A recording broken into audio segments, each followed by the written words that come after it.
Yes, that is what is expected. We are expecting to see the fight. You know, it's not going to be an easy walkover for anybody. Well, we are not anticipating that. We are anticipating, and just as it was in the first two meetings, where it had to take something extraordinary to come out of the game, it is expected here today. Well, one never can tell. It is a game of glorious uncertainty. That is cricket indeed, and so we are expecting to see good cricket. Nonetheless, whatever plays out is what we have to call. At the end of the day, we are anticipating a wonderful game and that cricket will win. Yes, you made mention earlier in your comments that the likes of Yannick Leonard, who was actually captaining the Beamerz team, he is off to England there to ply his trade and to do some cricket and do some coaching as well. And so he's going to be missing from the Beamer's lineup. But having said that as well, they are quite a well-oiled machine with some real good veteran players who probably would be able to fill that void that was left by the captain there in Yannick Leonard. So they're looking to put their best foot forward here. When they started the first encounter, was not so much of a good start for them, but I'm certainly sure that they're going to be looking to put some runs on the board and put the Farrington Super Sixers under some serious pressure here this afternoon. Well, cricket is a game of glorious uncertainty. We have had the preliminaries. Well, none of that counts for anything today. It is what is going to unfold before our eyes today at the James Ronald Webster Park. What matters?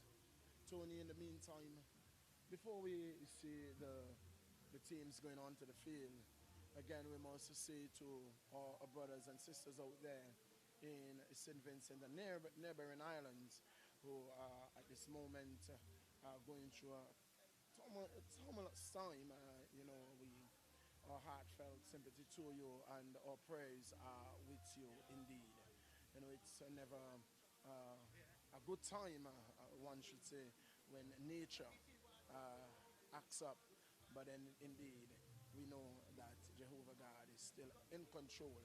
Even when He's speaking in His wrath, He's still in control. Certainly, our hearts and our praise go to the folks down there. And a matter of fact, even if you're not in St. Vincent, if you're from St. Vincent as well, you will certainly feel,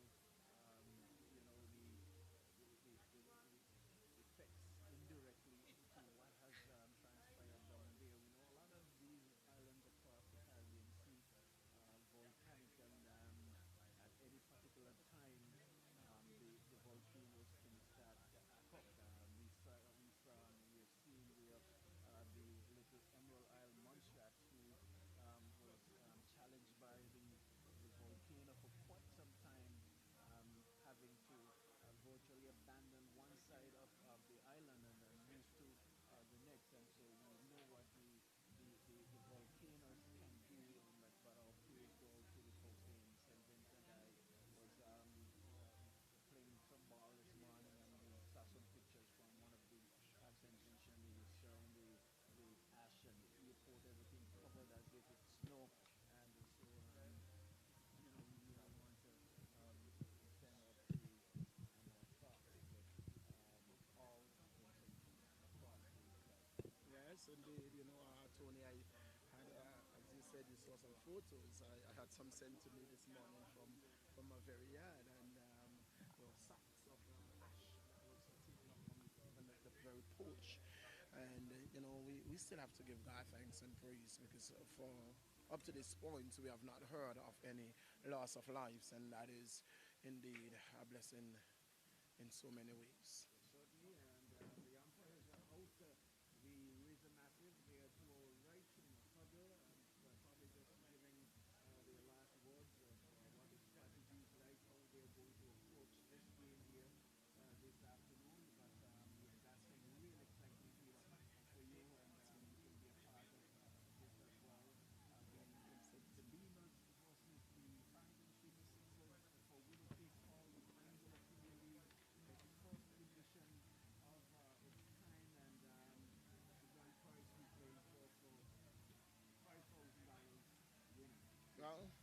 lineup for the Beamerz.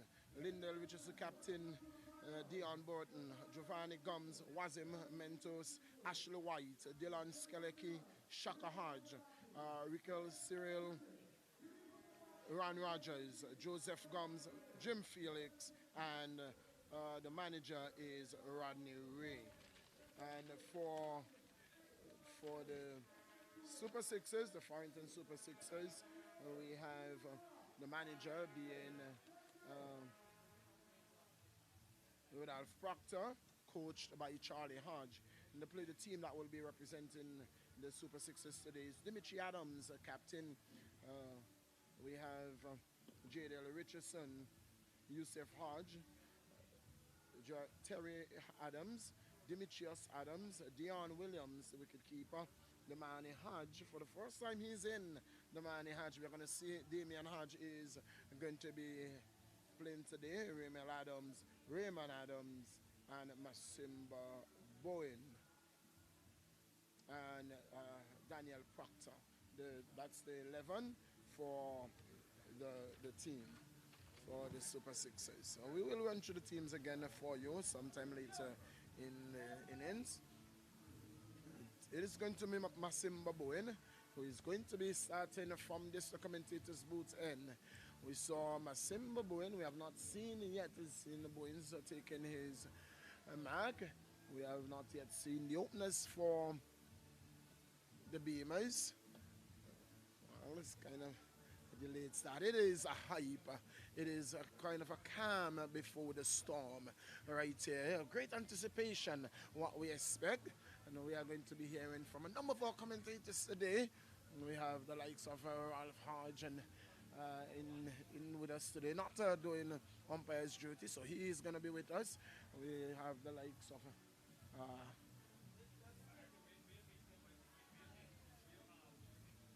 the man Doc. He's going to be in the hot seat, and the voice that you love to hear very well, the man himself, Keith Stonegraves, is going to be in the hot seat at some point. You're all here, and we are going to describe the action as it unfolds before you. Ranford Kelsick is also in the house. And so as the day progresses, you are going to hear the voice of those who have actually made the tournament, or brought the tournament to you wherever you are. Right, so it is going to be skipper Lindell Richardson, who is walking out to the middle along with Dylan Skeleki. Dylan Skeleki and Lindell Richardson. They are the two opening batsmen, two right-handed batsmen, and they will be starting things off for the Beamerz. So it's going to be Lindell Richardson who is going to be taken the first strike. He will be taking strike at the far end.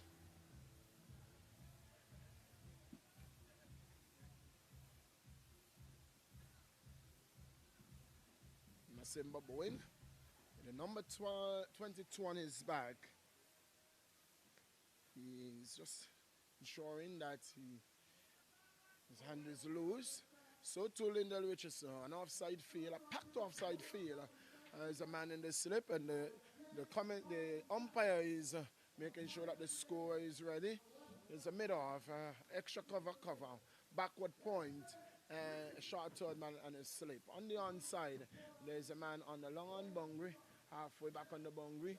There is a man at forward square and a short fine leg. That is the field for the right-handed batsman, Lindell Richardson, and for the new bowler, Masimba Bowen, who walks to us now, tosses the ball hand to hand.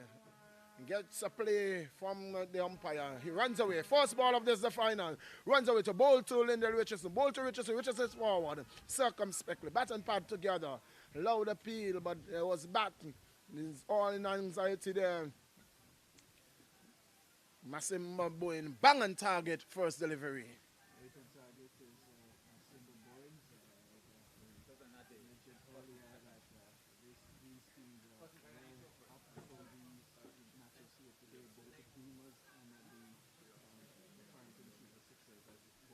Here is Bowens, and he's been stopped by the umpires.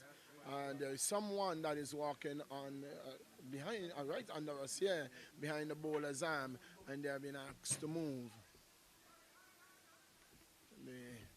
some movement behind the bowler's arm, and the bowler had to start again. Here is Boyens.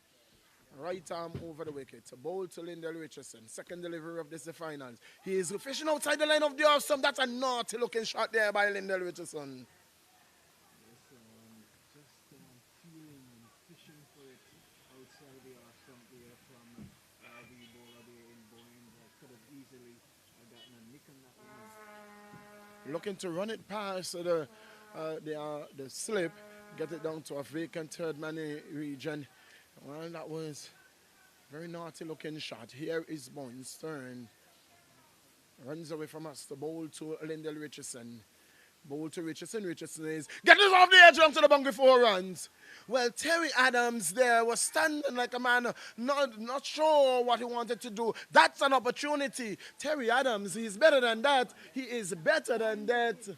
But Adams he just looked and realized that the ball was too fast for him, and someone said it was wide. From our vantage point, it looked to be much closer, but it may be just wide of him, and it goes down to the third man boundary. That goes away for 4, and they're off the mark. Maybe 10 years ago, Terry might have made an attempt at that, but that juncture, you see the batsman in Richardson just pushing, taking a thick outer portion of the bat edge that is catchable height. Terry did not move and forward. Here is Boyens. The bowl to Richardson. Richardson is forward and playing it well out to the onside, down to the long on area. The man coming on in off the boundary, that is Adams. If he sends the return, can't stop the single. Richardson moves on to 5. Richardson's on to 5. Brings Dylan Skeleke, his opening partner, for the first time on strike. It's 5 for no loss. Beamerz. It's the Angola Premier League finals. Route to the final. In the semi-final, Beamerz defeated the Razor Massive. Here is Masimba Boyne. Bowls to Skeleke. Skeleke is hitting this one. That's not timing it. 2 extra cover. No run resulting. Had that ball gone past the extra cover, that would have been in some runs, but not timing it at all. Dylan Skeleke. Score remains on 5 for no loss. 5 for no loss. Thanks to all our sponsors. And we will name you as we go along. Here is Masimba Boyne to bowl to Dylan Skeleke. Bowl to Skeleke. Skeleke to this delivery. He's getting one outside the off stump. He's playing it to backward point. Can't score. The end of over number 1, and at the end of the first over, this is the finals of the Angola Premier League. It is the Beamers winning the toss, choosing to bat. They are 5 for no loss. 5 for no loss after over number 1. A good start there by Boyne. Ran that fortuitous edge that went for 4. Nicely and tidily moved there by Boyne. Just keeping everything on about the off stump there and making the batsman play as well. So good start. You feel a little bit aggrieved to have that boundary coming off of the edge, but I'm certainly sure that he'll feel good with the way he has started here as well as the Farrington Super Sixers as well. Indeed, and something that we have come accustomed to is that the Farrington Super Sixers will be starting. Not will Jadel Richardson, who we have become accustomed to. It is going to be the captain, Dimitri Adams, who is going to be taking up the attack from the city end. So it will be spin from one end and pace from the other end. We probably might have worked something different here as opposed to when they would have played in the match that they lost to the Beamerz. So using a different strategy, same strategy has been told.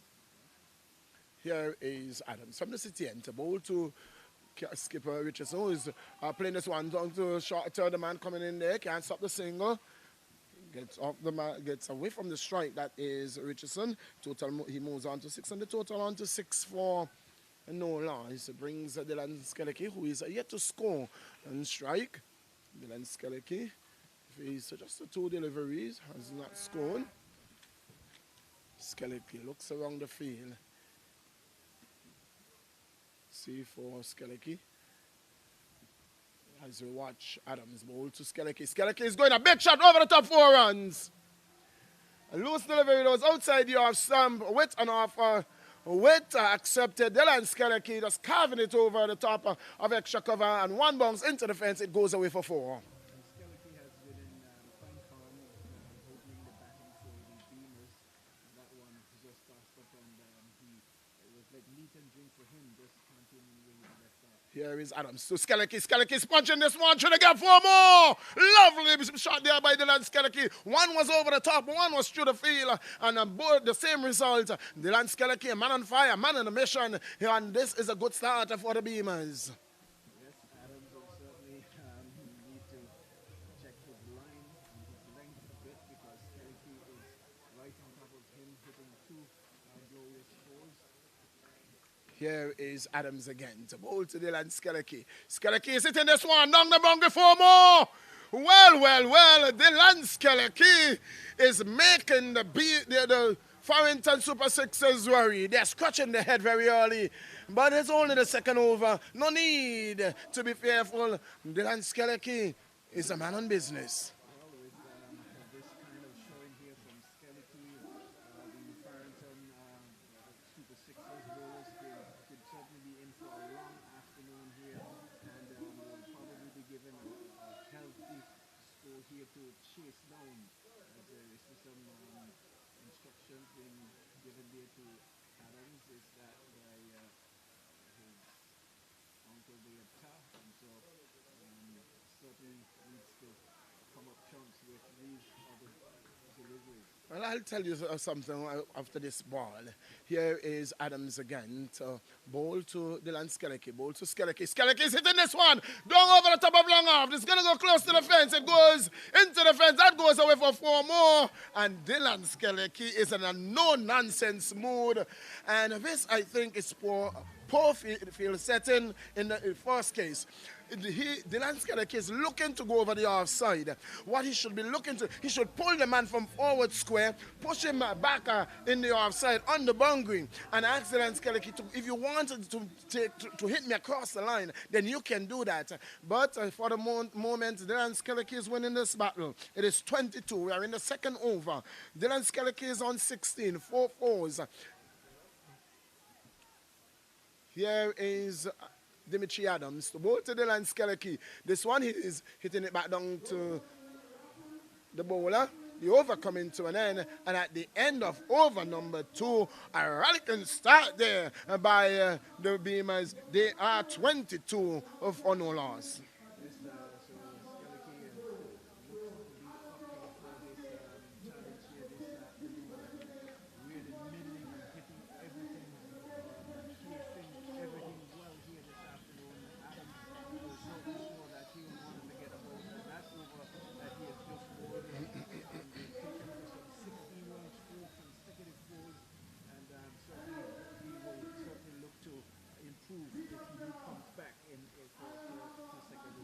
Yes, he must be rattled by Dylan Skeleke. He's an old veteran, Dylan Skeleke, and if it is one player who can really play both spin and pace equally as good is Dylan Skeleke. Here is Masimba Boyne to bowl to Richardson. He gets a wide down the leg side.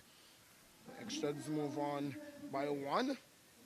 It's 1 extra, and total moves on to 23. 23 for no loss. 23 for no loss. Over number 2. It is the finals, and indeed, under beautiful sunshine, a complete opposite to what we started, or how we started at the last time. Here is Simba to bowl to Richardson. Richardson is hitting this one, not timing it at all. Down past the bowler, the man at the middle of field. No run resulting. The score remains on 23. 23 for no loss. Lindell Richardson, he's on 6. Dylan Skeleke is on 16. And we have 1 extra. 23 for no loss. Masimba Boyne turns, jogs and breaks into his run. Passes umpire Lake. Bowl to Richardson. Richardson is hitting this one. It's in there.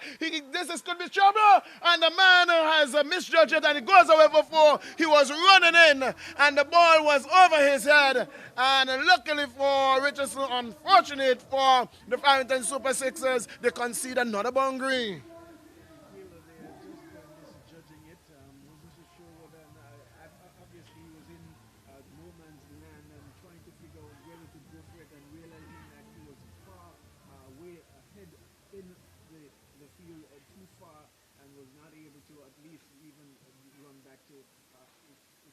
save for this one. So 4 good runs there to Richardson. Here is Boyens. Ball to Richardson. Ball to Richardson. Richardson's looking to walk this one off the pad. A wide call and signal by the umpire. Down the leg side. Another extras move on to 2. And the total to 28. Well, had he stayed, he may have just had to make 1 or 2 steps back and take a simple catch. But he ran in and the wind took it away. He ran in too fast and misjudging that one. And in the end, it went for 4. Here is Boyens. Ball to Richardson. Passes umpire leg. Ball to Richardson. Richardson is getting one that he is tugging down the onside, down to the long on area. 1 run resulting. The score moves on to 29 and Richardson moves on to 11. It's 29. 29 for no loss. Over number 3. It is the APTL final. It is Beamerz winning the toss, choosing to bat first, taking on the Farrington Super Sixers. Dylan Skeleke, he is on 16. Taps away. Masimba Boy will look to send him back because he's a man, he's a very dangerous customer. Boyens to Skeleke. Skeleke is looking to walk this one on the inside, doesn't make the kind of contact, but this one, they could have some overthrow. Yeah, they're going to get the overthrow. They've gone for 1, and that's all they're going to get. Dimitri Adams looking to throw the stumps down because Richardson was caught down the ground. He missed the stump, and the backing up was, there was Remel Adams looking to back up, didn't do that cleanly, and in the end, they concede 1. So Dylan Skeleke is on 17. Lindell Richardson, he's on 11. He's on strike. In over number 3. It's 30, 34, no loss. So here is Masimba Bowen to bowl to Richardson. Bowls to Richardson, full toss and doesn't put it away. Well, looking to tug it. He could have hit that ball through extra cover and a long off. The gap is there. And he looked to tug it on the onside and only got 1 for his troubles.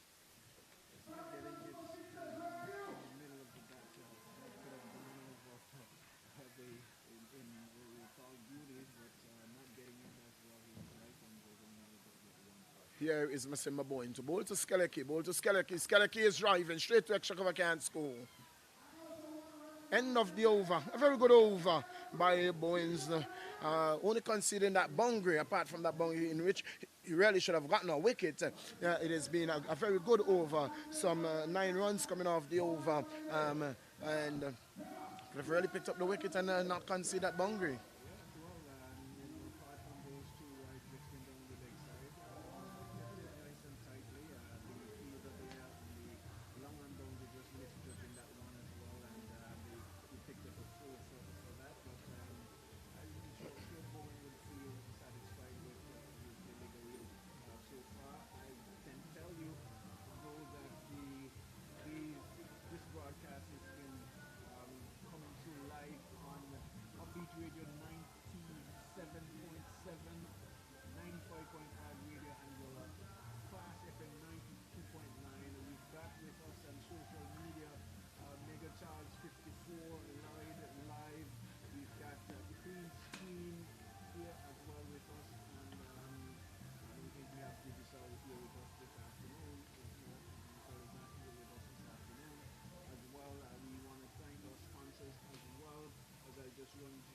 Quickly, the gold sponsors,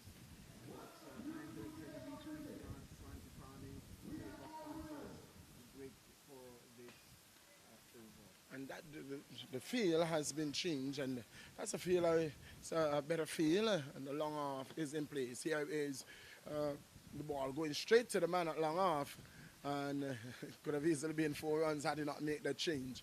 And that's Richardson and Lindell Richardson. He moves on to 13, and the total moves on to 32. 32 for no loss. It brings the dangerous Dylan Skeleke on strike. Here is Adams. The ball to Skeleke. Ball to Skeleke. He's pulling this one over mid long on for. Has it gone for 6? It has. It has gone for 6. Flat back that one over long on. 6 more runs. And regardless to where you put the field for the Skeleke, he's going to manipulate your field. He is a dangerous customer, and he's really timing the ball well and hitting it well.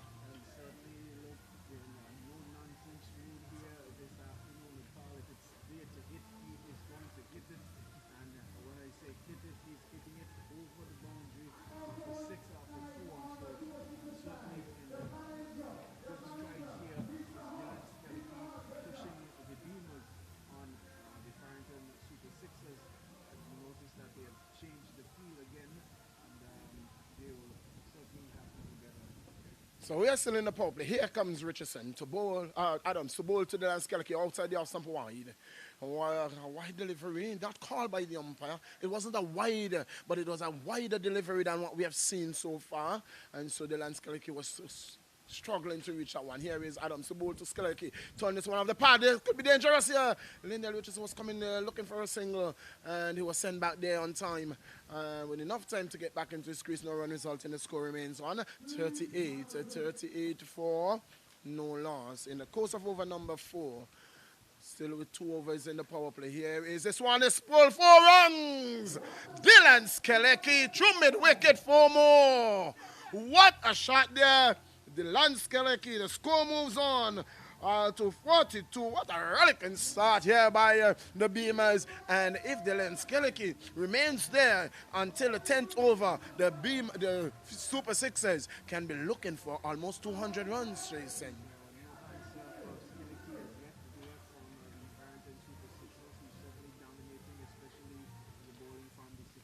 Here is Adams, the ball to, that's 4 more. That's 4 more. Full pitch delivery. Final ball of the over. And Dylan Skeleki has carved it through the covers. That extra cover, that goes for 4. It is 46. 46 it is for no loss. 46 for no loss. And the next voice that you will hear in the hot seat, it will be that of the man Brian.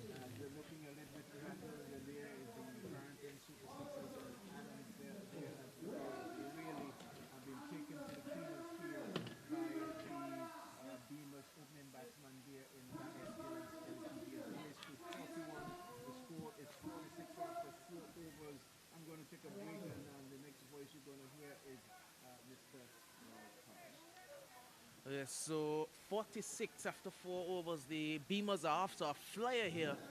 They're scoring at well over 10 runs and over. And it's well over 11 actually. And it's going to be Mr. Bowen to continue. Well, as I said, good afternoon to Mr. Ralph Hodge. The Super Sixers up here, instead of going with pace at the top in the form of Jalen Richardson, they tried to go with spin. And it seems like they may have been taken to the sword.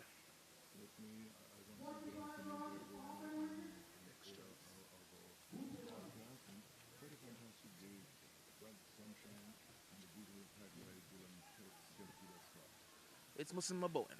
As the field is being changed, it's a long off and a long on the men back. As it's Richardson now. It's Bowen into Bowen. This one is driven through the offside, but can't get past the cover fielder and Jada Richardson. That's going to be no run. The Richardson, the man on strike. He's been injured for a bit of this tournament, but he's back opening the batting now. That's a dot ball in the scorer's book. It's Musimba Bowen, the rapid pace bowler for the Super Sixers. Number 22 on his back. Runs away from us now, over the wicket, into ball to Richardson. This one is driven powerfully down the ground, but the long on fielder, the form of Rana, will come around, and that will only be a single.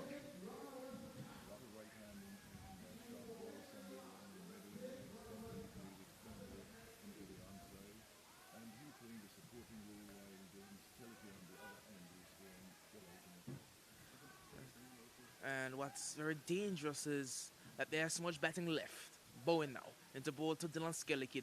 Skeleki is drawing this one, but a good slower ball and a chance for a run out, but Hammer could not collect cleanly because Richardson was halfway down the track. And something that's been very indicative of his innings, he's been running a lot and running by himself because Skeleki's not been too interested in running singles. He wants boundaries. Then Lindell has been caught a couple times halfway down the track, but he's gotten back safely every time so far. It's Musimba Bowen. Runs away from us now at the commentary box end.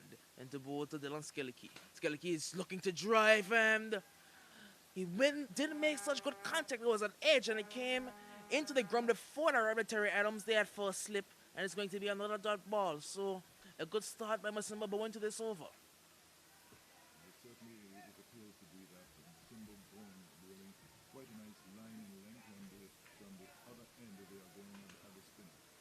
It's Musimba Bowen from the commentary box end. Pass the umpire into ball to Skeleki. Skeleki again looking to cut this one, and He gets a very high bounce off the surface and rolls towards square leg, so he'll get a quick single. He's on to 32, and the score moves on to 48. 48 in the course of over number 5. Quite rapid rally going, still in the 6 over frame, and we are almost something like 6 runs, 10 runs over.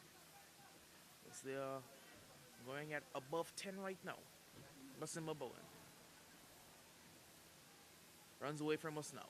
Breaks into a stride, into ball to Richardson. This one's down the leg side and will be signaled as a wide there. So, again, maybe a miss in the line from Massimo Bowen. He's bowled a couple of those today, wides on the leg side. His strategy is apparently to run the ball into the batsman, but then he's starting it on the wrong line, and all his lengths to him down the left side. As he's looking for a bit of in-swing off the surface and maybe through the air, but the wind is not helping him much. Bowen now into ball to Richardson. This one is full and driven powerfully, but the man will come across from the long off boundary over towards extra cover, but they will get 2 runs in the way. They'll get 2 runs in the meantime. At the end of over number 5, it is 50 for no loss. For no loss, 10 runs for over thus far, not many coming out. The bowling of Lucinda Brown. On the other end, we'll find that the spinner missed his line a bit, overplayed him short, and the power of Dylan Skelly is showing. As a matter of fact, no one should be surprised the way that Dylan playing in this manner, because he's done it at a high level all around his cricketing, and done it to some very, very main class players. So he's on the lookout for hitting the ball, and it seems like Lyndon Techno, you had said, has not played much because of injury. He's out fielding it at the other end. Yes, and there's a conversation going on there at the commentary box at the city end with Dimitri, the captain, as well as J.L. Richardson, and as well as Terry Adams. It will be JL who will be taking up the attack from the city end. The other pace bowler for the Super Sixers who's opened the bowling for them, but they opted to go with spin at the start, and the gamble did not pay off. It's going to be J.L. Richardson who will be taking up the attack from the city end. Of course, they have what seems to be there's only one man out of the circle right now. That's a deep third man. I was looking for the deep fine leg, but he's not there. He's short. It's going to be J.L. Richardson from the city. Breaks into his run. Now into ball to Skelly. This delivery, this one is a very good line to start off with, but maybe a bit short, and it can be pushed into the offside for a single. Jada Richards is always one who goes back of the length himself, so they have to be on the lookout for him. A very aggressive young cricketer with that much in the field. So what we haven't seen so far is the short ball being used by either Bowen or Richardson so far. But I won't be surprised if Richardson breaks it out. Richardson now into bowl. Oh, that's a very good ball. It rushed Lindell, I think, and he wasn't able. He was just able to get the bat down in time because his off stump was looking very much like it would have been tumbling away. So I think his first move was back towards square leg, so he was exposing all of his stumps, and as you were saying, the off stump well in line. Yes, he seemed to back away from that one there. Didn't move towards it. His foot movement may have been a bit off. It's going to be Jadel from the city end. Passes the umpire now with the ball to Richardson. This one is outside the offside man, off the edge, but would have made no danger to either slip fielders. But they will get a single. The man at the boundary, Rana Adams feels well. So it's only a single to the total of Linda Richardson. Moves on to 52 in the course of over number 6. Certainly a good start by any means. They are into the 6th over, 52 for the loss of no wicket. It's going to be Jalen Richardson. Now into ball to. Oh, that's a very good ball. Then again, squatted away off the edge down towards the third man boundary. They will run one, looking for the second, and Skelly will come back easily. That's 2 more runs to the total. Dylan Skelly, he's on to 35. And the score is on to 54 for no loss. 55, corrected by the scorer.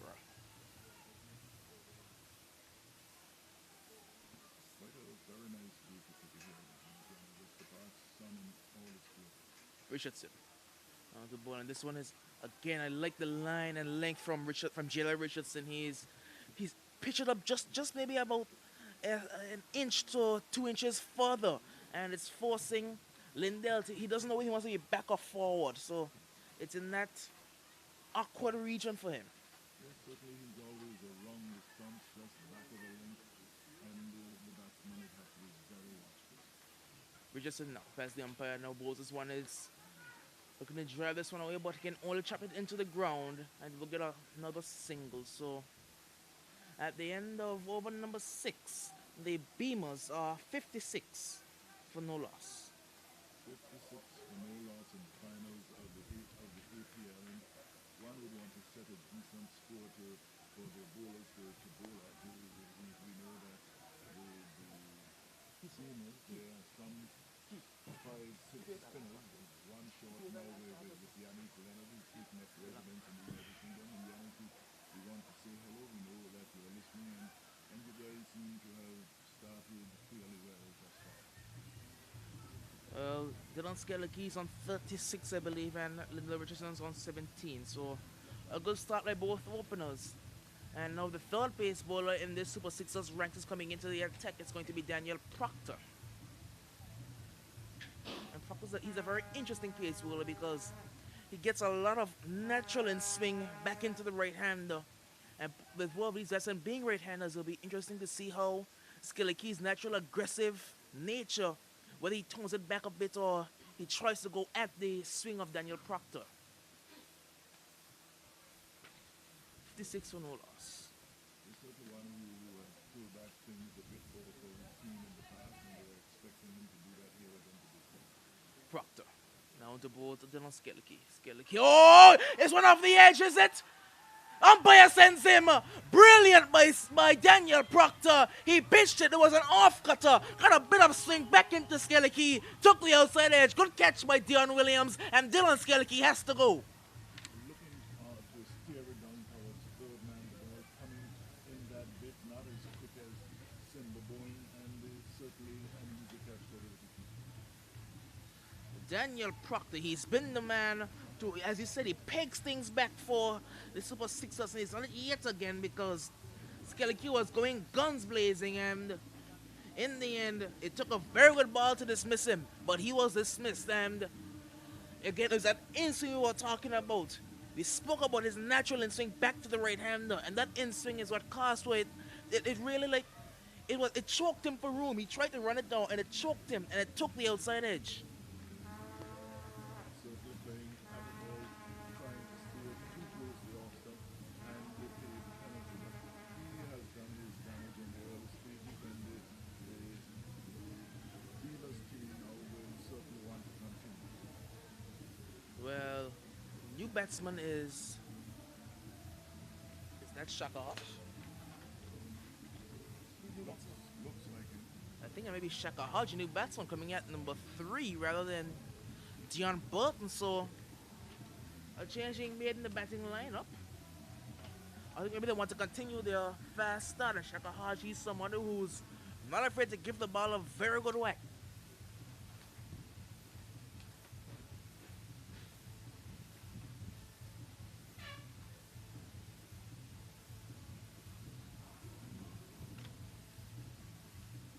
It's going to be Daniel Proctor. He's bowled one ball and has a wicket. You can start your balls on line. It's such a bonus for your captain because a lot of his pros, they like to take that first ball as maybe a warm-up delivery, but he was bang on line to start off with. Proctor. Now into bowl to Shaka Hodge. Another good ball. This one pushed into the offside. It'll run a quick single. So Shaka Hodge is off striking the score, moves on to 57 for the loss of 1 wicket. It's certainly Daniel Proctor, a bowler who is not ranked fast bowler. One who actually is quite a tricky type of bowler to handle.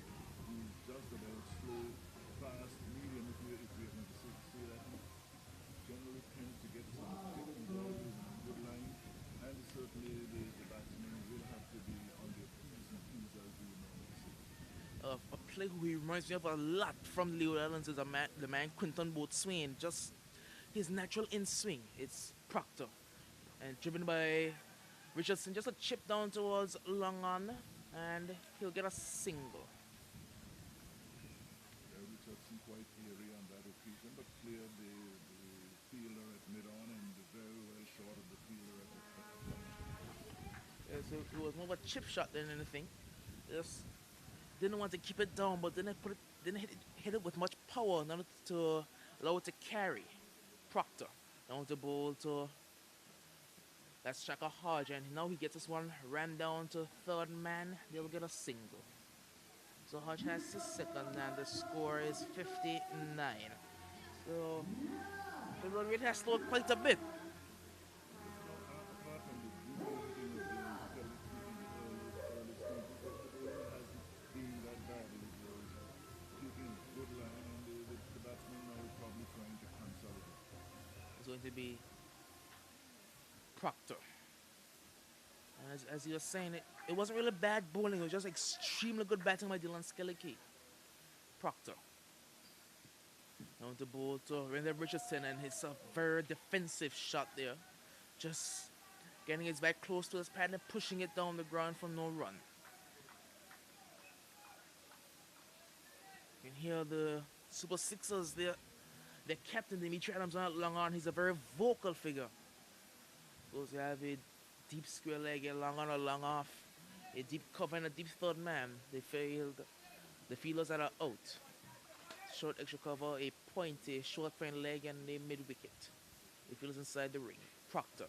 Now the ball to Linda Richardson. He's looking to pull this one, and it will get past the short front leg fielder, running close to the boundary. The man coming across from the square leg region can prevent the extra 2 runs, but they do run 2, and the score moves on to 61. Guilty of being short of the length there, and umpire Keeper Lake is having a look at the danger area, and he might be saying something to the bowler, but that threat is no because it's the end of the over. So at the end of 7 overs, the Beamers are 61 for no loss. So they're well over where they would have wanted to be. They would have wanted to have just about maybe 60 runs after 10 overs, but with them being at 60 runs after 7, they can look maybe for a score in the 160 region right about now. But there's a good chance now for the batters over the next 5 or so overs to consolidate. Just keep nudging it around and picking up the single with probably up the odd boundaries, and then see what happens in the final 8 or so overs. It's Linda Richardson who's on 18. Shaka Hodge is on 2. And I believe Linda Richardson is on 20, I think. We get confirmation from the scorer, but I think he may be on 20. And it's going to be Jayla Richardson to continue. Now into bowl to Shaka Hodge. And the appeal goes up there, but not much from the bowler, only from behind the stumps, you have to say. The bowler wasn't convinced. Maybe it was an inside edge, I'm not certain. But the bowler was not really convinced on that appeal, and not out given by the umpire. Certainly, the batsman will want to think about kicking things over at the moment. Quite a good start given by the Skeleke. They do not want to give up on that. They want to continue kicking it over. Richardson down to bowl to Shaka Hodge. It's a very good Yorker, and Shaka could only dig this one out and just kept it off his stumps.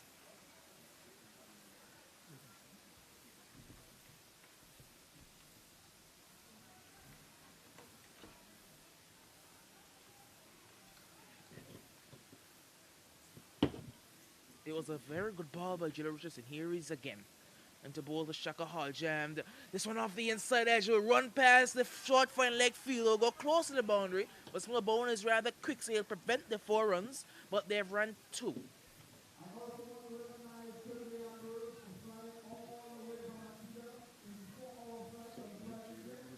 bowling with quite a lot of focus, and he's working from the far end. We generally would see him from the northern end on most occasions, but he certainly definitely will want to pull back things even more for his team. Richardson into bowl to Shaka Hodge. It's a shorter ball, but Hodge is rather tall and gets up over that one and pushes it back down to the bowler for no run.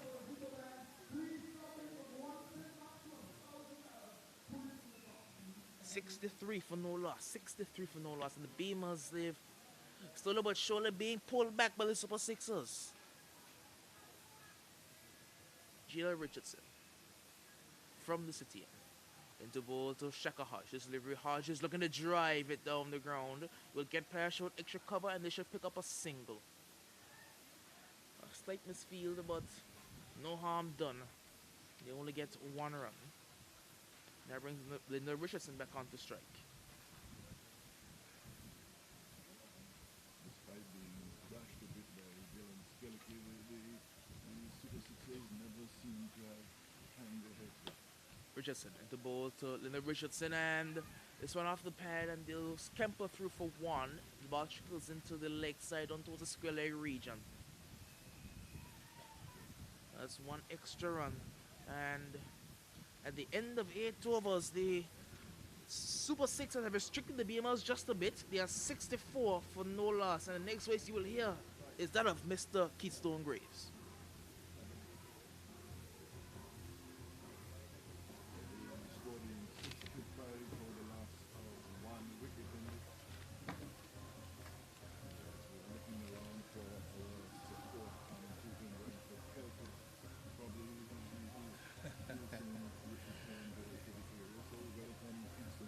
Thank you very much. Very good afternoon to everyone here in Anguilla, across the Caribbean, and indeed across the world. It's the APL Championship Final featuring the Farrington Super Sixers and the Beamerz of Stony Ground. It's 65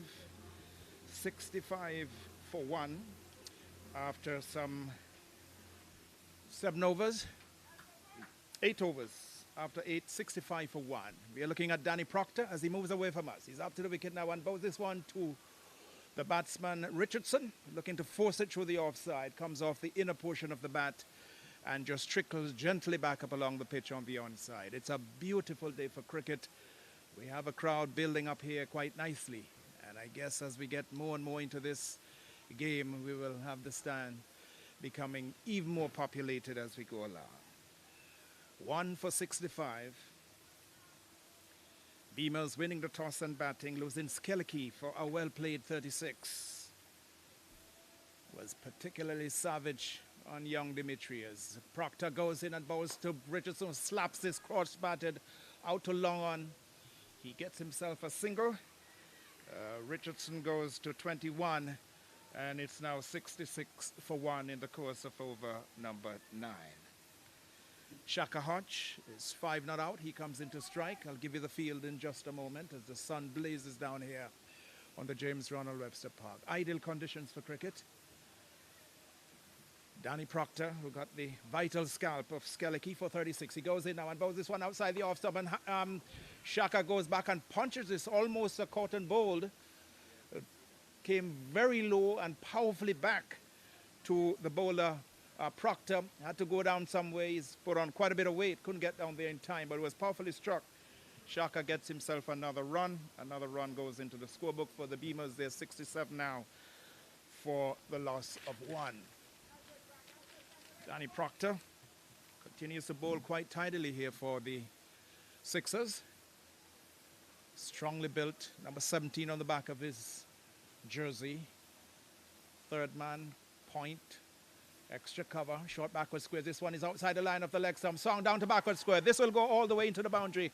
That's 4 runs. Short outside the line of the leg stump, and the batsman there, that's Richardson, swiveled very quickly and just helped it on its way down past the backward square boundary.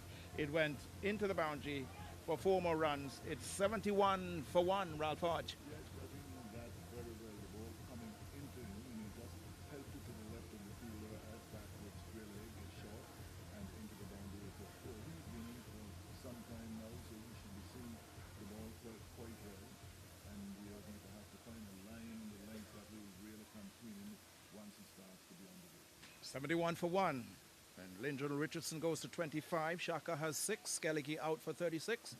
As Proctor goes away from us once more. He's in now and bows this one up. This one is played uppishly, but well safe over the head of the man at mid-on. Long on comes off the boundary, and Richardson gets himself another run. He goes to 26, and it's 72 for 1. So he's playing that shot quite often, quite well. So it is not a matter of being uppish. He's actually has the mid-on and the long-on measured, and he's dropping it equidistant between them both. Yeah, it's a deliberate stroke. Proctor goes away from us. He's up there now, short, outside the off-stump. Shaka plays this one nicely. Coming onto the front foot very early and just working the ball, pushing it nicely into the offside field, going through for a run. He goes to 7. It's 73 now at the end of that over from Proctor. So 9 overs completed, and the score is 73 for 1. It's certainly a nice push on to launch and attack. We are now in the middle overs, and what the batsman should be doing after getting quite a solid start is trying to change strike and over strike each other, pushing it around and just turning over the strike and just setting it up for what would be considered 5 overs towards the end of the innings. The sun is really blazing down here at the JWRP. Just a few patches of green, but predominantly brown on the outfield. The outfield is lightning fast as we're in for the APL, first ever APL Championship Final, featuring the 2 top teams in the competition, the Beamerz and the Sixers. The Beamerz scoring up to this point 1,133 runs, and the Super Sixers 1,049. We are going to be looking at Jadel Proctor coming in towards us. This one is driven powerfully into the offside field. The man coming off the deep cover boundary feels well, and another run goes into the book for Shaka Hodge. He goes to 8, and it's 74 for 1. So the field pretty much well spread. A third man, a man at backward point. There's a cover, long off, long on, mid wicket, deep backward square. That's the field. There's a man on the sweeper boundary, deep cover boundary. As Richardson comes in and bows a full toss, it's driven deliberately straight out to the man at long on. He takes the catch, and Richardson goes, getting a full toss. He must be really upset with himself. He goes for 26.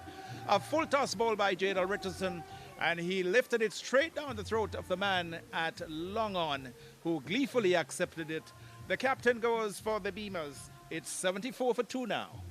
74 rather for 2, and a loose delivery to be considered that, but the batsman trying probably to get it over the long on boundary. That's a fairly long boundary, and the fielder down took it quite easily. 74. So another important scarp. Richardson going for 26. Skellicky gone for 36. Hit 4 consecutive 4s of Dimitri Adams in 1 over, was quite savage, and they followed that up with a 6 and 2 other boundaries before he was caught by the wicketkeeper after bowling of Danny Proctor in his very first over. That was the 6th over of the innings. Skellicky had gone for 36. It's 74 for 2. Shaka Hodge is still there, the experienced player. And Burton, we see, is going out now to partner Hodge. Hodge is on 8. And young Burton, exciting player. Left-handed batsman, one we really like to see here. And should these two get going, Ralph, both Shaka and Burton, we could see some fireworks here this afternoon. And you remember on the aborted day of the finals, it was young Burton who actually was out before the rain poured down after 80 so balls from the hole. So let's see what unfolding that could have been. We never know. So Burton is taking guard from the umpire, Jack Webster, who's standing at the far end at square leg. Keithley Lake is walking slowly to his position at square leg. The left-hander at the crease now. The field for him. There's a cover. There's a man going back down, being dropped. That's Bowen going back down to third man. There's a short backward square. There's a deep mid-wicket, long on, long off.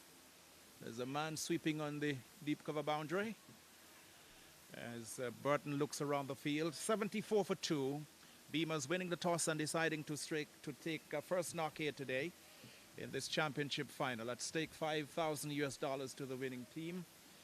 And this will be later on this evening. Here is J.Dale Richardson, comes in now and bows to Burton, who drives nicely into the covers, beats the man at cover, but there's a sweeper. There's a man sweeping.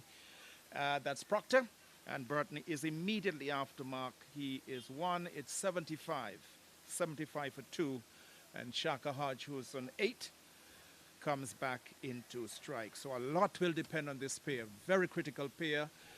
There is no Yannick Leonard. He's gone on to England to play in club cricket. We wish him well there. He's been gone now for about a week, I understand, so he's not here. One of their primary players, left-arm spinner, so quite a bit of bowling will be done today by Mintus, the other left-arm spinner in the team. J.Dale Richardson with a wicket of Lyndall Richardson, out for 26 behind him. Skellicky going to Proctor for 36. It's 75 for 2. In the course of the 10th overs, Richardson bowls this one a full toss outside the line of the off stump, and Shaka, he wouldn't want to see the replay on this one. Look at that left leg pointing straight down the middle, and his bat was well away from the... he's essaying the shot now. He realizes he's done something quite naughty. Surely had that left leg come across a bit more closer to the line, you could have been seeing that scorching the earth going through the covers for 4. That was not to be. Ball ended up in the gloves of the keeper. And there is where it is. It's 75 for 2, the Beamerz, as Richardson motors in from the far end. He's up to the wicket now and bows this one on the line of the leg stump. Played nicely down to backward square. But Masimba Bowen is there. He feels Shaka wanted a run, but quite rightly and wisely sent back by Burton. Shaka is kept on 8, 75 for 2. This is over number 10. It's been bowled by J.Dale Richardson from the far end of the ground. Crowd is still building up here. There's a band, the Veto Band will be in action after the Carol Hodge will be there. This one comes off the edge. An educated edge, we call it. Down to third man, races around to his left. He fumbles, and they come back easily for 2. Take Shaka into double figures. He's gone to 10, and it's now 77 for 2. So 77 for 2 at the end of the 10th over. We will have a refreshment break.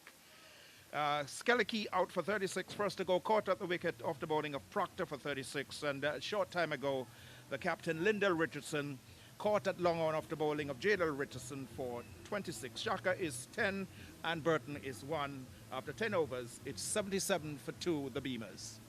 Certainly, we are at the midway point of just the argument to double it.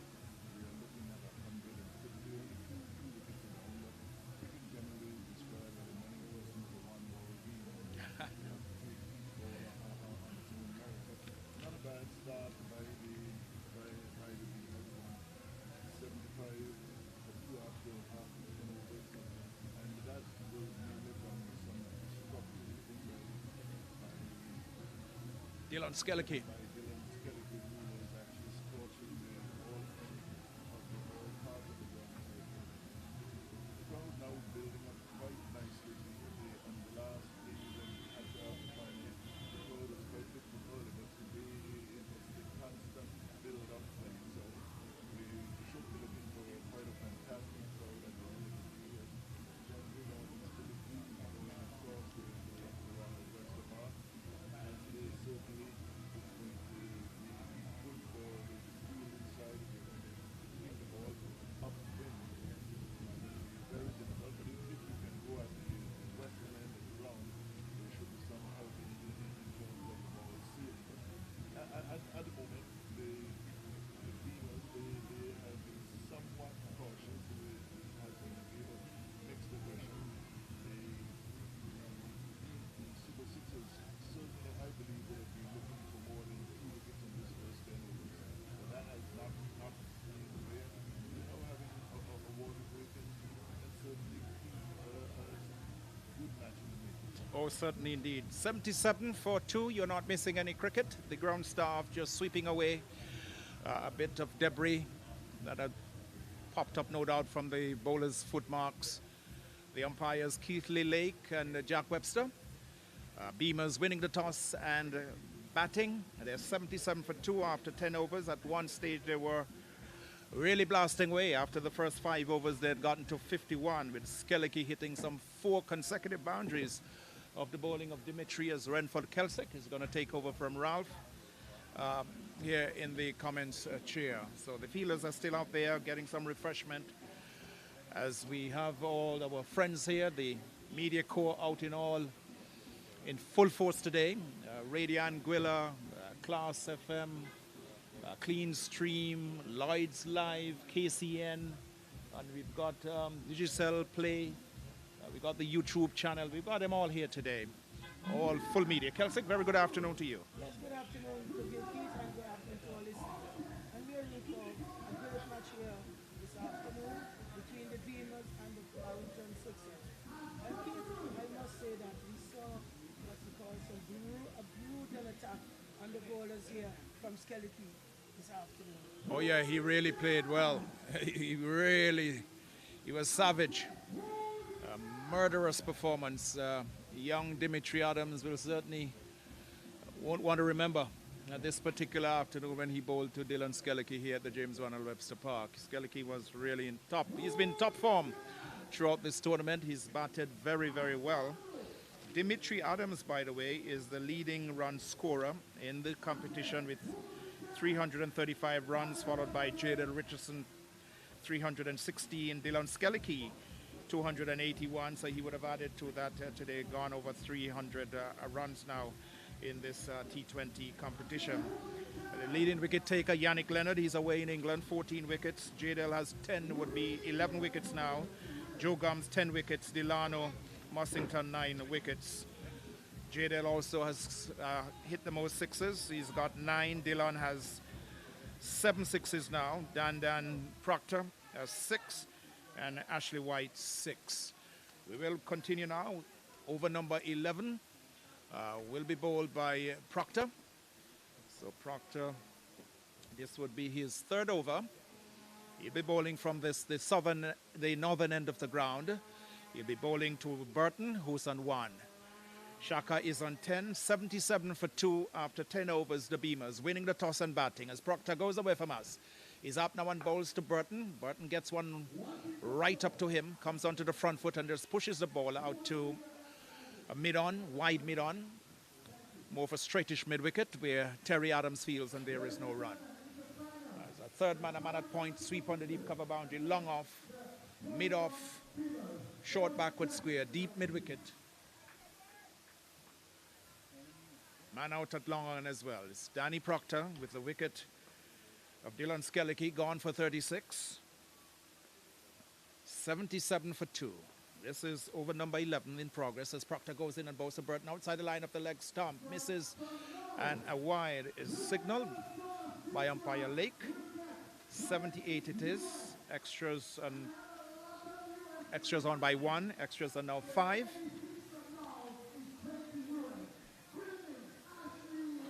Lyndall Richardson going for 26.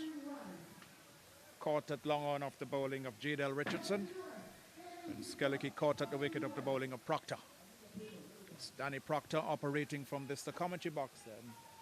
As the sun blazes down here at the JWRP. This one is carried up again and Burton onto the front foot. Well bowled here by Danny Proctor. Slow delivery. Slightly deceiving the batsman. He was coming onto that front foot rather early. And then finding the ball not quite there. Had to check the shot. Just pushes the ball quietly into the onside.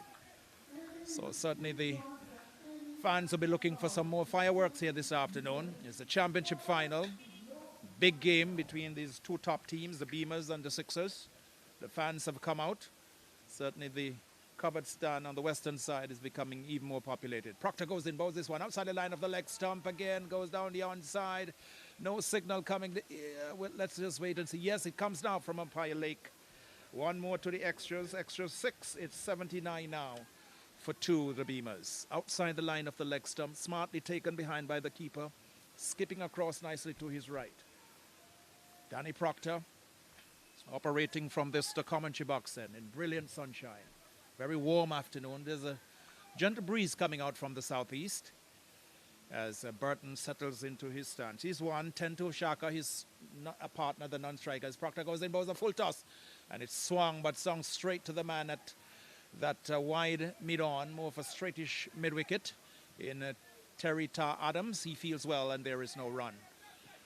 So Burton looking to force it, not getting the timing, not getting the placement correct, and hitting it straight to Adams, who fielded well. It's Danny Proctor moving away from us once more. He's in, a full toss, and it's slapped through the offside field. There's a man on the sweeper boundary. Didn't do as much as he would have liked with that one. Full toss outside the off stump. Burton just crushed it, caressed it more so, into the deep cover area. Got himself another run. It's 80 for 2. Burton goes to 2. So Danny Proctor, in the course of his third over, Simba Bowen has bowled 2, Dimitri has 2, and Jadel has bowled 2 as well. 3 to Jadel. Yep. So we've just been graced by the Honourable Minister responsible for sport, the lovely Deanne Kentish Rogers, just coming beside us here in the commentary box position. We want to say very good afternoon to you, Honourable Minister. So no doubt, good to see the Minister of Sport coming out to witness this spectacle, the grand finale in the first ever APL Championship final. Sixers against the Beamerz. Proctor runs away from us. He's up to the wicket now, and this one brings Shaka Hodge onto the front foot, peels off the outside edge, goes down to third man, and he gets himself another run. He goes to 11, and it's now 81. 81 for the loss of 2 after 11 overs, the Beamerz. A very good over there for the Sixers. But, we see Dandon Proctor taking the ball right up at Burton, and Burton not being able to get the ball away. He had a loosener which he should have dispatched, but unfortunately didn't get what he wanted, but only collecting a run. And then Shaka there just putting the pace to the back, and the ball going down to the short third man. After We have a very good game on our hands, and the Beamerz are going very well because after 11 overs there are some 81 runs for the loss of 2 wickets. 81 for 2 after 11 overs. And after this over, John Millington will be coming in. And the crowd is building up as we look across to our right. We can see the folks down there in the stand, and then there's some folks below the stand by the gate. But we have a lot of cars out in the distance, and we can hear the gentleman there with the PA system. They are giving his views. So 82 it is for 2. We are seeing a change in bowling from the far end. That looks like Demetrius Adams picking up the attack from the far end. And he'll be bowling to Shaka Hodge. Hodge is 11, 2 to Burton. After 11 overs, 82. John Millington will be in next after this over. So Demetrius Adams will be bowling right arm off breaks from the far end of the ground. He'll be bowling to Shaka Hodge on 11. We're looking at Demetrius as he comes in now with his first delivery in this game. Outside the line of the off stump, it hit high out to that wide long opposition. A diving, did he take a catch there? Brilliant catch by Dimitri Adams. What a catch indeed. Diving full stretch, running 10, perhaps 20 meters to his left. And just as the ball was dipping and dropping, he threw himself forward, got the left hand out, and the ball miraculously stuck in. He held on to it even as he fell and took a fairly hard tumble. He held on to the catch. A brilliant catch here by the young man, Dimitri Adams, sending back the important scalp of Shaka Hodge. Gone for 11. The Beamerz are 83 for 3. What a catch, Renford Kelsey. What a catch. And then Keith is going to his good side because he's a left-hander, and he was able to stretch full-blooded and taking a brilliant catch just inches off the ground. Good wicket there to get of Shaka Hodge. So Shaka Hodge goes for 11, brilliantly caught by Dimitri Adams, the captain, leading from the front, the captain of the Super Sixers, and holding on left-handed in his strong hand. But he had to do some running. It was going away from him. The ball was going away from him. He had to cover some ground. And in the end, as the ball was falling quite dipping quite quickly. He threw himself forward and he held on to a spectacular catch. One of the best catches you would have seen in any kind of cricket, as the Beamers suffer the loss of Shaka Hodge. They are 82 for the loss of 3 in this, the 12th over, and a wicket going immediately to Demetrius Adams. And PPC, there is an argument there between the umpire and the batsman. I think the batsman crossed, and that is what Burke is saying, but the umpire is not convinced. So, Ashley White is the new man out in the middle. Burton is still having a chat with Jack Webster. He's the man in charge. Square leg is Keithley Lake. So wicket immediately for young Dimitri. His first delivery. Shaka looking to clear the offside field. Didn't quite get as much meat onto it. And what a brilliant catch by the captain, Dimitri Adams, at wide long off. So White, Ashley White, takes guard from umpire Webster. Just marks his guard. So there's a long off, a long on, straightish mid wicket, short backward square, deep mid wicket. Man at backward point, there's a cover, close in cover, and there's sweep on the deep cover boundary. This is over number 12. It's 82 or 83 scorer. 81, I beg your pardon. 81, I've been misleading you. 81 it is for 3. 81 for 3 in over number 12. you see a discussion keep going on here between the umpires. So the two umpires having a chat. Umpire Jack Webster came across to talk to his colleague, Keithley Lake. Now he's moving back into his position. He's the standing umpire at the far end of the ground. And again, we want to welcome listeners wherever you are across the world.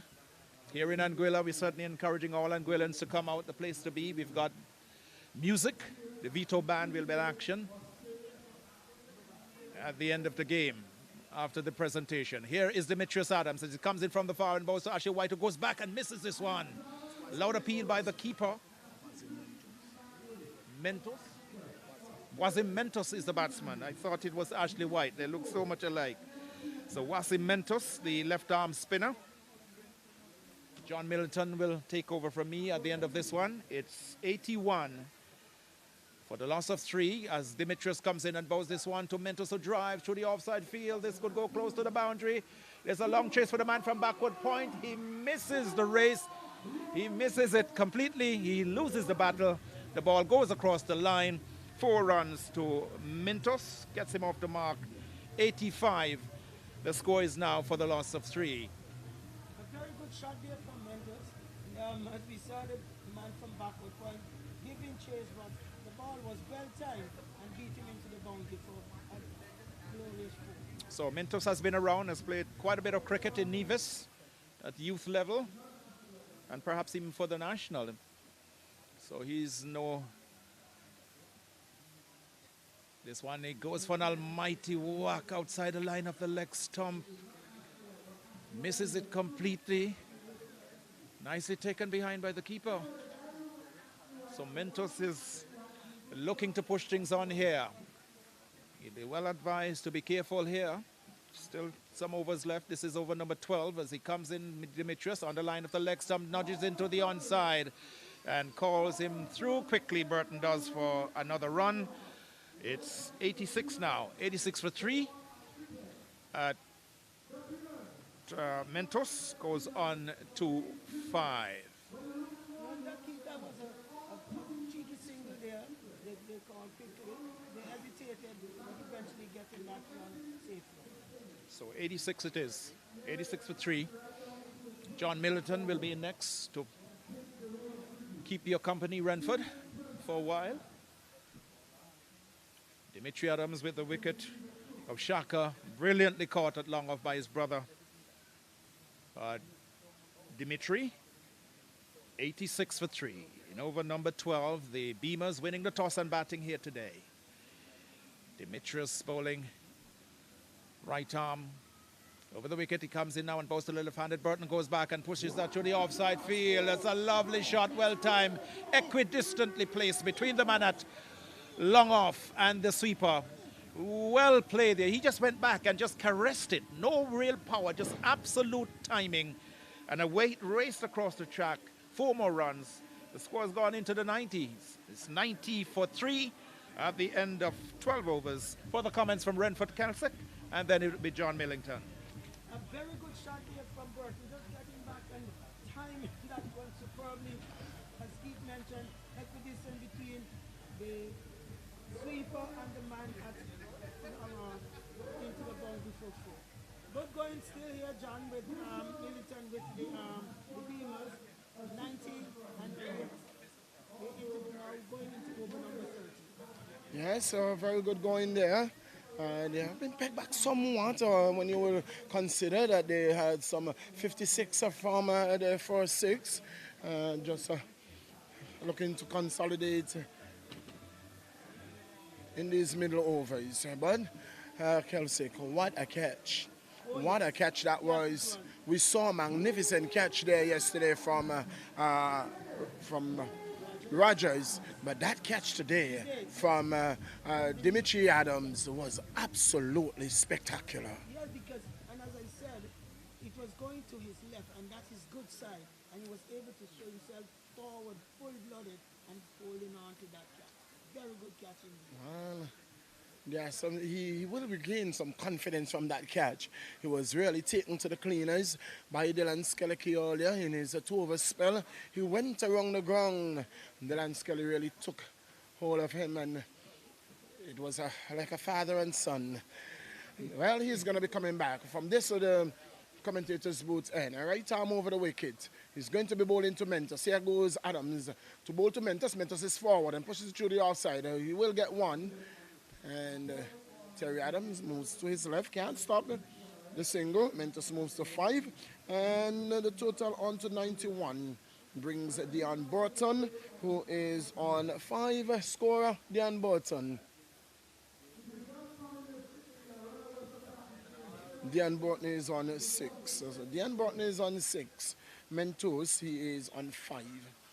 It's the left-handed Burton, long on, short mid-wicket, deep mid-wicket. Mentos is on 6. And Burton is also on 6. Here is Adams. The ball to Burton. Burton is coming forward and just pushing it back down the track. No run resulting. The score remains on 91. 91 for 3. 91 for 3. Here is Adams again. It's a ball to Burton. Burton is using his feet and hitting it down too long on. They have gone for 1. That's all they're going to be. As Masimba Bowen sends the return to Adams. Total moves on by 1 to 92. And Burton moves on to 7. Burton is on 7. Mentos is on 6. It's the Beamerz taking on Farrington Super Sixers. Here is Adams. Ball to Mentos. Mentos is going back and hitting it to the right of the man on the deep extra cover boundary. They've gone for 1. That's all they're going to be because Jadel Adams got onto it very quickly and hauled the return to the bowler and restricted the batsman to just 1. So the total moves on to 93. Mentos is on to 7. Both batsmen are on 7. Brings the more diminutive figure of Burton, left-handed Burton on strike. Taps away, waits for Adams. Adams, ball to this delivery, sitting it on the onside. They have gone for 1. Terry Adams shadows it. It's Jadel Adams who will pick it up. Jadel Richardson, who will pick it up. And the total moves on by 1 to 94. 94 for 3 over number 13 in progress. Burton is on 8 and brings Mentos, the right-handed batsman, who is on 7 on strike. Here is Adams. So Mentos, a big shot, high, hard. Is it going to go all the way? It does. That's 6 runs. Over corner, it goes away for 6 runs. And Mentos is a big man, and that's a big shot from a big man. Yes, it was, and the ball was short, and he got into his wicket, and he pulled it over the mid-wicket fence, down to the boundary for a beautiful 6. The 100 has been raised. In the 13th over, 100 it is for 3. Here is Adams again to Mentos. Mentos is hitting this one in the air. It is not going to carry to the man on the deep extra cover boundary. He gets it on the bounce, and the total at the end of over number 13, it's 101. 101. Mentos, he is on 14. His not out partner is a Burton, and it's 101 for 3 at the end of 13. Good over there for the Beamers. And we saw their mentors, a strong man as you mentioned there, Millington, getting that delivery, short of a good length outside the off. Somebody got rocked back and pulled it straight over the middle kick boundary for 6, and then the other delivery, playing it nicely into the offside for 6. But we're going to see some good attacking batsmen, good attacking batting from these batsmen here, Millington, because you notice that they are very quick between the wickets. Yes, they are. They run well between the wickets. And Burton, we know it's, well, there's an extended conversation between Burton and umpire Webster. We saw it, a very animated conversation, that is. Had to include the standing square leg umpire at one point. Here is Adams, Demetrius, the ball to Mentos. Mentos is coming forward, is beaten outside the line of the Awesome. Very good delivery. Wow, that was straight through him, taken by the wicketkeeper. You see Mentos walking away from the stumps, no doubt trying to get his nerves together. Yes, sir. Regain his composure. Here is Adams. Tosses the ball from hand to hand, moves away. Ball to Adams, to Mentos. Mentos is pushing it up back to Adams. Demetrius moves away to his left. No run resulting. The score remains on 101. 101. Mentos is on 14. Burton is on 8. It is the finals, the APL finals. It is Beamerz taking on the Sixers. This one is a big shot. This is going to go away for 4 runs. One bounce into the fences, goes for 4. Wide of the man there, long off. Wide the man at the extra cover boundary had no chance. There's a big gap between there, and he picked the gap well, an inside-out shot, and it goes away over extra cover for 4. Very good shot indeed. Very good shot there from Mentos. Mentos is a no-nonsense type of all-arounder. Here is Adams, the ball to Mentos. Mentos is coming forward and playing it on the onside. No run resulting. The score remains on 105. 105 for 3 in the course of over number 14. It's some 6 overs yet to go after this one. There is confirmation of balls there between umpires, and it's Demetrius. The brothers coming in here for some treatment here today. Here is Demetrius, the ball to Mentos. Mentos is getting one that is looking to turn down the onside and doesn't do so successfully. No run resulting. The score remains on 105. To all those who are just joining us, so we welcome you on board. For those who have been with us all day, we are grateful that you have been with us and that we are able to meet your needs in describing the action as it unfolds here at the James Ronald Webster Park. We know Yannick Leonard, he's long on and he's looking. Welcome on board. Here is Demetrius, the ball to Mentos. Mentos is forward and getting this one on the offside. The man there move away from a wide-ish third man area. Fields sends the return, the end of the over. And at the end of over number 14, it is the Beamers winning the toss, choosing to bat. They are 106 for 3. Mentos is on 18, and Burton, Mentos is on 19, and Burton is on 8. Good going here again for the Beamers. And I believe from here on, if they get at least one boundary over, plus a few singles, that the scoring rate is going to improve. And that's exactly the idea between Mentos and Burton. And we observed into Millington that Mentos is taking most of the strike because he's a good strike off the ball. And he's a big strike off the ball. Mentos is something. He's going to go for his helmet. It's Proctor who is coming back, and in the coming straight, it's going to be Tony who will be slipping in there. Thank you to Kelsick. Kelsick has just left me, and just a welcome and good evening to you, Tony.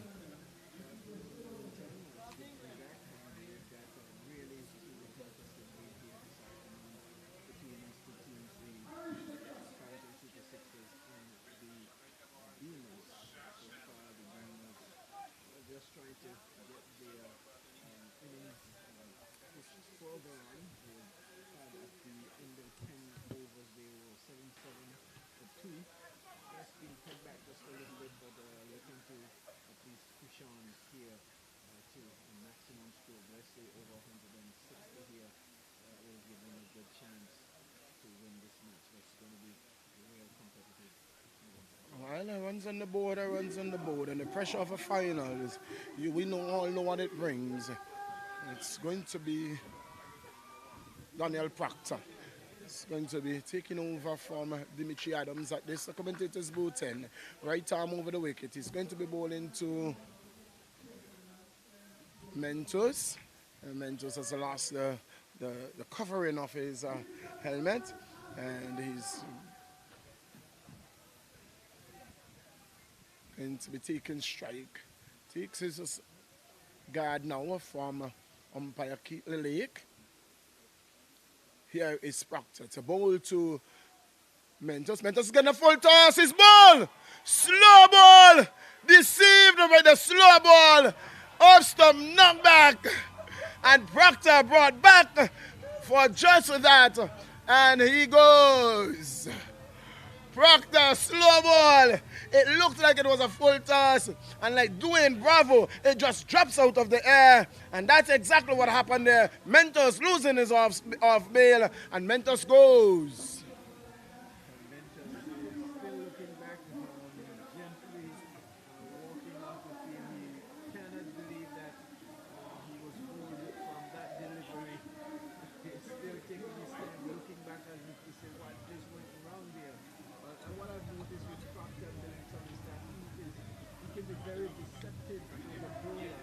It's just that he change up his lengths and his lines quite a bit, and his variations are very good. And he doesn't serve you any beat and drink, so to speak. He's always changing up his delivery, and if you're not thinking, it will be to your detriment. And we have seen that twice here today. Well, what I thought happened there,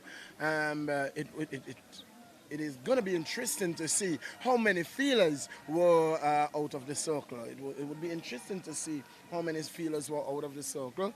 And that, I think, was a cry from the dressing room.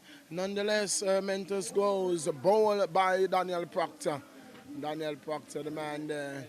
We should have been picking that ball up from the pasture right out there. That should have gone. It should have gone. But he was deceived, absolutely deceived. It looked like a full toss, and as I said before, you looked to hit Dwayne Bravo across the line, and the ball is like a full toss, and all of a sudden it drops, and it pulls it back like with a string on it, pulls it back, and that's exactly what we saw there. And Mentos looking for a big hee-ho. We were looking for the ball going out of the ground, but we looked and recognized that the celebration was beginning, and that it was indeed that he would have lost his off bail.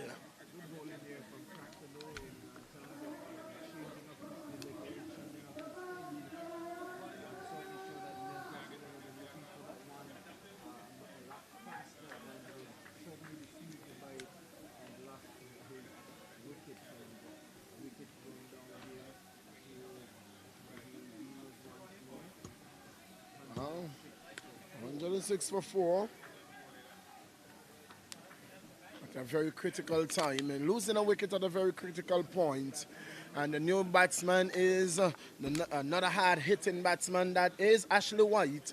Ashley White, the new batsman. I think a respectable total will rest on these two battles here, these two battles. We will certainly need to back out the remaining of the 20 overs that's left here for the Beamerz, for them to put up a respectable. Indeed. Here is Proctor to bowl to Ashley White. White is turned this one on the onside. They've gone for one. They will come back for a second. Ashley White is not fully fit, but he is going to get back there very easily. He's off the mark, first delivery. The total moves on to 108. 108. Ashley White is on 2 and Button is on 8. The Beamerz winning the toss and choosing to bat. And they are 108 in the course of over number 14. And they are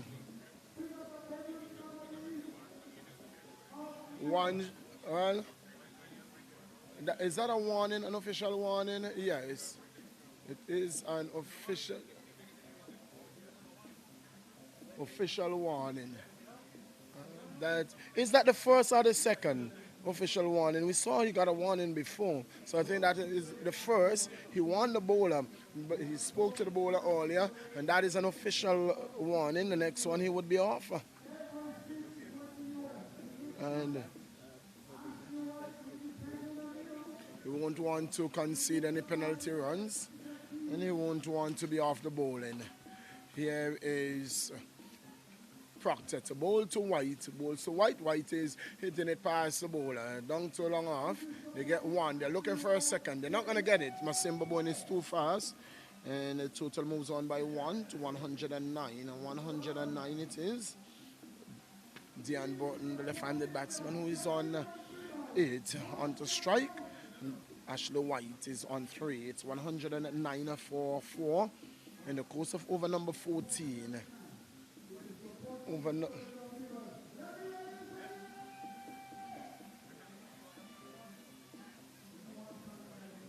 Here is, this is over number 15.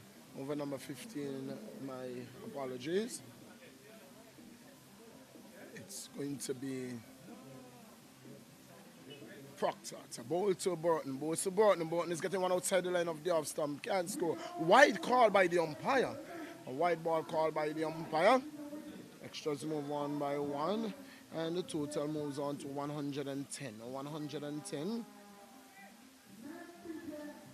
105 it is at the end of over number 14. And we are in over number 15. It's 110. 110 for 4.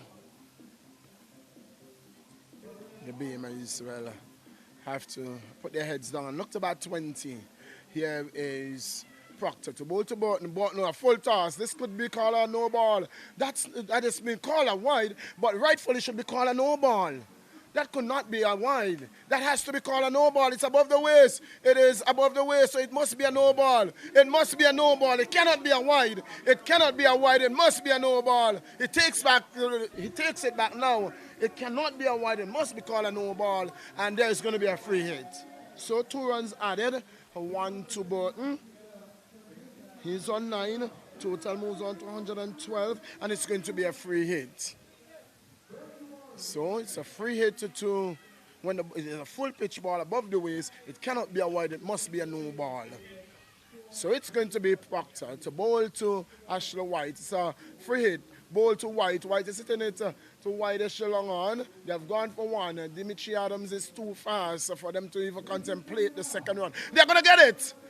No, they're not going to, because the ball went over the keeper head. But in the end, well done job there by his brother, that's Demetrius Adams, who backed it up well, and they only conceded the 1. So White is on to 4.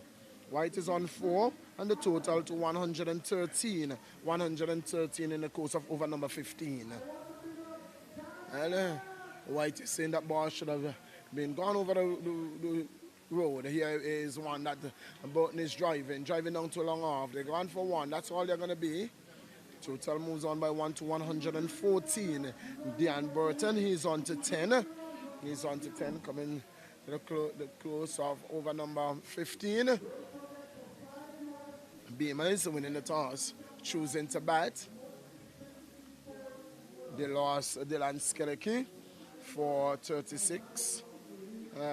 Captain Lindell Richardson for 26. Shaka Hodge for 11. And the last wicket we saw there was that of Mentos for 19. Here is Proctor to bowl to Ashley White. White is getting one that he's playing, getting off the pad. They're gone for 1. They will come back for a second. This is going to be signal leg byes. Leg byes, so the total moves on. Extras on to 9, and the total on to 116 at the end of over number 15. It's 116. And Tony, any prediction as to the final total?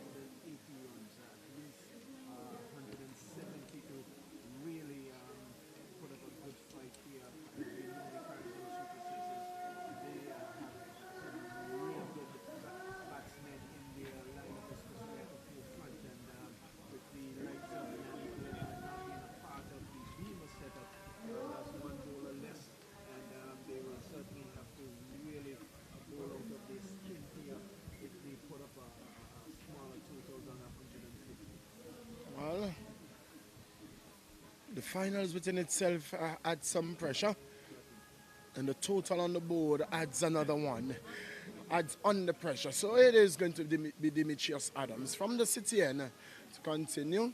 He's going to be bowling to the wicketkeeper batsman Dean Burton. Taps away, waits for him. He's making some adjustment to his field. We see a man on the mid-wicket boundary, one on the backward square on the square leg boundary. Long on, long off, and deep extra cover the men out. Here is Demetrius, the ball to Burton. Burton is driving past the bowler. And the man coming off the boundary there is Richardson, who fields, sends the return to the bowler. Score moves on by 1 to 117, and Burton moves on to 11. Burton is on 11. With him is White, who is on strike now. He is on 4. Total 117. 117 in the course of over number 16. Field changes over for the right-handed Ashley White. So a very strong onside field. It's the long on, square leg, and mid wicket out for Ashley White. Here is Demetrius Adams. Moves away from the city end, and he aborts his run up. Dead ball signals by umpire Webster. Demetrius will try again. He gets back to the top of his mark, flicks the ball from hand to hand, moves away. Right arm over the wicket, bowls to Ashley White. Ashley White is playing this one in the air, down to the man at backward square boundary. They have gone for 1. That's all they're going to be. And off the square leg boundary coming off there, and sends a return to the bowler. Score moves on by 1 to 118. 118. Ashley White moves on by 1 to 5. Brings Burton, who is on 11 on strike. At the end of this over, the next voice in the hot seat is going to be that off. And the man, Trident Bryan. Trident Bryan is going to be our next commentator. Here is Demetrius Adams. Waits as Burton taps away, waits for Adams. Burton is sitting this one, down to long off, to the right of long off. They've gone for 1, looking for a second. They are not going to come for it because the return is on its way. And not the best of return, but it was released by Damian Hodge very quickly. And in the end, no more than the 1. So, 1 more run to Burton. He is on to 12, and the total to 119. 119. And the ball of this, the 16th over. Here is Demetrius Adams. Making some adjustments there to the field. For the right-handed Ashley White. White taps away. Wait for Demetrius. Let's see, there's some adjustments in the field. Asking the man on the mid-wicket boundary to go to his left. Here is Demetrius. Tosses the ball from Antoine. Shuckles then moves away. Passes umpire Webster. Ball to White. White is sitting this one. It's in the air again. They've gone for 1, and they're not going to get more than 1. As Hodge sends the return to the keeper, and the total moves on to 120. 120. White is on 6. White is on 6, and brings Burton, who is on 12, on strike. 120 it is, with 4 of us to go after this. Well, they will have to look at 10 runs and over. That will bring them to 160 or so. This one is in the air. It's hit. High, hard, handsome. 6 runs. High, hard, handsome. The man coming around there from the long on, looking interesting, but in the end, it went over his head. That was the man coming around from long off, and that was Hodge. And he didn't get close to it. It goes over his head, and it goes away for 6. That is the diminutive man Burton, but he can pack a good punch.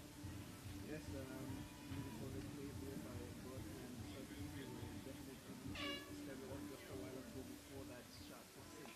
They're just about scoring at 7.7 runs and over, with some 4 overs and 2 more balls Here is Adams. The ball to Burton. Burton is driving again down to long off. He's going to get runs here. I've gone for one. Hartfield sends a return. And that's all they're going to get. As the ball lodges in the hands of the bowler. The over coming to an end. And at the end of over number 17, it is Burton. Over number 16. Is it? Yes, over number 16. It is 19 to Burton, 6 to White, and the score is 127 for 4. Yes, 127 for 4, scoring average of 7.90 runs an over. And if they continue in that vein, they will probably see themselves just getting just over 150, whether that will be enough. We will wait and see. Runs on the board, as I said, good afternoon, Yes, and we know that with this Beamerz spin attack that they can certainly defend any total, but a player that they will certainly be missing is the man Yannick Leonard. It'll be a key miss for them, but they have found a gentleman who was a mentor. He's another left-arm spinner, and he can replace some of the production. He won't be able to replace Yannick Leonard, but he can at least replace some of the production that Leonard would have provided. It's going to be the captain, Dimitri Adams, coming back into the attack. The number 4 on his back, the right-arm off-spinner. He was bowling over the wicket to the left-handed Dion Burton. Burton taps out. It's Dimitri Adams. Hands up now, right arm over the wicket, into ball to Burton. It's one Farrington, and Burton drives it down the ground, looking for one. They'll look for the second to run. Ashwright will come back, and they should get 2 runs very easily. Scones on to 129, 129. Dion Burton is on to 21.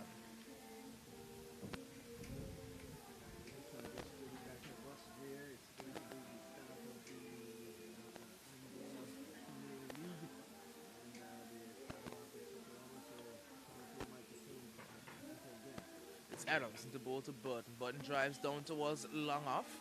Man coming off the boundary, it's Rana Adams, and he's extremely quick. Probably one of the quickest fielders you'll see in this tournament besides maybe Carlisle Hughes. But that's a single for Dion Burton, and the score passes the 130 mark. It's at 130 for the loss of 4.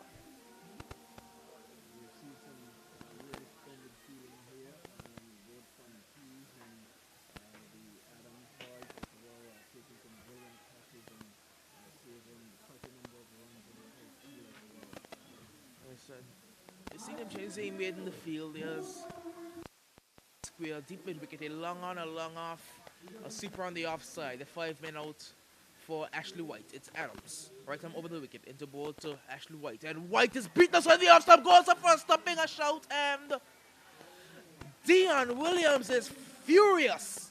He can't believe that the umpire has not given that one there. He slams the ball into the ground in frustration. He can't believe it was not given out by the umpire. But what the umpire says goes.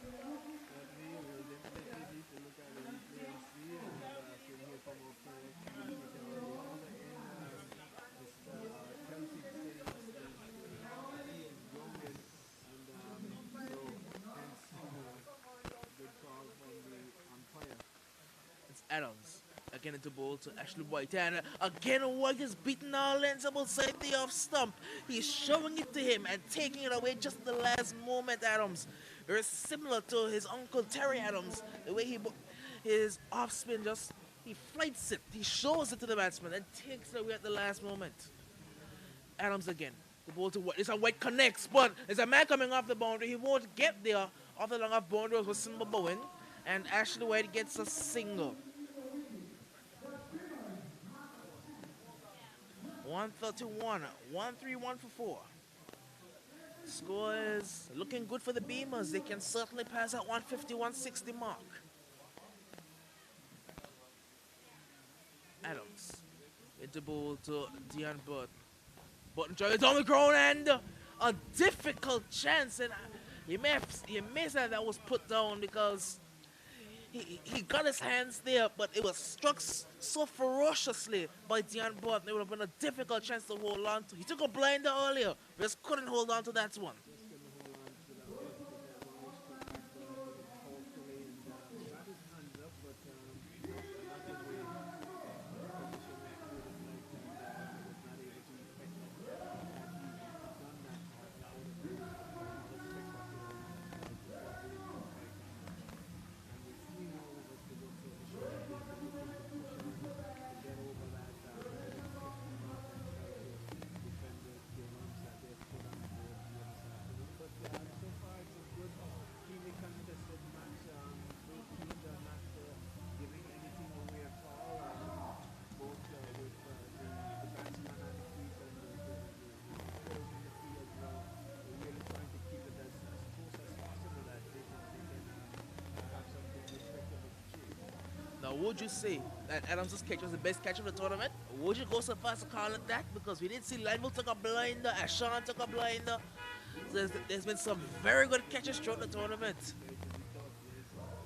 Because I really thought that he was going to get to that ball and then to put in the extra effort to actually dive into that. We don't have nice grass that can cushion the ball. I really put his weight out to take that catch. It's going to be Panda Adams, the leg spinner for the first time introduced here. Panda. It's his first over of the day. The right arm leg spinner will be bowling from the city end. Panda Adams. Right arm over the wicket to the left-handed Dion Burton. Burton is looking to pull this one. This one goes high. Man coming off the boundary is Jada Richardson, and he takes the catch. He almost ran into his teammate coming off the mid-wicket boundary. But Jada there at long on. Dion tried to take him on, and Jada said, "No, sir, I will hold on to that one." And there goes Dion Burton. Yes, Burton trying to push the scoring on here, hitting that one, but the fielders out there, especially the fielders for the Farrington Super Sixers, they have caught well this tournament, and that one was right up there, and the fielder coming around there, and Richardson really came around. At one point, I thought that there was going to be some mix-up because the other fielder coming from him, he was running in the direction, but they showed some good composure, and Richardson was able to effect that catch. And a good wicket to get as well. Dion tried to take on the longest part of the boundary. But what I like about leg spinners, especially Panther, he's always in the game. He can always create something. It was a nothing ball. A rank, short, flat delivery. It was there for the hitting. Dion tried to hit it to the longest part of the ground and just didn't make enough contact.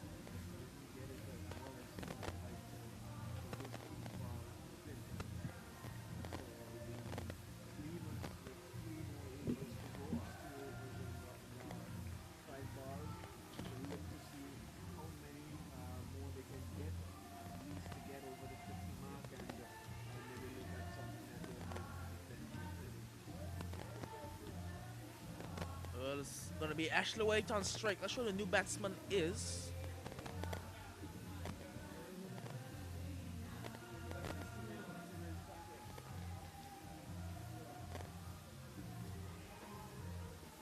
It's Cyril who's a new batsman. Cyril, a new batsman. He seems to be a left-hander. I've not seen him play for the tournament. But it's going to be Panther. He always manages to get a wicket.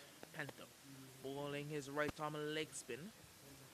Ashley White just surveying the field, trying to take his time, getting himself back into the groove because he's lost his partner, Dion Burton. Again, it's a backward square, deep mid wicket, a long on, a long off, a deep cover. Fielders outside as it's Panther into bowl to Ashley White. White, look at the heave, and he's trying to go across the line as Ashley White, and Panther just slowed it down, and he wasn't able to make contact. I like that from Panther. He flighted it and slowed it down just a bit.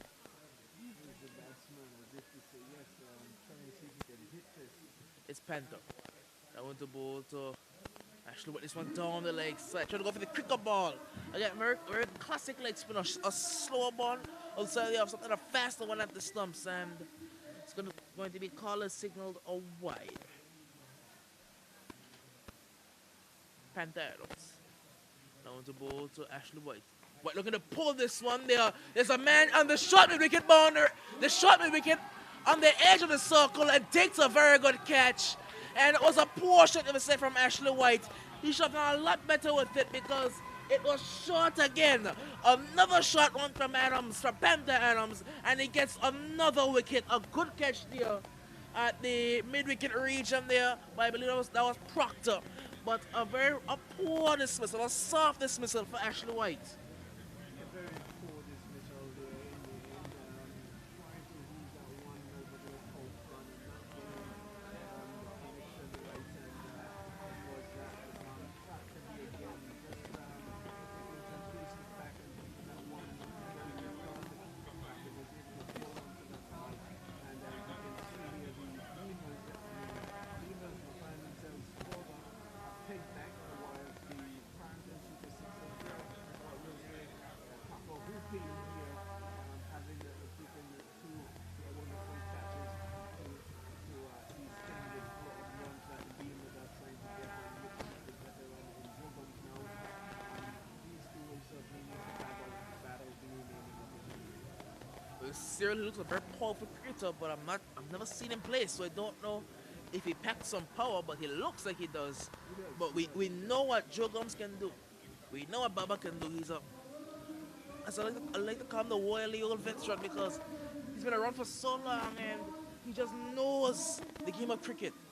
His brain is still as sharp as ever, and certainly sure that he will make sure that at least himself and the other batsmen Cyril. This one's bowled for Cyril, and it's a fast up outside the off stump. Cyril tried to pull. Wasn't the best shot option, and it's going to be a dot ball. So it's first time I'm seeing Cyril have a bat. It's going to be Panther Adams in the bowl to Cyril. And Cyril is pushing this one short to short extra cover. That's going to be a single. So Cyril is off the mark, and the score finally moves on to 133.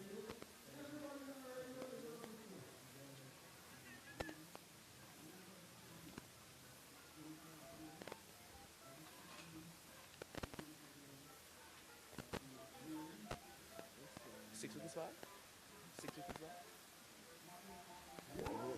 1-3-3 for 6.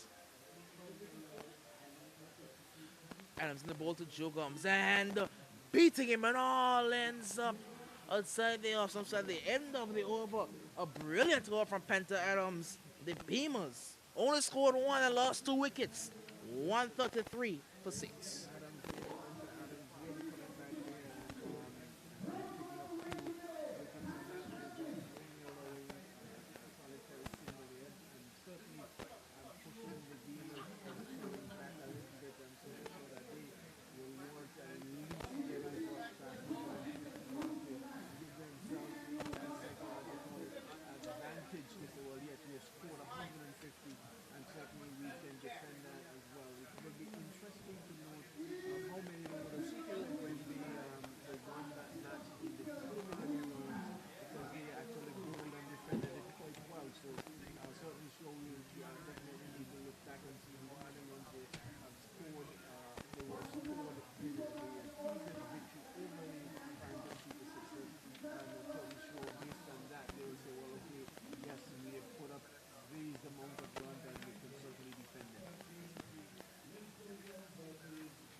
Well, looking back at the records, I think they scored 147 in that game where they defended extremely well. I think the score is 147. Well, getting close to that, and so they have some confidence building on that as well. Masimba Bowen now. Into ball to Cyril. Cyril is looking to heave. This one comes off the outside edge down towards the third man boundary. They'll get one, and that's all they will get.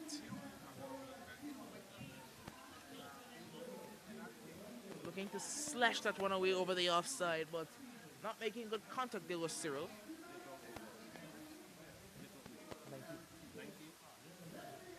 Into the penultimate over, and it's going to be Joe Gomes for the first time facing Masimba Bowen.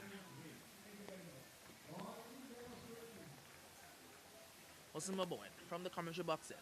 As we're seeing Cyril, he's having some adjustments being done to his helmet.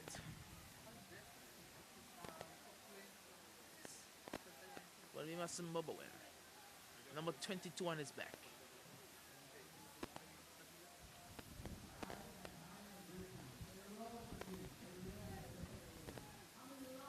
They're trying to adjust the field a bit.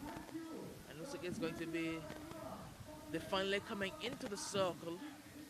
The third man going back. So it's going to be a deep square leg, a short point leg, short wicket, a long on, a long off. Short extra cover, a deep cover, a point, and a deep third man. The field is set for Joe Gomes as it's Masimba Bowen. Now with the ball to Baba. So this delivery, Baba's looking to heave, but beating outside the off stump. You would say a shot of no real confidence, just a rank heave. So it's not trying to leave it. It would be a foul corner, but not collecting at all. It's going to be Masimba Bowen again. From the commentary box end. Turns at the top of his mark. Runs away from us now into ball to Joe Gomes. This delivery, Joe Gomes is clipping it down towards the long on boundary. They'll get one. Looking for a second, but they won't come back. I don't think Cyril was he wasn't really aware. This one was on to 135. 136 actually. 136. So this motoring along, trying to get to that 140 mark. It's going to be the umpire's arm going out, telling Masimba Bowen you have to hold on. They can't deliver the ball just yet. I don't think Cyril was ready. Captain Adams just showing some instructions to the man Proctor, their short extra cover, as it's going to be Masimba Bowen now. Passes in the umpire into ball to Cyril. Cyril looking to heave it through the offside. Gets it down to a short extra cover. Gets past Proctor. Adams will return this one, and Joe Gomes gets back for the second. So Cyril gets 2. He moves on to 4. And the Beamerz on to 138.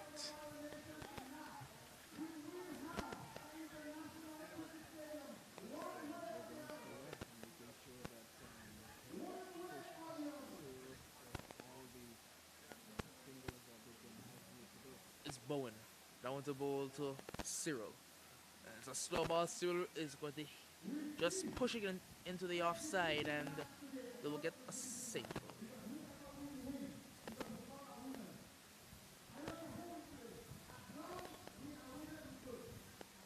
So they're at 139, one away from that 140 mark, that extremely defendable total for this Beamerz bowling attack. Because they have the likes of Shaka Hodge and Joe Gomes who can really defend the low total. It's Masimba Bowen into ball to Joe Gomes. And Gomes gets this one off the inside edge. Shy at the stumps is going to be not out, and they get a single. I would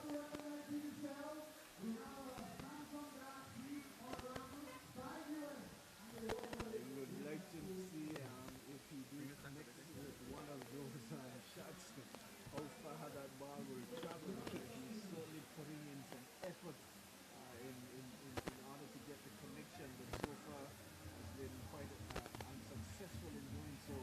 But he's still there at the crease, and they certainly want to make the best of these 3 overs that they have left. At least they are at 140, and then they'll be looking to at least maybe get another 10, 15 overs just to really get on that 150 mark. It's going to be a difficult task because the man bowling the last over is J.D. Richardson. So it's going to be extremely difficult for them to get 10 runs off the over. It's going to be Jadal Richardson, the right-arm fast bowler for the Super Sixers from the city end. He's operated from pretty much all day today. His first spell was from the city end and he bowled extremely well.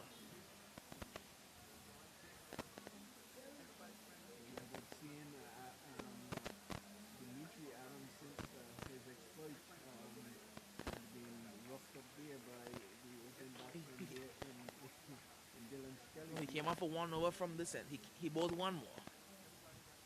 But he hasn't bowled his full quarter because I don't think spin at this time would be very appropriate because there's two batsmen, they're relatively new. You want to rush them. It's going to be Jadal Richardson. Now to bowl to Joe Gomes. It's fast. It's very fast, but Dion cannot keep that one inside the gloves and they scamper through for a single. But he's really bowling that ball quickly there. Is Jadal Richardson. Cyril definitely needs to be on his P's and Q's because Joe Guns, like I mentioned earlier on, he will make sure that every opportunity to have a run, he'll certainly set off for. 141 the score for loss of 4 wickets. Loss of 6 wickets, sorry. It's going to be Jadal Richardson. As a single changing made in the field.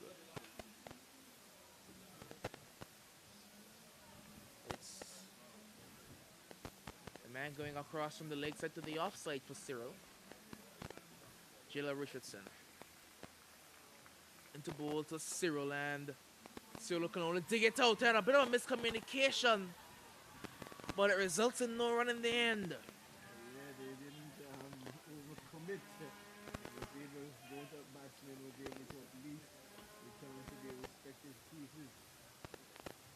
That's it. Saw Joe Gomes again. He was down the track, but Cyril was not interested at all. It's Richardson into bowl to Cyril. And this one gets past everything. Will come down to the boundary. That's going to be 4 runs.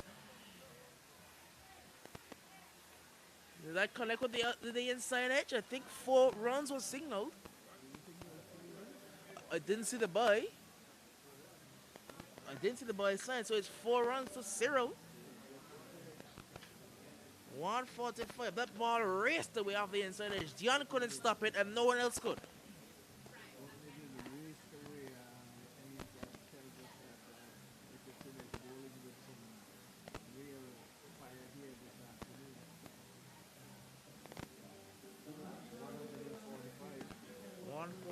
For 6 of extremely defendable total. Going to be Jadal Richardson from the city end into bowl to Cyril. A slow ball. Cyril hits it down the ground very high, but it's going to fall just short of Hodge coming off the boundary. And coming back for a second. Is he out? Not out, says the umpire. He got back in his crease just in time. So a very eventful ball, but it results in 1 run.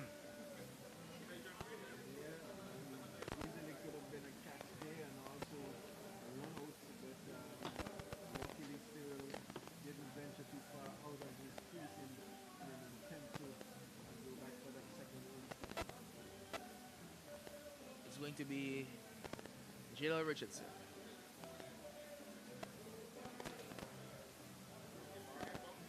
Right arm over the wicket into bowl to Joe Gomes. He takes up this Yorker. Very good ball. It's Campbell through for a single.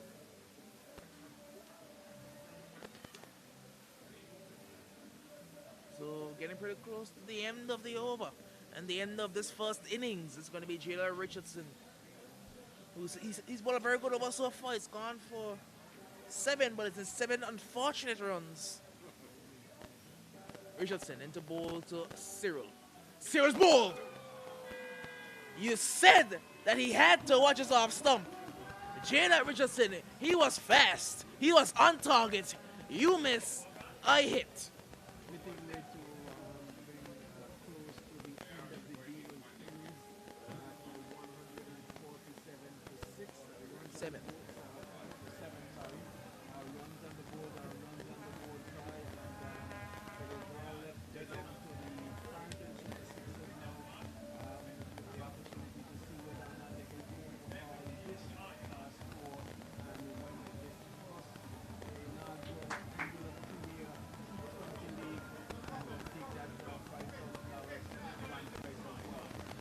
Well, as we said, in their previous game against the Farrington Super Sixers, they defended 147.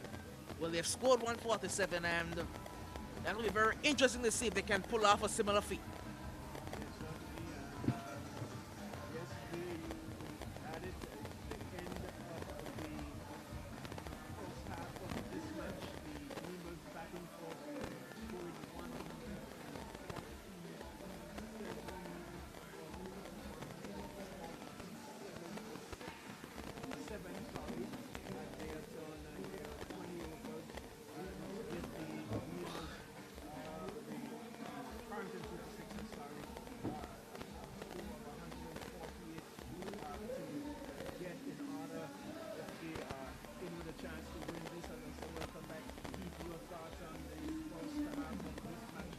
Yeah, 148 is the target.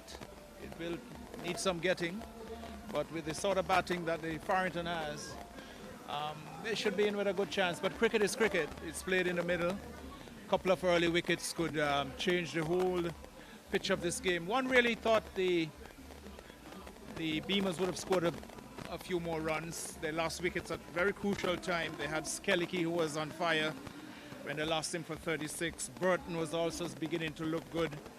Lindell Richardson, the key players. Mintos was looking good when he also fell. So just the Sixers were able to get the wickets just when the batters were beginning to turn the screw on. But 147 would be something of a disappointment for the fans, the Beamerz fans. But as I said, and we all know, that runs on the board is runs on the board. The Sixers will need to get them. The Beamerz, they have a very good bowling attack, especially the spin department. They would be missing Yannick Leonard, who's gone off to England to play club cricket. But Mintos, the other left-arm spinner, I think the left-arm spinner will be the real danger man here, along with Shaka Hodge and Joe Gums. Those three spinners would certainly have to carry the bulk of the bowling here today. You would need to get Dimitri and Jadel early and put some pressure in the middle and lower order. If you can get Jadel and Dimitri, Terry Adams a little further down, then you're right into the heart of the batting there for the Sixers. So it's a good contest. As I said, there's a lot to play for, $5,000 US, quite a bit of money in this guava crop time, as we say. And it should be a good contest. We have a good crowd on hand, and it continues to build. As I speak, more and more cars are coming in. More and more fans are coming into the ground. There's a band that will be playing, the Vito Band, plus a special artist will be featured after the game, after the presentation. So and there's the football, Soccerama, female Soccerama competition to the back of us in the Raymond E. Guichard Football Stadium. So the action is right here in this little spot, Tony.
But I could tell you the Farrington will not run away with this.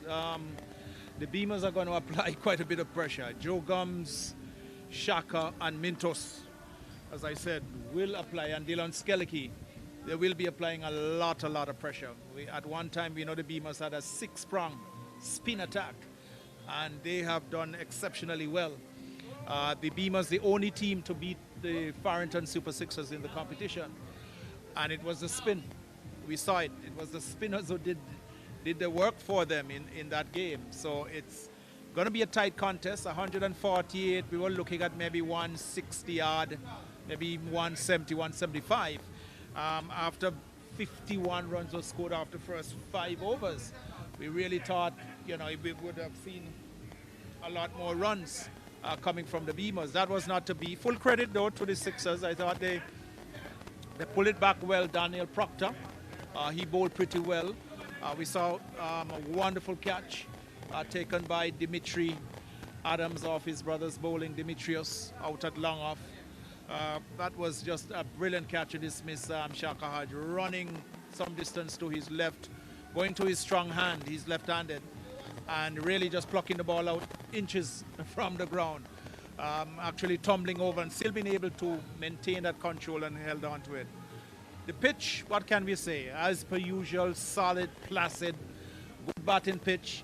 If you can bat, you can make runs. If you can bowl, you can get some wickets. So it's a balance there. The outfield, lightning fast. Once you get through the 30-yard circle, you're going to have to do lots of chasing to prevent the ball going into the boundary. So we are in for a very good contest, Tony. It's not going to be a runaway, in my opinion. Not as long as you have Joe Gums, Shaka, Mentos, and Skeleki. And spin will determine the quality of spin, and the way the Beamerz bowl will determine whether or not they win or they lose this contest, in my view. Certainly, and the atmosphere here at the Western Park is really electric and good atmosphere to be in, good place to be watching this encounter between these two top teams who have really played the better of the cricket the whole tournament, and it was fitting that we're seeing these two teams at the top of the 4 teams. Not saying that the other teams they did play well in some parts, but these two teams did acquitted themselves well and really presented themselves to be here today representing for the winner take all. And like you said, it's a healthy sum of money as well for across the narration of the T20 league, and so I'm certainly sure either one of these teams will be very, very satisfied having that. And the game is fully covered here.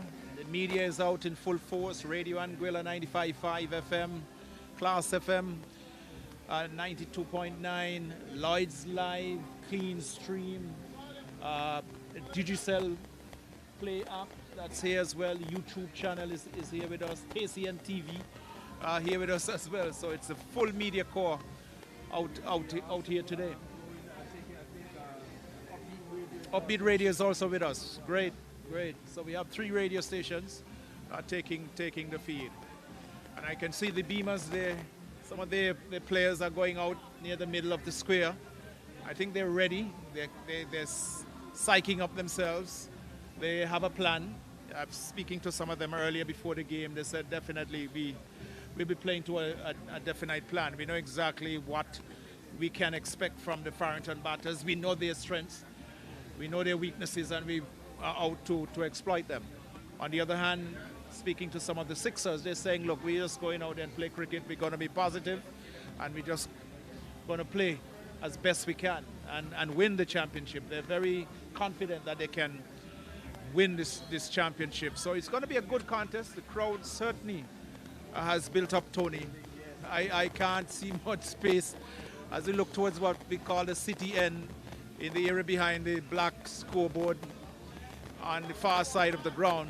That area is heavily populated by cars to the back of me and to the side, even on the main road, the Queen Elizabeth Drive Road, going straight up, as I understand it, as far up as the Church of God Holiness. The cars are lining on the left side, and I understand to the back of us, going up to the high school, Campus B, all along the route near Drake's Garage. That whole area is populated.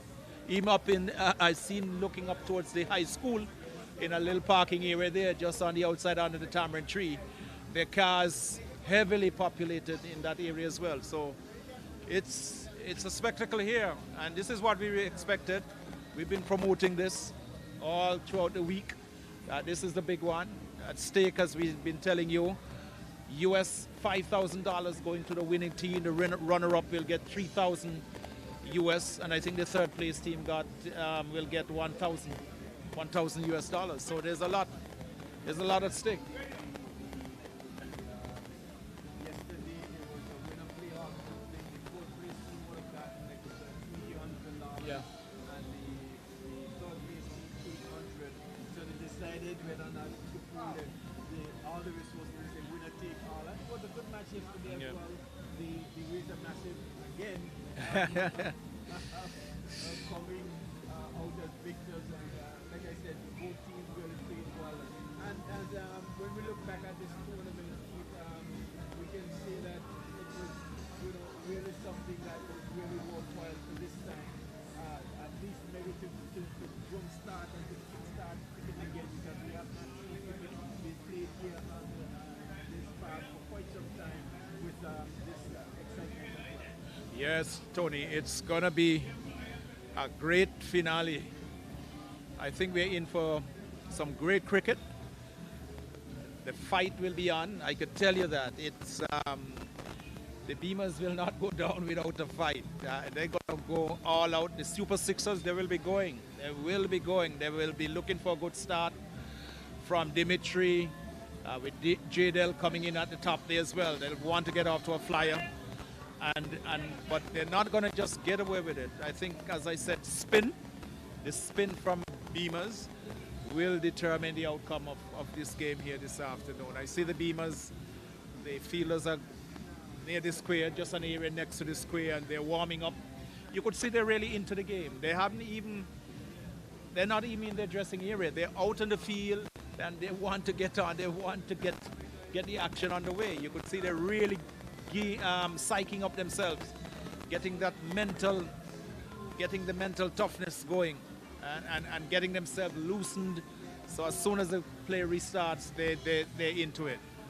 We are sure that they would have gotten a good head start from their management as well, in that of Rodney, because we know he's very competitive, and I'm totally sure that he would have seen some good information with them of how they are to approach this game and how much they really are to put in. And like you said, this is going to be a real encounter here this afternoon. You realize the Beamers, they think that they have got just enough runs, and as you mentioned earlier on, they have got quite a number of good skilled bowlers as well, and we are going to see them on display here this afternoon. And likewise, Rudolph Proctor, the manager of the Super Sixers, would have given a long time, and Charlie Hodge from the management of that team would have spoken at length to their team as well. So you have two competitive managers in Rudolph Proctor for the Sixers and Rodney Ray for the Beamers. So you have two guys who are very, very positive and who are very tough managers, and they'll be going all out. So I just think we're in for a thriller this afternoon. I don't think the fans will be disappointed. They'll be very happy that they came out here this afternoon to see this contest. But Tony, just to look back at some of the stats from the competition, the Beamers before today played 7 matches, won 6, lost 1, scored 1,133 runs off 137 overs, conceding 829 runs.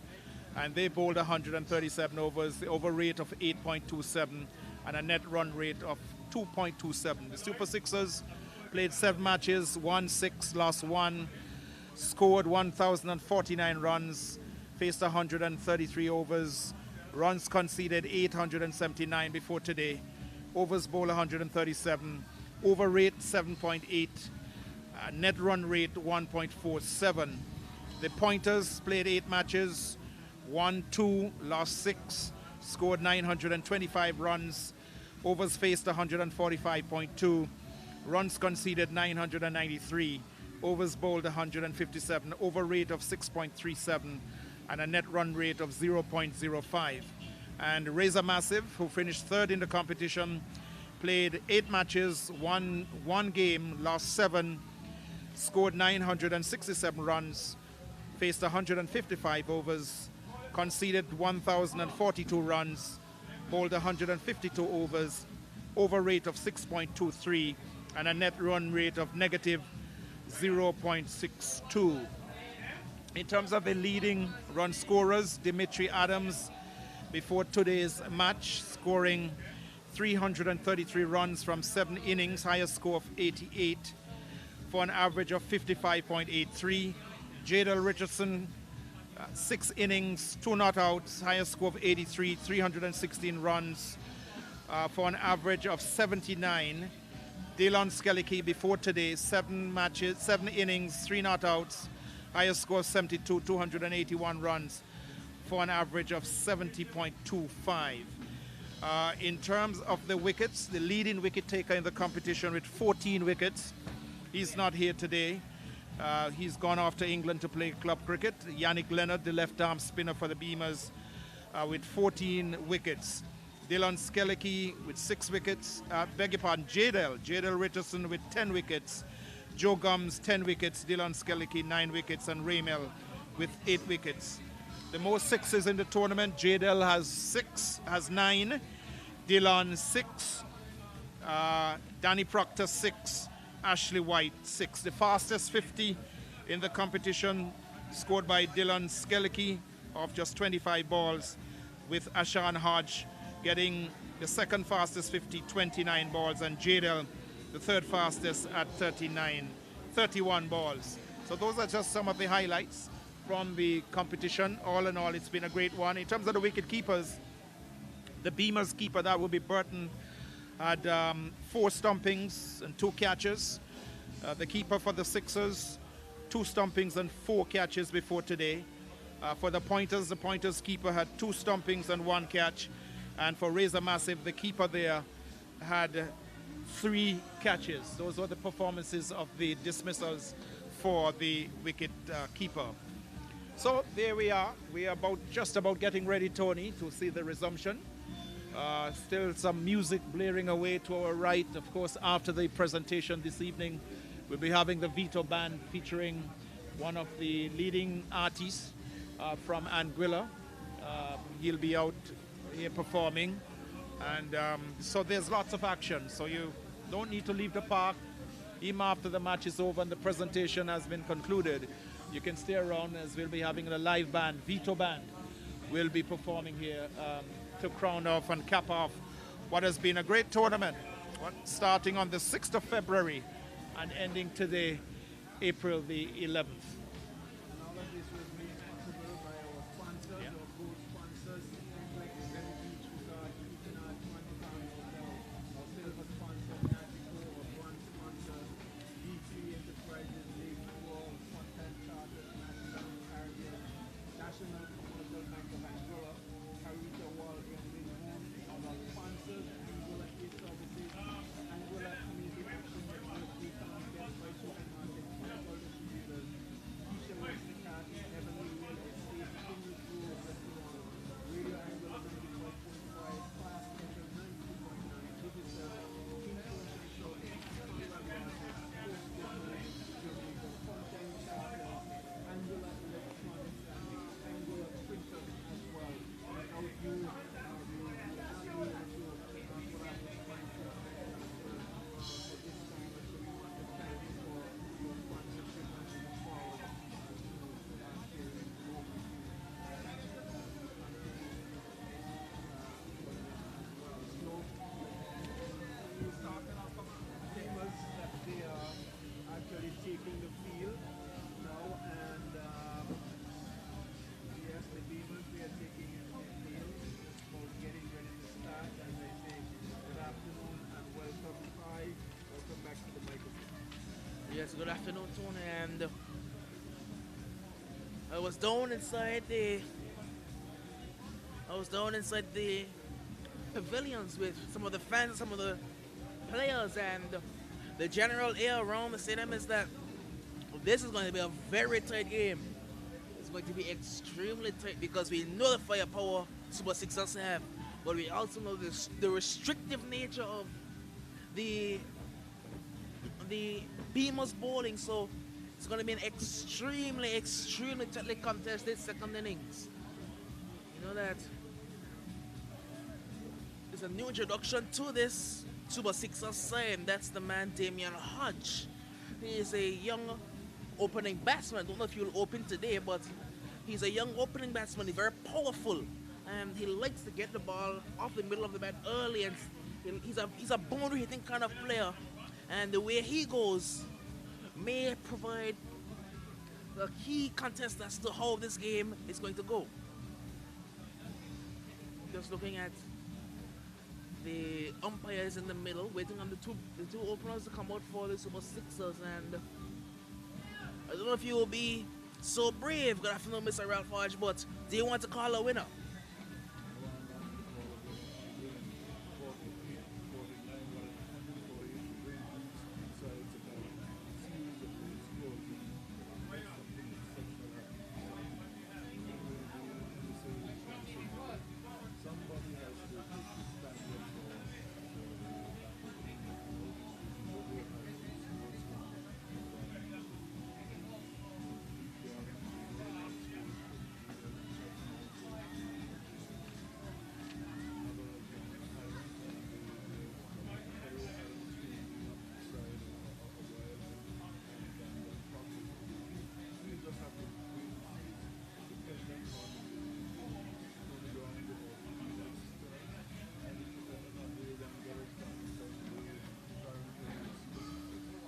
It's going to be Daniel Proctor and Captain Dimitri Adams opening the batting for the Farrington Super Sixers. And it looks like the bowling will be led by, is that Giovanni Gomes?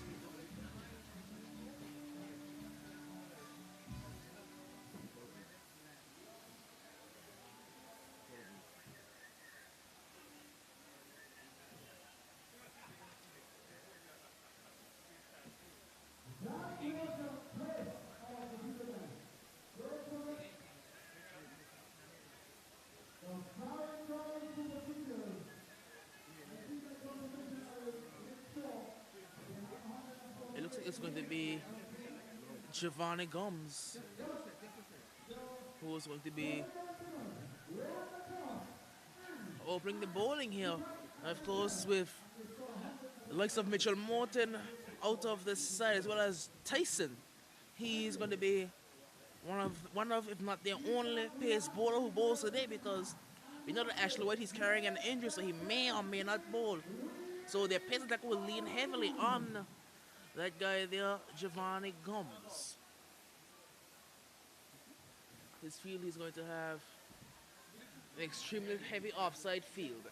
It's Gomes with the ball to Adams. Adams is driving this one over the top of the offside. Man coming off the cover boundary will slightly miss field, but they will only get a single.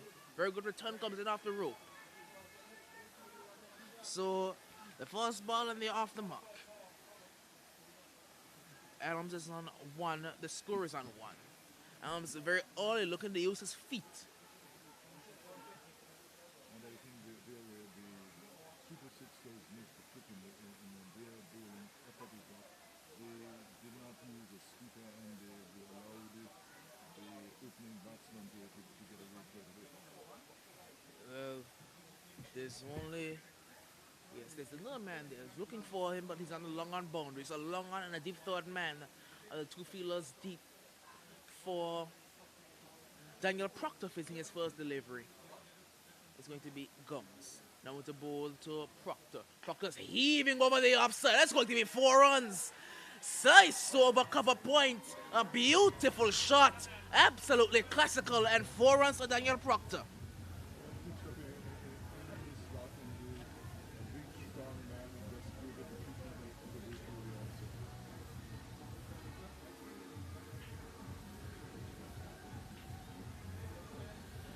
Well, he's in a no-nonsense mood. He wants to follow what Dylan Skillicky did in the first innings.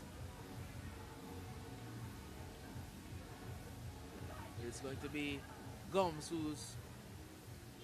he'll have to make an adjustment because Proctor is very strong, so he can go over the top in any direction. He would want to be a bit straighter because he has protection there on the long on boundary, so he wants to be straighter.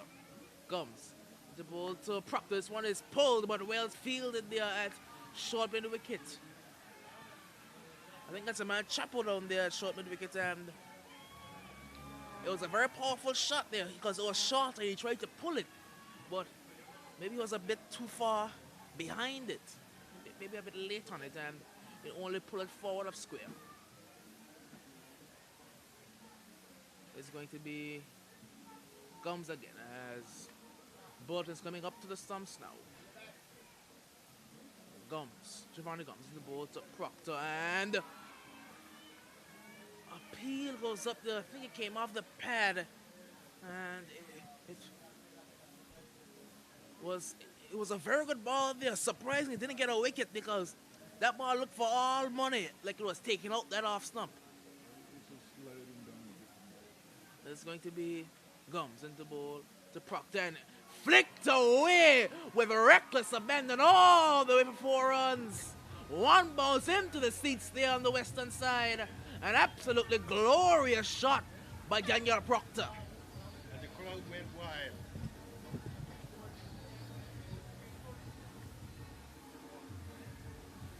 He dismissed it from his presence. He said, I don't want this here. Go for it by the boundary. And he sent it there with that ball that came off the bat at some serious pace because it took one bounce and it was halfway up the seats. He's going to have to change something. Giovanni Gums into ball to Daniel Proctor. And Proctor's forward, a much better ball there. The first one was maybe a bit down the leg side. This one is on about the off stump. So at the end of the first over, the Farrington Super Sixers off to a good start. It's 9 without loss. Yes, certainly the young bowler is making a mistake. He's going up in this last ball, very powerful batsman. So all he has to do is bring down the bat on his one two, put get those shoulders on it, and get it anywhere near the middle of the bat. He can rock it away. A good start for the Super Sixers, and one would suspect that the Beamerz are using, seeing how many overs they can get out of the half bowlers at this time before they go at the Super Sixers with a strong bowlers. Well, they would want to introduce the spin because they have the likes of Skellicky, they have Mentos, they have Joe Gums and Shaka Hodge. So that's 4 top quality spinners. And looking around the side, I don't know if they will want Giovanni Gums bowling out his full quarter, but he may have to.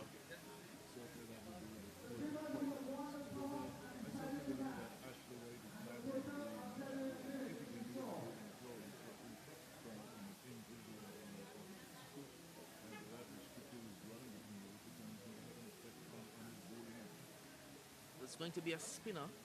It's going to be Mentos. Left arm over the wicket into ball to Adams. Well flighted and flicked away down towards the mid-wicket boundary. Man coming off the boundary will field and they only get a single.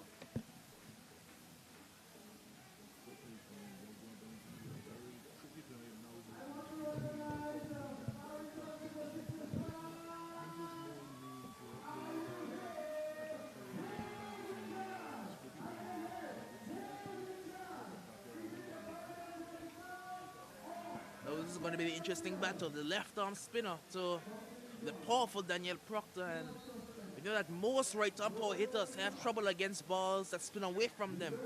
Of course, the likes of Curran Pollard, they all usually have trouble with left-arm spinners or right-arm leg spinners. The tricky thing about Mentos is that he's always around the 3 stumps. So he can turn it a bit, but he mostly slides the ball on. So if you play for turn, he'll try to get you bowled. Mentos, right? I'm around now into ball to Proctor. And as you saw, appeal goes up there.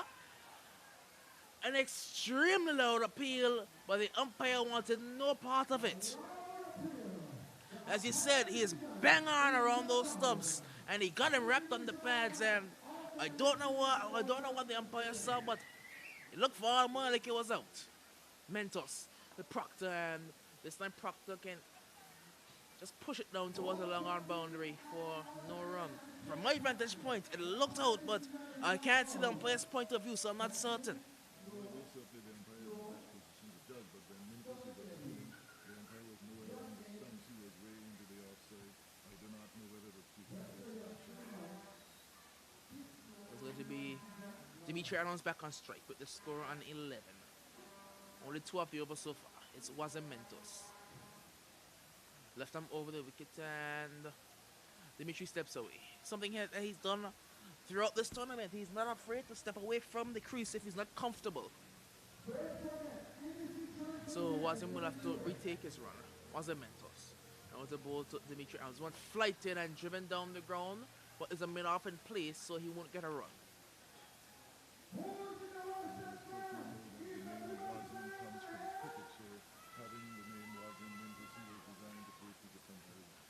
And of course, he had the left arm from Pakistan. Imad Wazim, of course, Wazim Akram. So all of Wazim so are very good cricketers. But it's Wazim Mentos now into ball to Adams, and this one is a bit short. They're trying to push to punch it into the offside, but can't get past cover fielder.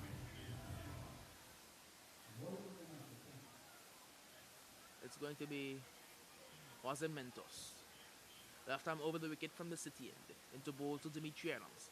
Adams is looking to cut there, but missing this one outside the off stump. Well taken by the wicket keeper. Very good over by Wazim Mentos. Only 2 off it. It's 11 without loss.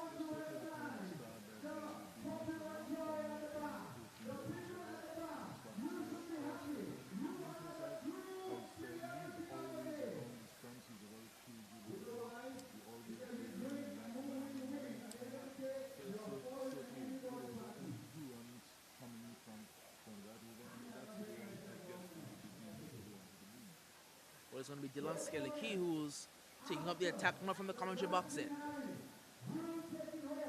So they have 3 overs and 3 different bowlers being used. It's going to be Dylan Skelly.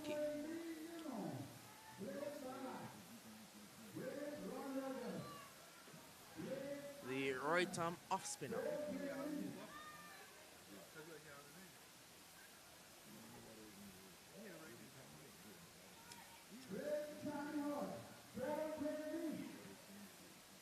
It's going to be Skelly. Right arm over the wicket into ball to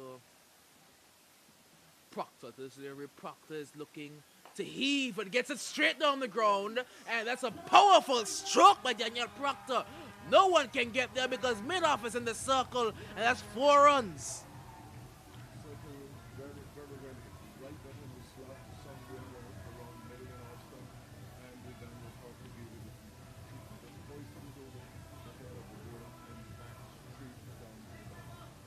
He's going to have to pull the length back because Proctor likes it full. He likes that he can just swing through the line of the ball.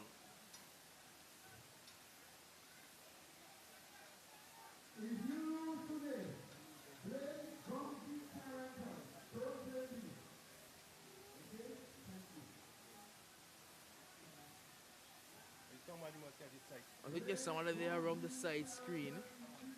The umpire is asking him to move.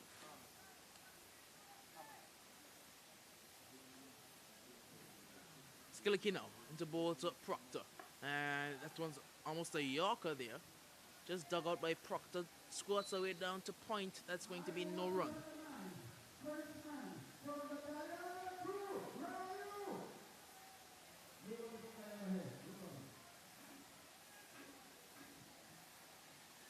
Skellicky again into ball to Proctor. Proctor down the track, and that's it with some power, but there's a man sweeping on the leg side, so that would only be a single. But Proctor is striking the ball well off the middle of the bat. Certainly he is a power hitter. It's either hitting or nothing else, because the defense is not that good, and he's making certain he's going to hit it out or he's going to hit it in. He's doing a good job this time. Well, he's coming around the wicket now on Skellicky to the left-handed Dimitri Adams, and if they can get one of these 2 batsmen early, then and they can get into the middle order of the Super Sixers. That's how I see that you can beat them, because their batting at the top is extremely good. Of course, the likes of Jalen Richardson, Yusuf Hodge, Terry Adams, even Rana Adams, they have some power here. But if you can get into the middle order early, where they have to consolidate and play a game that's not natural to theirs, it can be very difficult for them. It's going to be Dylan Skellicky. Now into ball to Dimitri Adams, a slip in place. And Adams is turning it into the leg side. Shaka Hodge is there. Try at the stumps is not in time and they'll get a single. 17 now. 17 for the loss of no wickets just yet into the third over. Dylan Skillicky, the bowler, bowling his first. Was him. Montos has bowled one and Giovanni Gums has bowled one. Giovanni's over went for 9 and Mentos is over went for 2. It's Skillicky into bowl to Proctor and he's beaten outside the line of the off stump, trying to swing over the top, but well bowled there by Dylan Skillicky. It's going to be Skillicky again, walking away quickly from the commentary box end. Right arm over the wicket into bowl to Daniel Proctor. This delivery, Proctor is coming forward and pulling down towards the long on region. Didn't connect very well and will only get a single.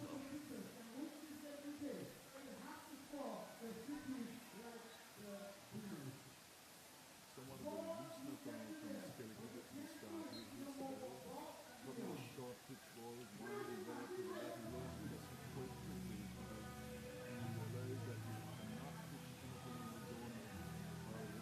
You're going to have to keep the ball back of the length, and when you keep it back of the length, certainly you have a batsman who's struggling. But he's so smart that he looks to just simply keep out the ball and to become the game partner with them whenever there's a chance he really gets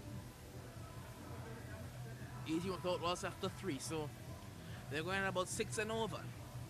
18 without loss. Dylan Skillicky's over went for 7 runs.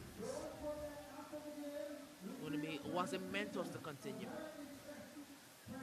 Left arm off spinner. Left arm around the wicket was Mentos. Down to bowl to Daniel Proctor and woo, that one there's well lined and he can only push it away towards short cover for no run. 18 without loss into over number 4 was Mentos. Into bowl to Proctor. Proctor back looking to pull, but straight to short square leg. That's Joe Gums there. It will be no run. So 2 balls, 2 dot balls was Mentos.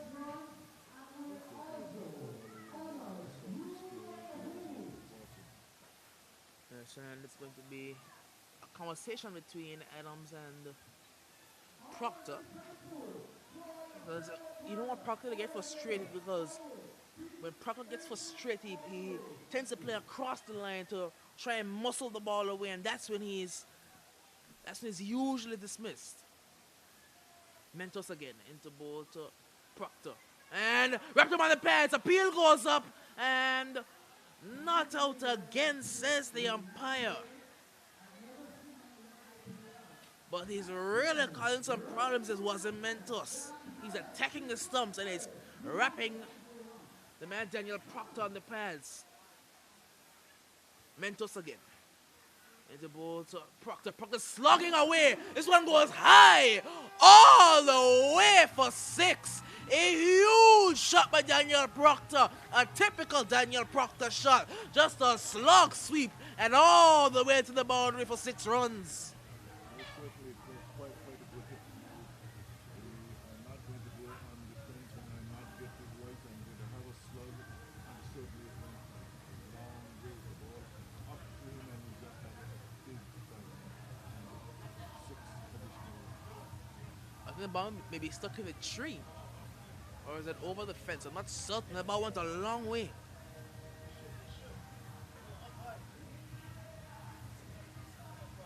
It may be either in the tree or it's over the wall. We can see the ground staff over there trying to locate the ball.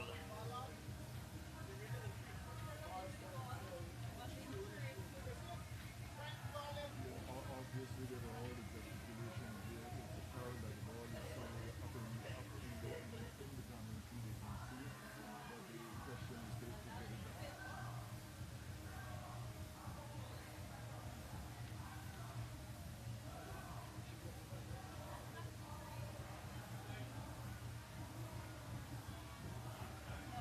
Okay, we can see the white dot dropping, so There's the ball. we should have some cricket again. As the ball is now back. It wasn't the tree, but they're going to have to use a rock, and they got it down.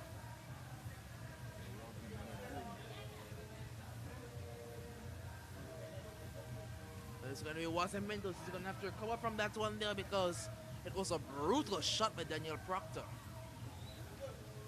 It was a good ball. It wasn't a bad ball because it was similar to the one that wrapped Proctor on the pads, but he didn't try to go on the defensive. He played the natural Daniel Proctor game, and it rewarded him with 6 more runs. He's on to 21.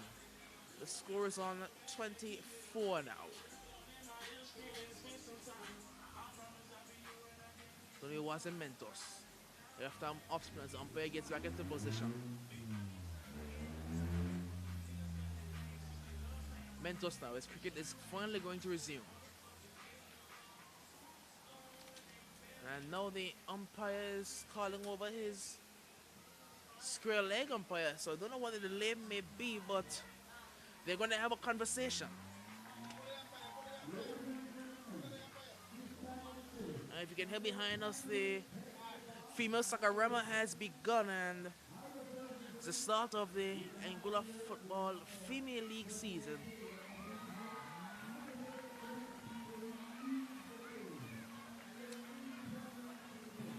But finally, looks like cricket may resume now. It's going to be Wasem Mentos. As the field is resetting itself. Wasem Mentos now into ball to Proctor and wrapped on the pads again. This one trickles away and the wicketkeeper Dion Barton will collect that one. It will be no run. 24 for no loss.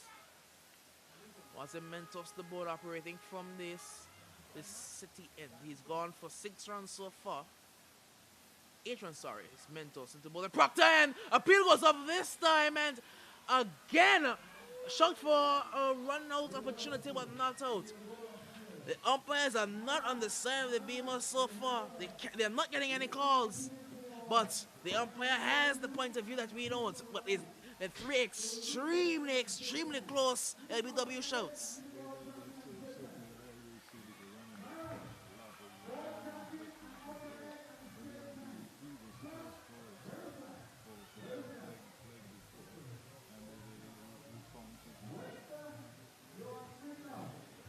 So at the end of 4 overs, the Super Sixers are 24 for no loss, and the next voice you will hear in the hot seat is that of the man, Millington.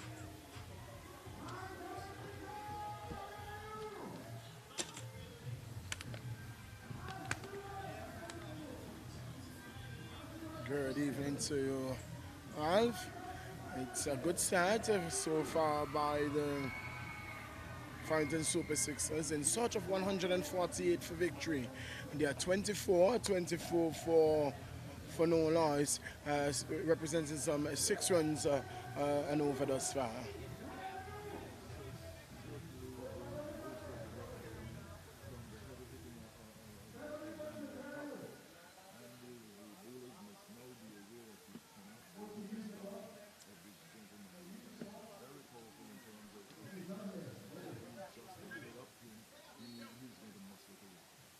Daniel Proctor and all around there represented the Angola at the highest level.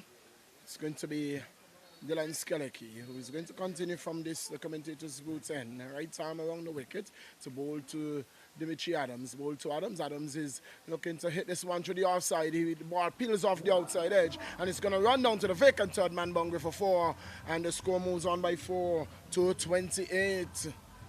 Well, not the prettiest of shot you will see there from Adams, but he got the designated result nonetheless.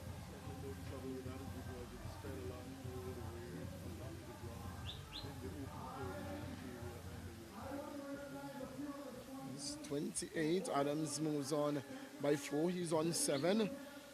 Proctor is on 21. Pretty much reciprocating the start we saw from the Beamerz when it was Dylan Skellecki who was going helter-skelter, and his partner, Lyndall Richardson, the most sedate innings. So it's 28 for no loss in search of 148 to lift the first ever Angola Premier League title. Dylan Skeleke makes some adjustments to his field with the two men out, being the mid wicket and the long on. Two men allowed out in the power play, and that's the long off. And sorry, the deep extra cover here is Dimitri Adams pushing down to long off. They're going to go through for a single. The man coming off the boundary there is Ashley White. He fumbles. Dimitri Adams was ready to go back, but not Daniel Proctor. Score moves on by 2-30, and Adams moves on to 9 and brings the hard hitting Daniel Proctor. We can be in some trouble here, and the way Daniel Proctor has been hitting the ball. Daniel Proctor to face Dylan Skeleke. Looking for redemption here is Skeleke. Daniel Proctor looking for redemption for his team because Dylan Skeleke was the one who took the ball in attack of the Sixers apart when they batted. It is going to be Skeleke from this commentator's booth, and I'm going to go right arm over the wicket. A ball to Daniel Proctor, mid off extra cover, short third man. Here is more in a whitish gully region. Here is Skeleke, ball to Proctor, short, and is been scattered there to a backward point, no run resulting. On the onside, there's a long on man on the deep mid wicket boundary, short mid wicket, and a square leg. Here is Dylan Skeleke. So ball to Proctor, ball to Proctor. Proctor is getting one that he's getting off there, it's going there, it's gone! Caught at a short third man, moving along from the goalie region to a short third man region. That's Mentor. Dylan Skeleke gets this man, and Proctor goes. Caught Mentos, ball Skeleke for 21, and it's 30 for 1 in the course of over number 5.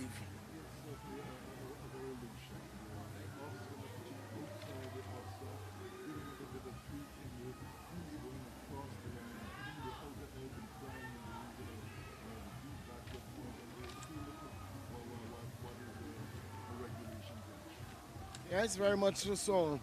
All at the same point, and it was the Beamerz. The Beamerz has the edge thus far. They'll be there in the 5th over.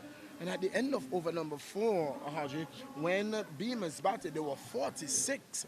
46 for no loss when Beamerz batting at the end of 4.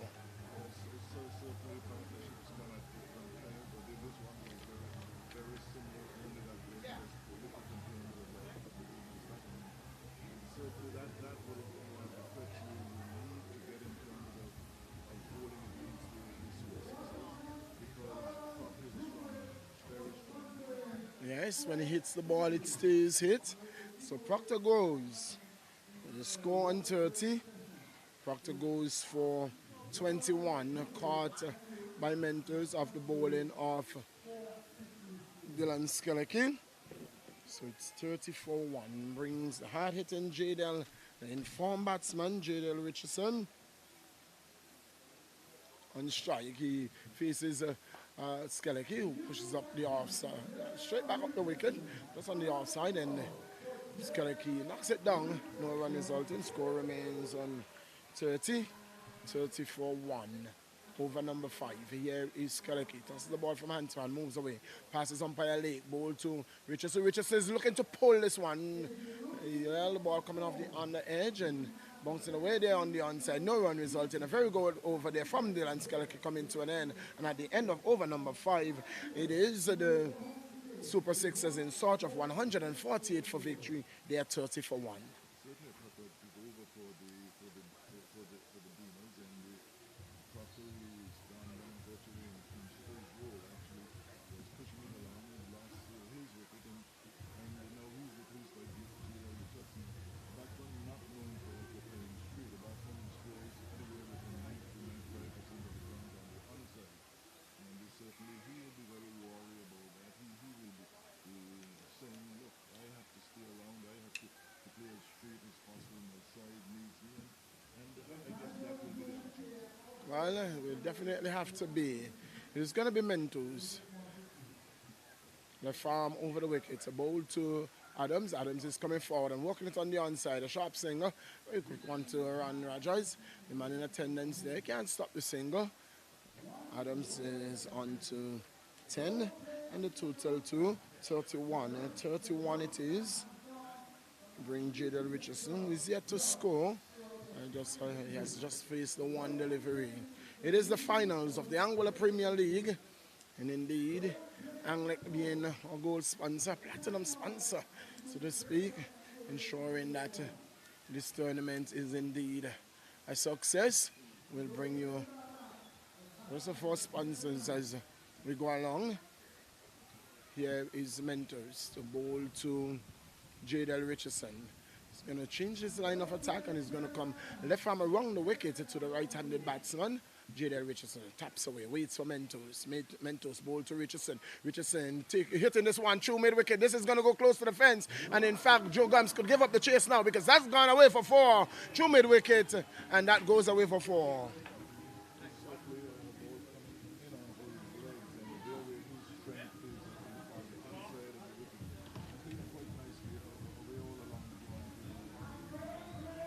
Well, Ralph, I am kind of thinking here with the personnel there in Joe Gums without a cover behind him, not the fastest of he should not have been at mid-wicket.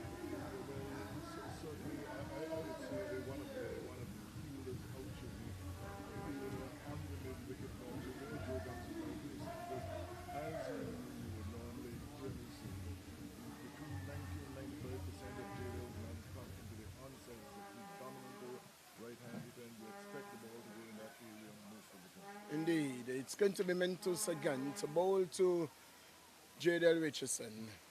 Joe Gums has been pushed up on the mid-wicket boundary. That's where he should have started. Here is Mentos to Richardson. Richardson is playing it to short, streakish mid-on. No run resulting. Shaka Hodge is in attendance. Moving around to his left smartly. Making the field. Here is Mentos again to Richardson. Ball to Richardson. Richardson is getting one that he's walking away on the onside. This one is going to go back with the square. They've gone for one. We'll come back for a second. Joe Gums in attendance and hot pursuit. They're coming back for the third one and they will get it too. The return comes in, but he can't stop the third. Well played and placed by Jadel Richardson. Line on the pad, and you're going to suffer the consequences for getting on the pad of Jadel. You heard it from the man, Ralph Hodge. Jadel Richardson scores the bulk of his runs on the onside. Score moves on to 38 in the course of over number 6. Not a bad power play. They could regroup and rethink their strategy at the end of this over. It's going to be Mentos to bowl to the left-handed Dimitri Adams, captain of the Super Sixers. Here is Mentos, bowl to Adams. Adams is pulling well. This is going to go into the fence. It goes away, 4 runs. Short, and he rocked back and pulled it wide of the man on the long on boundary, who had no chance. He was running around, but all he had to do was to go and fetch that ball out of the boundary. That's a wonderful shot. That's 4 runs.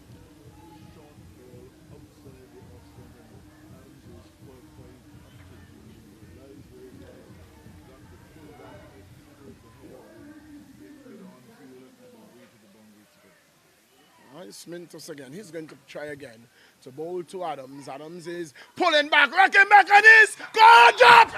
He's dropped! Mentos looking for revenge. Ball pulled to short mid-wicket. Ron Rogers fumbling and dropping that catch, and that could be Beamer's victory going through the door.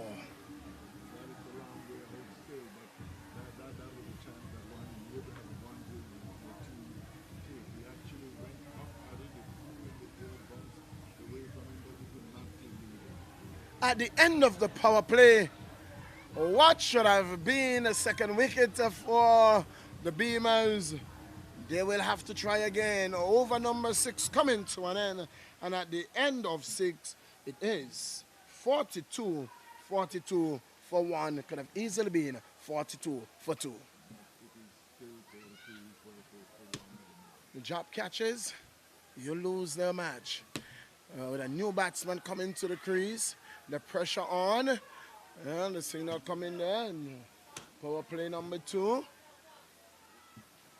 Well, Mentos could have gotten his man, and the score tells me the score is 41. It's going to be Skeleke to continue from this commentator's booth end. It's going to be bowling to J.Del Richardson. He is on 7. Here is Skeleke ball to Richardson. Richardson is hitting it past the line here. Gone for 1. They are going to look for a second. Dimitri Adams is fast. He's coming back. I know Adams was interesting. Not so Richardson at all. So the score moves on by 1 to 43. And Richardson moves on to 8. 8, J.Del. Adams, he's on 14. Adams is on 14. Score is 43.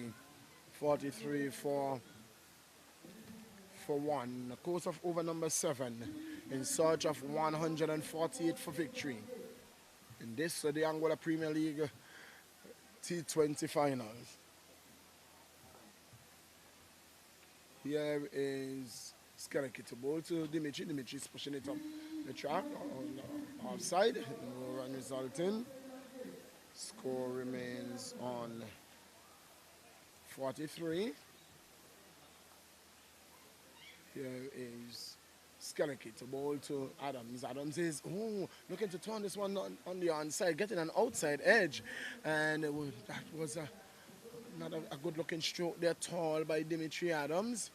It's a time for him to settle down and try to consolidate the innings during these sessions. It's just the 7th over, and here is Dylan Skeleke again to bowl to Dimitri Adams. This one is a gift accepted, a gift hit away, but that's a brilliant walk there by the fielder, and that is Mentos. He did a good job there, but in the end the ball just getting away from him, and it goes into the boundary. That goes away for 4.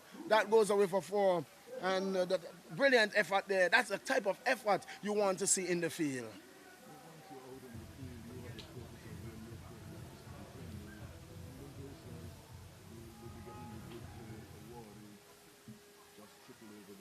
Here is Skeleke hitting this one again. This one is going to go close to the fence. Giovanni Gunnis is in attendance. He feels it clean. They're coming back for a second. And that's a brilliant run in there by Dimitri Adams. That is superb run in there by Dimitri Adams. He put on his skaters and he said, J.Del, you will have to go. I hit the ball. I'm coming back. And the ball went to the field. He hauled the return in, but he was coming back, and he came back like a bullet, and he made it in. He's on to 19. Here is Skeleke to bowl to Dimitri Adams. Bowl to Adams. Adams is turning this one on the onside, looking for a single here, non-existent. Man in attendance there is Joe Gums. Sends the return. No run resulting at the end of over number 7. It is 49 for 1.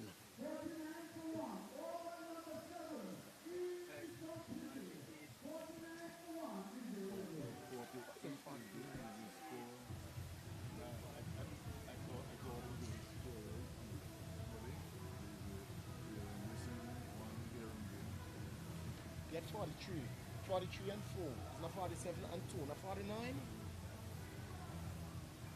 They had 47. They had 43. They had 43. They said if the score was 43, they hit a 4. That's 47 and 2. Is that 49? Dimitri had 19. Man, the score is good.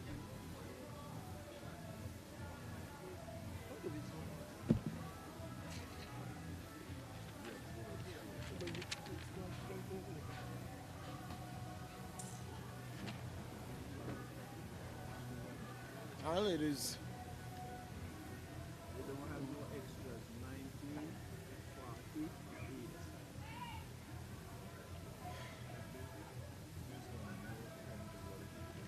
Proctor made what? 20 or 21? Proctor, I had 21 for Proctor.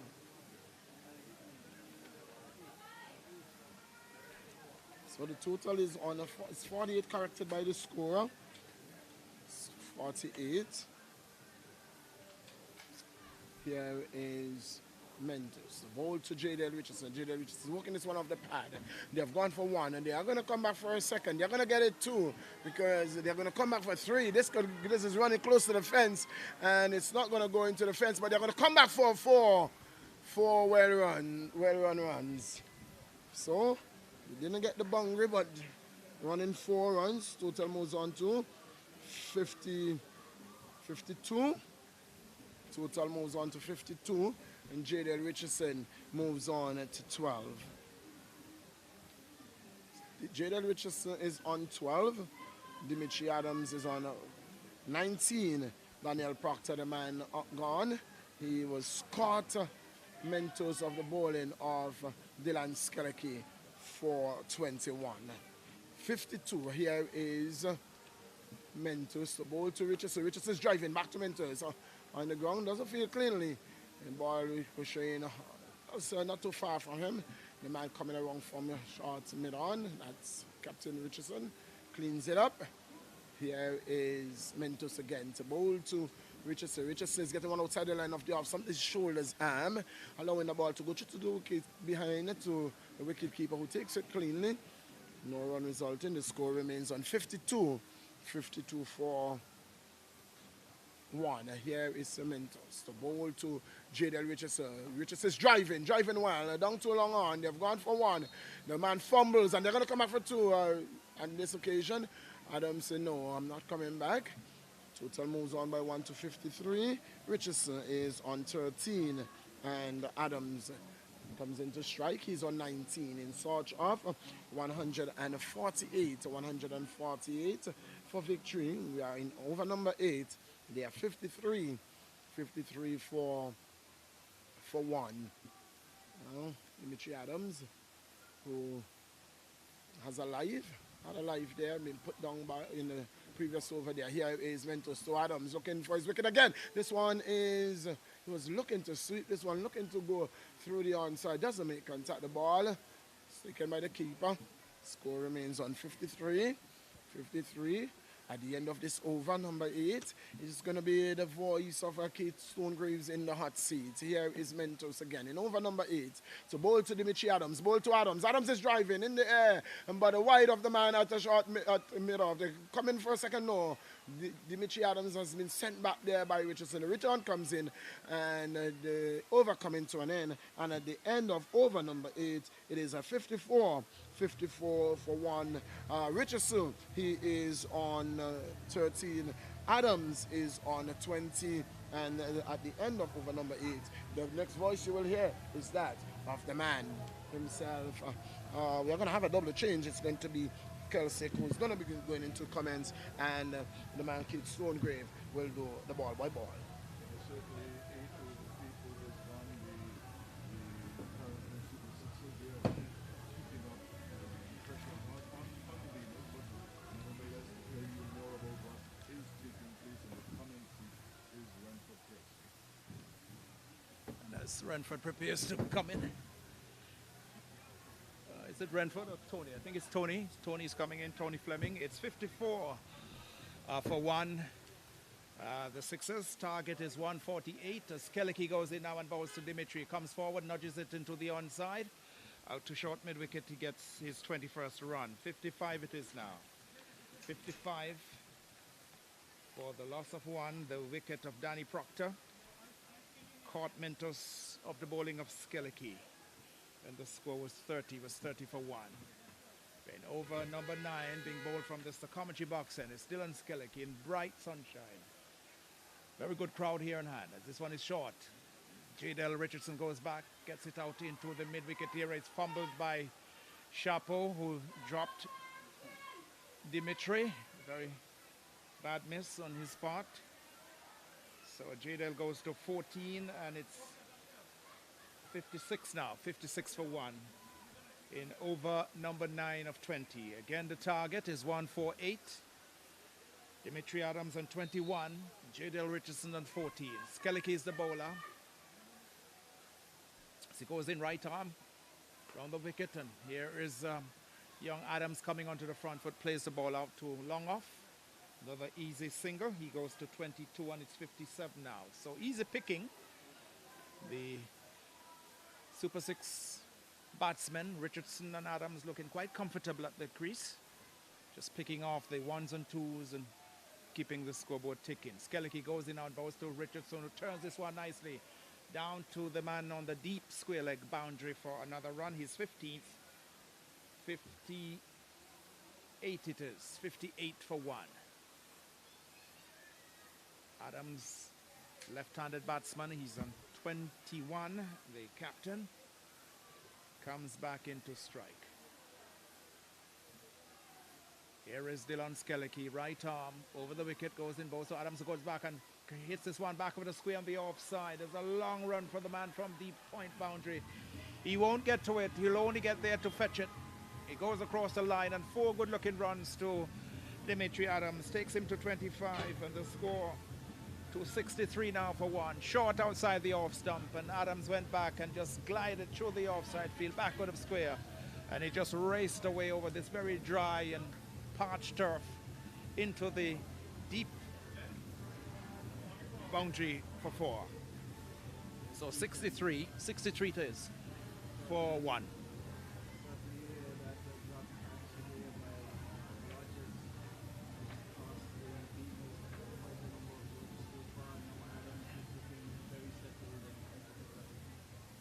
Certainly looking well, batting well. 25 Adams, 15 Jadel Richardson. Skellicky goes in once more, bowls to Adams, who comes forward and pushes this one into the offside to meet off. Where Sharpo goes down. One knee stops it, the end of the over. So after 9 overs, the Farrington set a target of 148 for victory. There are 63 for 1. Dimitri Adams, 25, he's the captain. And with him, Jadel Richardson on 15.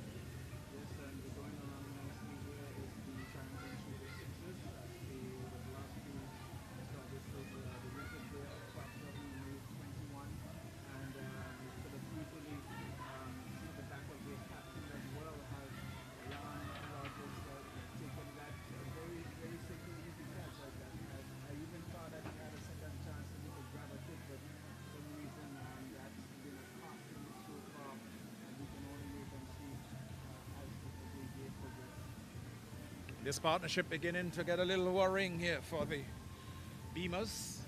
Still to see Shaka Hodge with the ball, and we're still to see Joe Gums. So 2 very good bowlers still to come. But the Super Sixers, their batting is pretty deep, and they'll be looking for a good partnership from this pair. The captain Dimitri, leading from the front, took a wonderful catch, a most spectacular catch at wide long off. When the Beamerz batted off his brother's first delivery. Demetrius was the bowler at the time. And he took a wonderful catch to dismiss Shaka Hodge, diving, running some distance to his left. And it's sticking out that left hand, his strong hand, and clutching onto a wonderful catch. It was a great spectacle to see here. 63 for the loss of 1. Danny Proctor, the man out. Caught Mintus of the bowling of Skellicky for 21. It was 30 for 1. The score since progressed to 63. Dimitri Adams has 25, and Jadel has 15. 62, we've been corrected, so 62 is the score. 62 at the end of 9 overs. We're about to see the first spell here for Shaka Hodge. So Shaka's picked up from the far end. He comes in now and, doesn't bowl. Comes down, comes in, and just indicated to the non-striker, Dimitri, just be careful. Some repairs done to the wicket by umpire Jack Webster. Here is Shaka. He comes in now and bowls this one to the batsman Richardson. Gets a shorter, flatter delivery, goes back and just stabs it jerkily back up along the pitch to the bowler, and there is no run. Shaka Hodge comes in once for bowling. Right arm over the wicket, gets a good delivery, but Jadel goes back and places this into the covers. They turn for 1. They want a second. Jadel was interested. But good throw coming in there by Burton, coming off the sweeper boundary. Gums, in fact, came in there very, very quickly indeed. So it's 63, 16 to Jadel, 25 to Dimitri. 63 for 1 is the score in this, the 10th over. Here is Shaka into Dimitri, who sweeps this one nicely down to the backward square boundary. Will go into the boundary indeed for 4 good-looking runs. He goes to 29. It's 30 years, 30 to Dimitri, and it's 67 for 1. Nicely swept Around the corner. Man coming in from the deep backward square boundary could not get across in time. Ball traveling very, very quickly over this parch outfield. So Dimitri is in a no-nonsense mood here. Got a life. Dropped by Chapeau. Ron Rogers at mid-wicket, short mid-wicket. And it's proving to be quite costly. Here is Shaka Haji, comes in now, bounce to Dimitri. This one again, he sweeps down to the backward square boundary, bisecting. No, it stopped there very nicely by Mentos. Gets a left-handed throw into the keeper Burton. And the 2 more runs to Dimitri. He goes to 32. And it's now 69. 69 it is, Tony? 69, yes. 69 for the loss of 1. The man out being Danny Proctor for 21. So 32 to Dimitri. He's looking good. Shaka comes around the wicket now to Dimitri Adams. This one he allows to go through outside the line of the off stump into the gloves of the keeper Burton standing up. There's a long off, wide long on, cover, point, short third man, square leg, mid-wicket right back, as this one from Shaka is carried up to Dimitri, eases onto the front foot, plays the ball into the offside field. We've come to the end of 10.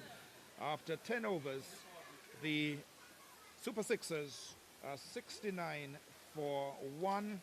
By way of comparison, after 10 overs, the Beamerz was 77 after 10 overs. So 69 it is after 10 overs, Tony, for the loss of the wicket of Danny Proctor. Just thereabout, they're just in touching distance, some 8 runs behind and a wicket as well. And they're certainly looking very, very solid here, these 2 batsmen in Richardson and Adams, who have been the main contributors to the Farrington Super Sixers scores throughout the entire tournament. And Dimitri Adams is taking advantage of that chance that was certainly thrown by Ron Rogers and making every effort to really put the score on that could be quite some bother here for the Beamerz. But I'm totally sure that they will be happy for the water break as well. They can regroup and strategize better to see how they can dislodge these 2 batsmen. Well, it's going to be plenty of strategizing to do. They've got the bowling power. They're a very good bowling side, the Beamerz, especially in the spin department. They will be missing, no doubt, clearly here, Yannick Leonard, who's gone off to the UK. 14 wickets, the leading wicket taker in the championship. And, of course, Dimitri Adams, the leading run scorer in the championship. Before this game today, 335 runs, with a highest score of 88. And Jadel also scoring over 300 runs before today's game, 316 runs with the highest score of 83. So the music strikes up, as I said, after the presentation this evening with Vito Band. Will be on show right here at the James Ronald Webster Park. The players are getting some refreshment. It's a pretty warm afternoon. The sun is out in all its glory. It's been a glorious day. Wonderful, bright, sunny day. Not too much breeze today. A little bit of it coming out more so from the southeast. And the stands, as we look, the main stand, as we look to the right, almost indirectly into the sun, is quite populated by our own standard here. Quite a bit of fans have come in, spectators have gone into the stand on the western side of the ground. And it's we look all around us, Tony, we're just seeing cars and more cars. So as we look towards the city end, we're just seeing it's heavily populated. We look towards the eastern side near the high school, and it's heavily populated. Behind of us with the football, the soccerama going on, the ladies, women's soccerama competition.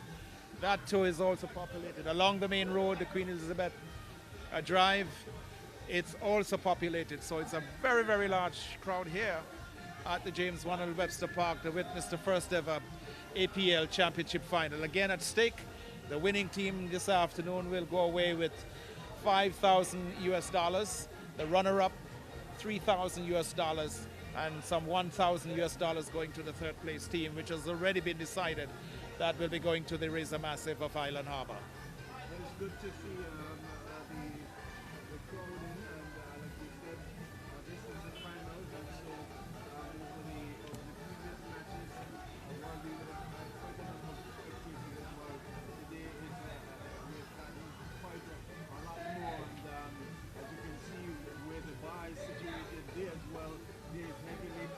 Yes. Quite a number of persons right under the tree there, and the stands that was constructed there when I think Red Stripe came here first.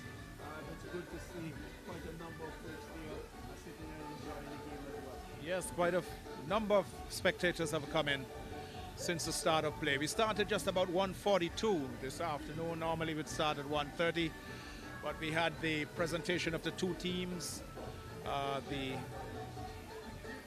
Premier, Honorable Premier, Dr. Webster was there, along with one of the main organizers, Mr. Rogers was there as well, and the teams and the umpires before the playing of the national anthem, and then we got the game underway. Just about 1:42, with the Beamerz winning the toss and batting, getting to 147 for 6 of their 20 overs, with 26 for Lyndall Richardson, 36 to Skellicky, 19 to Mentos, being the main scorers, but getting to 147 for 6. Many thought they would have gotten up to perhaps 165, 170 even, but that was not to be. And the Super Sixers at 148 got off to a pretty sound start, solid start, with Dimitri Adams and Daniel Proctor starting things. Got the Farrington Super Sixers off to a reasonable start before Danny Proctor was out, caught by Mintus off the bowling of Skellicky for 21 when the score was 30. The score has now gone on to 69 with any further loss of wicket, with Dimitri Adams, the captain, not out, 32, and with him J.Del Richardson on 16. We're about to see the resumption of play after the refreshment break, and the new bowler, is this Ashley White? Yes, that's Ashley White. So Ashley White is the new bowler, and he'll be picking up the attack. This will be over number 11 of 20, and Ashley White, medium fast, right arm over the, oh, he doesn't bowl. Dead ball signaled by umpire Keithley Lake, who's standing at the commentary box there. 69 for 1 is the score. The target is 148 for the Farrington, or being bowled out, or being restricted to under 148. So White in his first over, Ashley White, goes away from us, right arm, over the wicket. He's in now, outside the off stump, and this one is wide of the off stump, keeping low. J.Del looking to hammer it through the offside field, missed it, but nicely taken behind by Burton. And one of the features of this tournament has been the standard of wicket keeping. We've seen some very high standard of wicket keeping throughout this competition. Started on February the 6th, and it will be ending today, April the 11th, and many fans have been calling for another tournament or an extension. It's been so exciting, so much fun. Folks have been able to come out here and enjoy some good cricket. Ashley White with his second ball in over number 11. He goes in now and bowls to J.Del. J.Del comes onto the front foot, plays the ball back up along the pitch to the bowler, firmly, positively. He's kept on 16. His captain, Dimitri Adams, leans forlornly on his bat at the non-strikers, and he's got 32. 69 for 1. Outside the line of the leg stump. Played out into the onside to a straightish mid-wicket where Chapeau goes down. And Chapeau can't be feeling happy at all. Dropped a sitter, really. Dimitri benefiting from that let off. He's gone to 32. At that time he was in his 20s. This one from Ashley White outside the off stump, played into the covers. There's a sweeper coming off the deep cover boundary. Skellicky rushes in very quickly, but not before J.Del gets another run. He goes to 17, and it's 70 now, 70 for 1. So the Super Sixers pushing on quietly in over number 11, so still some overs left in this game. Shaka Hodge just asking for some field changes. The long on, he wants to come a little straighter. So there's a long off, a long on. There's a long leg, short square, straightish mid-wicket, deep mid-wicket, wideish mid-on really, extra cover, short third, short backward square. So White goes around the wicket. Now this one is flicked straight to the man. That short backward square, he fumbles it. That's the captain. That looks like Lyndall. and allows Dimitri to get another run. So Dimitri goes to 33, and it's 71 now, 71 for 1. So Jadel Richardson, who's on 17, comes back into strike. Over number 11, 71 for 1. Farrington set 148 to win this championship final. Ashley White goes in bowls. This one down the onside, a mis-stumping. That would have been spectacular. A wide signal now by umpire Lake. 72 it is. But that one was pushed down the onside, and Burton quickly across to his left. Couldn't glove it cleanly. Stopped it effectively though. But a wide clearly signaled there by the umpire. 72 for 1. Ashley White goes in once more, bows to Jadel, comes onto the front foot, pushes the ball past the man at mid-on, out off the long on boundary comes the fieldsman. They're going through for a second run, and second run they get indeed. So Jadel gets 2, he goes to 19, and it's 74. 74 it is for 1 at the end of over number 11. About over there by White, crosscut, really kept the batsman in check, and had there been a lot more swift fielding there from the fielders, especially coming here from the long position, they could have only had about 3 runs from that over, and again, the wide that even though Burton stopped it effectively, wasn't able to gather it to take the bails off, and that could have forestalled some trouble there for Richardson as well. But good first over there by White. He'll be happy, and the Beamerz will be pleased as well. So many of the fans coming here looking for some 4s and 6s. Not seen too many in the last couple of overs. They're still waiting for some 4s and 6s to really get the tempo going. It's 74 for 1. Dimitri Adams, the captain, has 33. And with him, Jadel Richardson, he's on 19. As they're about to see the start of over number 12, it's in bowled by Shaka Hart around the wicket to the left-handed. Dimitri who swings this one out to the man at deep mid-wicket. And he gets another run, goes to 34 now. And it's 75 for 1. So Shaka Hodge operating from the far end of the ground, and brilliant sunshine, nice, great day for cricket. We've had the sun with us all day in all its glory here at the James Ronald Webster Park. Very dry, fast outfield. Massive patches of brown sprinkled here and there with few patches of green. Shaka comes in on bows to Jadel. Jadel comes forward and plays this one into the offside field to extra cover. Shapo fumbles a bit, and by him fumbling, Jadel gets his 20th run, and 76 for 1 is the total now. 34 to Dimitri as he comes back into strike. So the field pretty well spread. Deep mid-wicket. Deep square leg. This one is swung out to the man on the mid-wicket boundary. He fumbles, and they should, and I think they will, yes they do, get a second run, and that is how you play it. You fumble, you take the first run very quickly, you fumble in the outfield, you take 2. 36 to Dimitri, and it's 78 now for 1. Dimitri looking good, the leading run scorer. 336 runs to his name before this one. This one hits him on the pad. There's a loud appeal. It's given. He's given out. He's given out. Dimitri Adams is out. LBW off the bowling of Shaka Hodge, looking to turn the ball into the onside, and was adjudged by umpire Webster that it had struck him in front. Dimitri looked for a while, was rather surprised to see the index finger of the umpire going up, but he has to go. So Dimitri goes for 36. It's 78 for 2, and could this be the break that the Beamers have been searching for? This is a great feat. There have been some shouts from the bowlers, especially when Beamerz was bowling at the same end. That is, umpire Jack was certainly on move this time.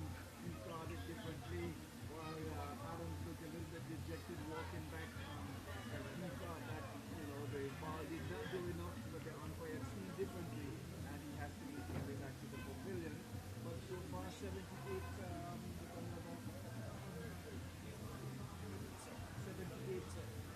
2, and good platform built on, and certainly they will push people on that. They can push on from here. It's 78 for 2. Dimitri goes for 36. LBW off the bowling of Shaka Hodge. Very crucial and important wicket going here for the Beamers, going to the Beamers here. The captain of the Farrington.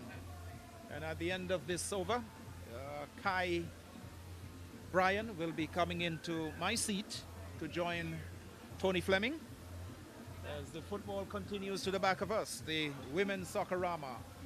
So could this be a major turning point in the game? We are still yet to see Joseph Baba Gomes, the other prominent spinner, and veteran spinner, wily player, skillful player, is yet to come on. 22 Jadel Richardson. The new man is Joseph Hodge. Takes guard from umpire Jack Webster. Dimitri Adams, the man going moments ago, LBW of the bowling of Shaka Hodge for 36. It's 78 for 2 in over number 12. So Joseph Hodge just looks around the field. Shaka Hodge has now brought in a slip, so there's a slip, a backward point, there's a cover, there's an extra cover, long off, wide long on, man just backward of the square leg umpire, and a man out on the mid-wicket boundary. That's Keleki. Here is Shaka Hodge with his tail up as he doesn't bowl, and again he gives a little warning to Jadel, who was advancing politely and quietly. Umpire Jack Webster signaled dead ball. Here is Shaka now. Right arm over the wicket. In now to the new man, Joseph Hodge, who turns it back out of square. They get one. Will they attempt a second? Yes, they do after a little bit of stutter start. Coming and going. So Hodge is off the mark immediately. He's 2, and it's now 80. 80 for 2 in over number 12. So Kai Bryan will be in next. Shaka Hodge just asking his long off to go a little wider. His long on is also slightly wide. It's a straightish mid-wicket, short backward square. There's a slip, a backward point, a cover, an extra cover. Shaka comes in, bows this one to Yusuf Hodge, who nudges this one into the onside, picked up by Joe Gums. And there is no run. So it's the end of over number 12. After 12 overs, it's 80 for 2. The last man out being Dimitri Adams, LBW after bowling of Shaka Hodge for 36. Jadel Richardson has 20. Yusuf Hodge has 2. Further comments from Tony Fleming, and then it will be Kai Bryan. So the Beamerz there will be happy to see the back of Dimitri Adams, one of the main contributors to the Farrington Super Sixers scoring here in this tournament. They were just led before wicket to the bowling of Hodge. Certainly sure that they will at least feel a little bit better after seeing Ron Rogers dropping a very simple catch, not hurting them too much, as I say, good afternoon, and welcome back to time. Oh yes, and it's going to be Ashley White to continue here from the commercial box end. The pace bowler for the Beamers. He has been injured for the majority of the tournament. He hasn't bowled much, but he's going to have to do a job for his team yet today in the final. 80 for 2 after 12. 80 for 2. A very well-poised encounter. An extremely well-poised encounter here. They're going to need maybe 60 off the last 8. It's White into bowl to Richardson, and Richardson pushes it into the onside. They'll get 1, looking for a second, then they come back for 2. Throw comes in, it's a direct hit. Yusuf Hodge looking for 3, but Joe Gomes will pick that one up. So 2 runs for Jalen Richardson. He's on to 22, and the score is on to 82.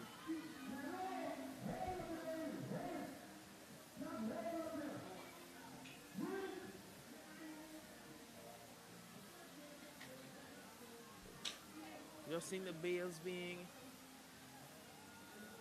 replaced.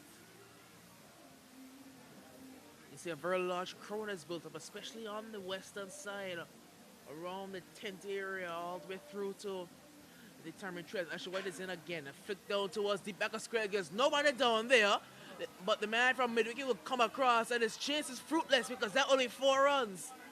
There's nobody behind square, and if you're going to bowl short, you cannot be too far down the leg side because he will tuck you away. Actually, White was tucked away, and that's 4 runs to Jalen Richardson. That's 4 good runs to Jadel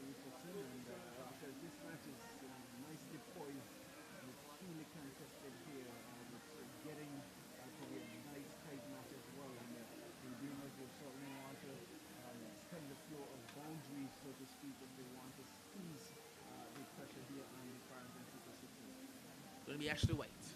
Right arm over the wicket into both the Jailer Richardson. Richardson is driving powerfully down towards the long off. Man comes off the boundary quickly. They're looking for two, and they will come back for two. And the throw goes to the wrong end. Yusuf Hodge turned very slowly. Jailer Richardson is very quick between the wickets. So he would want to go to Yusuf Hodge in. He threw to the wrong end, and they both get home safely for 2 more runs. Yesterday, feeling they have to be very another sharp and realizing that almost every time the ball goes in the outfield, it's too much. It's going to be Ashley White again into both Jailer Richardson. He drives one over the top of the extra cover fielder, and it's going to go all the way to the boundary for 4. You have to wonder why was the long off halfway. You cannot. In T20 cricket, you either want him all the way back preventing the boundary or all the way in the circle preventing the single. Halfway will not do you any good. He was halfway, and the ball beat him to his left and went to the boundary for 4. Well, Richardson moves to 32, and he's saying, well, my captain is gone. It's time now to step it up and to really make a push to the finish line, and the 4 good runs there by the batsman, Dane Richardson. We have not seen Baba Gums yet. Ashley White into both the Jailer Richardson. This one is pushed, and a good half stop. They're only going to get 1 run. There's a man Chapo, and he does a push up just and that would have been insult to injury there. Chapo trying to redeem himself, and putting all the effort, not being able to stop that one as clean as he would have liked, and the batsman was able to come to for an easy finish. He's on for the 3. Yusuf Hodge is on 2. Ashley White again into both the Yusuf Hodge. This one's driven only towards mid-wicket. It's Chapo. He will stop this one well and give a bit of a celebration. He stops one cleanly. So at the end of the 13th over, the Super Sixers are 93 for 2.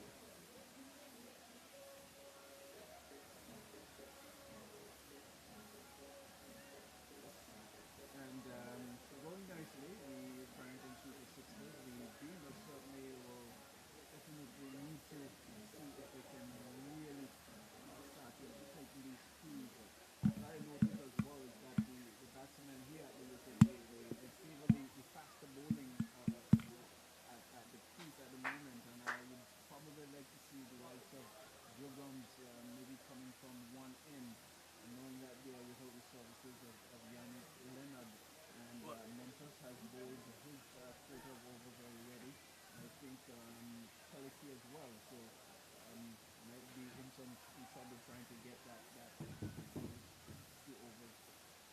Now the problem is, right, they're going to bowl Shaka Hodge from the city end. But if you want Jogums to bowl his 4, he has to bowl this over. Because this will be the 14th, then the 16th will come from the 18th and the 20th. So he needs to bowl this over if he's going to bowl 4. But they're going to continue with Shaka Hodge from up there, and I think they wanted to switch Shaka to this side and let Jogums bowl from the city end. It's going to be Shaka Hodge into bowl Jailer Richardson, and this one is clipped towards short mid-wicket. There will be no run. So it looks like Jogums won't be bowling 4. He can't possibly bowl 4 because there was not enough overs left. Shaka Hodge to both of Richardson. This one now pushing to the offside. It won't be any run again. So 2 good dot balls from Shaka Hodge. It's Shaka into both the Jailer Richardson. This one is turned into the leg side towards short mid wicket, and Shai comes at the stumps where it won't cause any harm to the batsmen. They get through for a single. 94 the score, 94 for the loss of 2 wickets.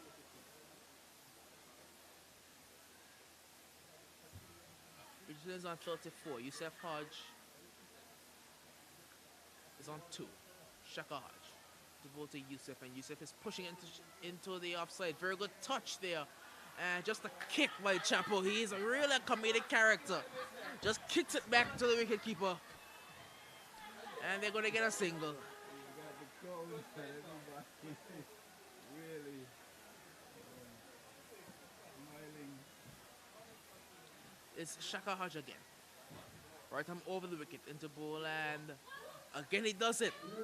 Again, he just gives a warning. Batsmen need to stay in your crease. Because I will not be afraid to take off the bails.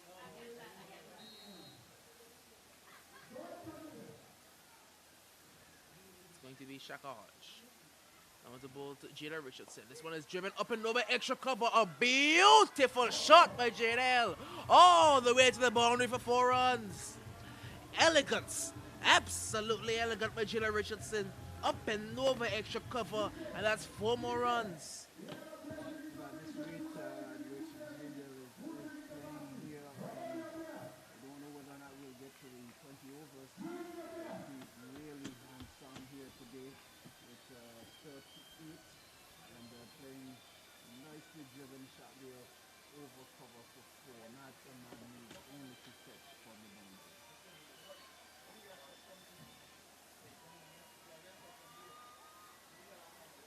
Shaka Hodge into both of Jada Richardson. Richardson is, it's a deft touch, but he won't be the backward point fielder. They get a single. Richardson is on to 39. And the score is at 100. 100 has been brought up at the end of over number 14. It's 100 for the loss of 2 wickets.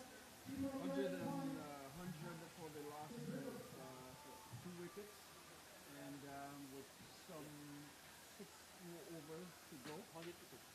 So it's 100 to 2. Very, very interesting here. 48 runs to score 38 balls. It's a game on here, but any given day you can say that they might get the edge to the batting team so far, and with the likes of Jada at the wicket, these ones could be had in quick time. So it's 43 from 36 needed. That's 48 from 36, sorry. 48 from 36. They're chasing 148 to victory. So 48 needed off the last 6 overs. You would say that the batsman might have, maybe advantage of the batsman, but it's that guy who's on the ball now, Joe Gums. Let's see what magic he can work because we have seen him outspot quite a number of batsmen here in this tournament. If there's any bowler who you would want on at this crucial time, it's the man Bauer. Joe Gums, the wily old veteran, has a deep backward square leg, a deep mid wicket, a long on for a sweeper on the offside. It's 5 men out. He has a backward point, a short extra cover, a short square leg, and a short mid wicket. Now he's moving the square leg into the offside. So he wants him at maybe a short third man region to prevent him from running the ball down. So again, you can see that Joe Gums is thinking. He's going to be bowling a light outside the off stump. He doesn't want Jada Richardson to run him down to third man. Certainly meticulously setting his field and making sure that he's gotten all the right areas covered. It's going to be Joe Gums. Right arm over the wicket, off spin into bowl to Richardson. And as we said, he's put the fielder almost perfectly, bounced just in front of him. But he's, as I said, he's bowling the ball outside the off stumps. He wants the man at short third man. The ball almost went to him for a catch, and Jada was almost out. Instead, he gets a single, and the score moves on to 40 for him and 101 for the team. Certainly, yeah, and reaching for that one and almost playing it into the fielder there to manage the single. It's Joe Gums into ball to Yusuf Hodge. He's looking to pull, but we only find Chapo who does the fielding. You can hear the murmur from the crowd. Everything is getting exciting here, and you can feel the tension. Just look at the build-up over there on the western side underneath the tent.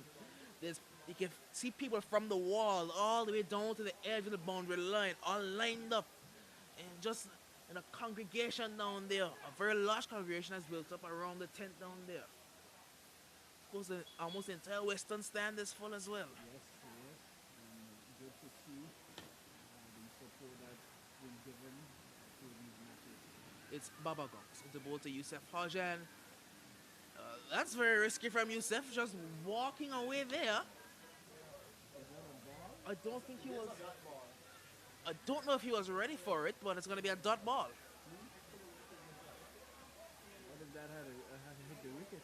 I don't know. It's going to be Joe Gums in the ball. Yusuf. This one is pulled, and I think I'm up for a chance. I think Cyril there didn't read how fast the ball was coming or how full the ball was, but it bounced just in front of him. But in the end, it's a single.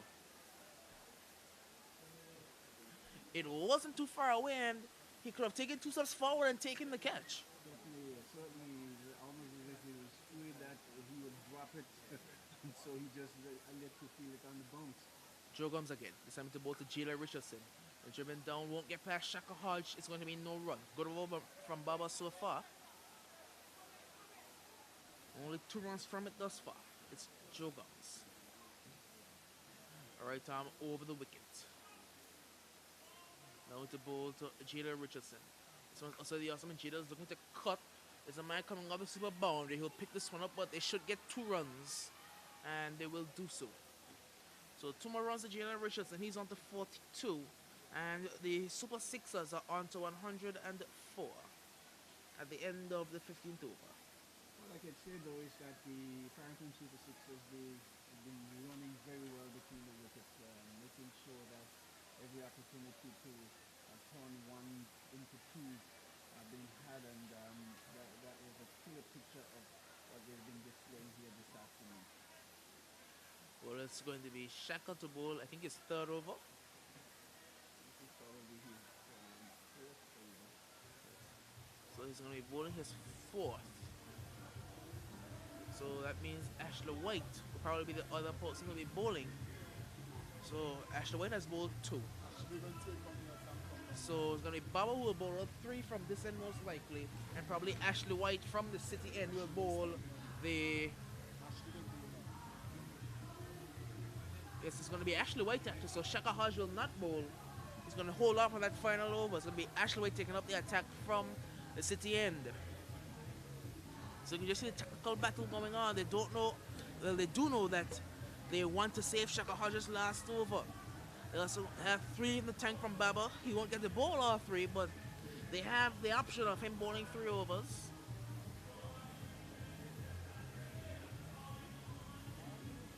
Well, we saw them there just at mid-pitch mid-pitch conference. The Beamerz certainly looking to talk things over again to see how best they can at least squeeze every over in without any giving away too many boundaries or giving away too much runs. And so the Farrington Super Sixers with the likes of Jada still at the wicket will give them every opportunity or every chance, but at the same time the Beamers, they are not going to make it easy for them at all. 44 from 30. That's what's required for the Super Sixers.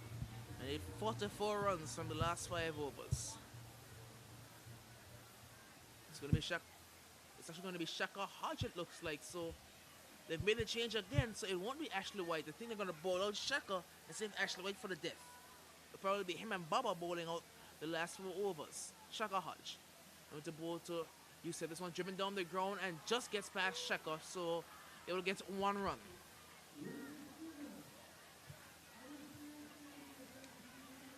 .105, the score moves on to 105 for the loss of 2 wickets. Jada Richardson is on 42, I believe.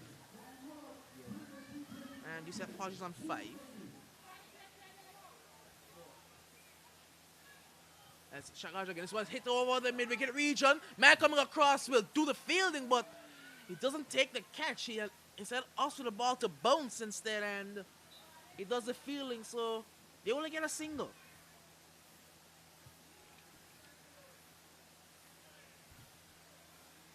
.106 the scores. It's Shaka Hodge again. 42 from 28. Shaka Hodge. Now to bowl to Yusuf Hodge. This one is fighting and clipped down towards the long on fielder. They'll get 1. Looking for a second, then a misfield allows for the second run. Can't afford to fail this particular juncture because every run is vitally important for both teams. Accumulating and saving, they need to do better than that for sure. Shaka Hodge.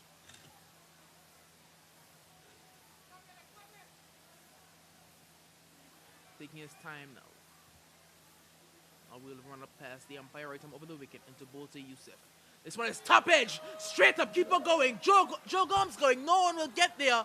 And they're going to run 2 instead. It was a top edge by Youssef Hodge, but into no man's land. Keeper couldn't get there. The man from Square Leg and Joe Gomes couldn't get there. And in the end, they got 2 runs. Yes, fortunate. You would say maybe a perfect edge there. None of the fielders was close enough. The wicket keeper there in Burton running for all his worth, couldn't get to it. And Joe Gomes there equally the same. Shaka Hodge. And this one is clipped onto a short mid wicket. They're going to run 1 and good running. So he gets to see he moves on to 10, Youssef Hodge, and they score on to 111. 1-1-1 the score for the loss of 2 wickets. Shaka Hodge into ball to Jada Richardson. Look at the appeal goes up, but down the leg side.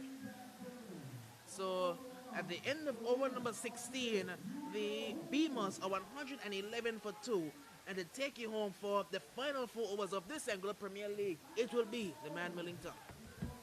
Yes, 111 for 2, chasing a winning total of 148, which means they've got another 37 runs to get, and they've only got 4 more overs to do so. So nice and tight, as I said, good afternoon, Millington. This is going to be a keenly contested, tight 4 overs here from both teams.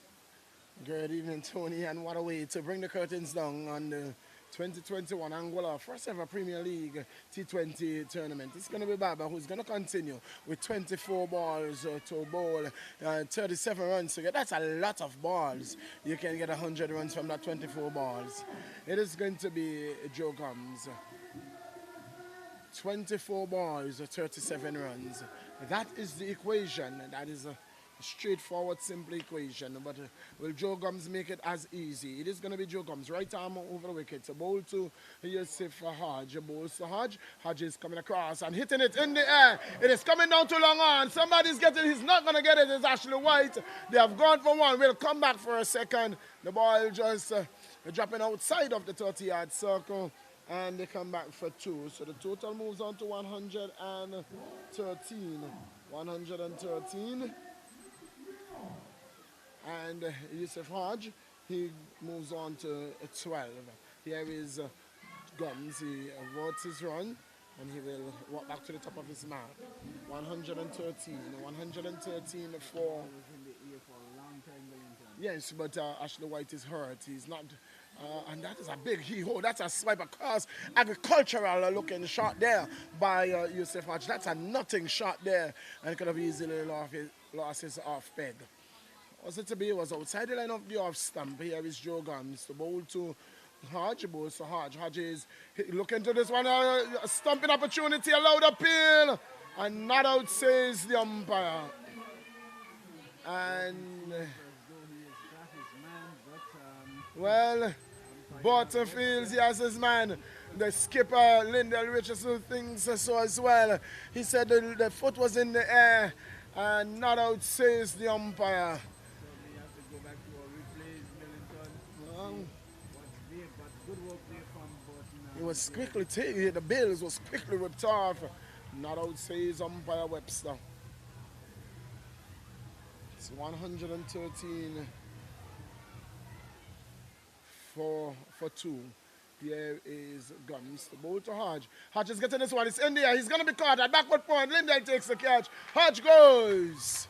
He says, that's what I was talking about. He over out to the previous ball. And now, let us see. It's in the air. Catch taken. And Hodge goes. Well, it is still game on. It is game on.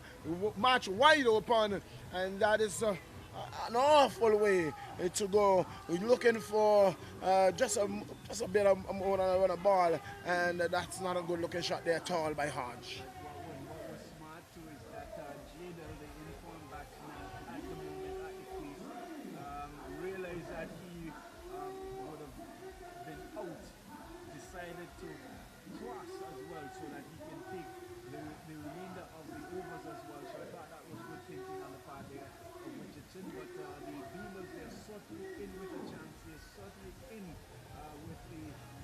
chance of really taking this grand prize here in this first Angola Premier League T20 tournament.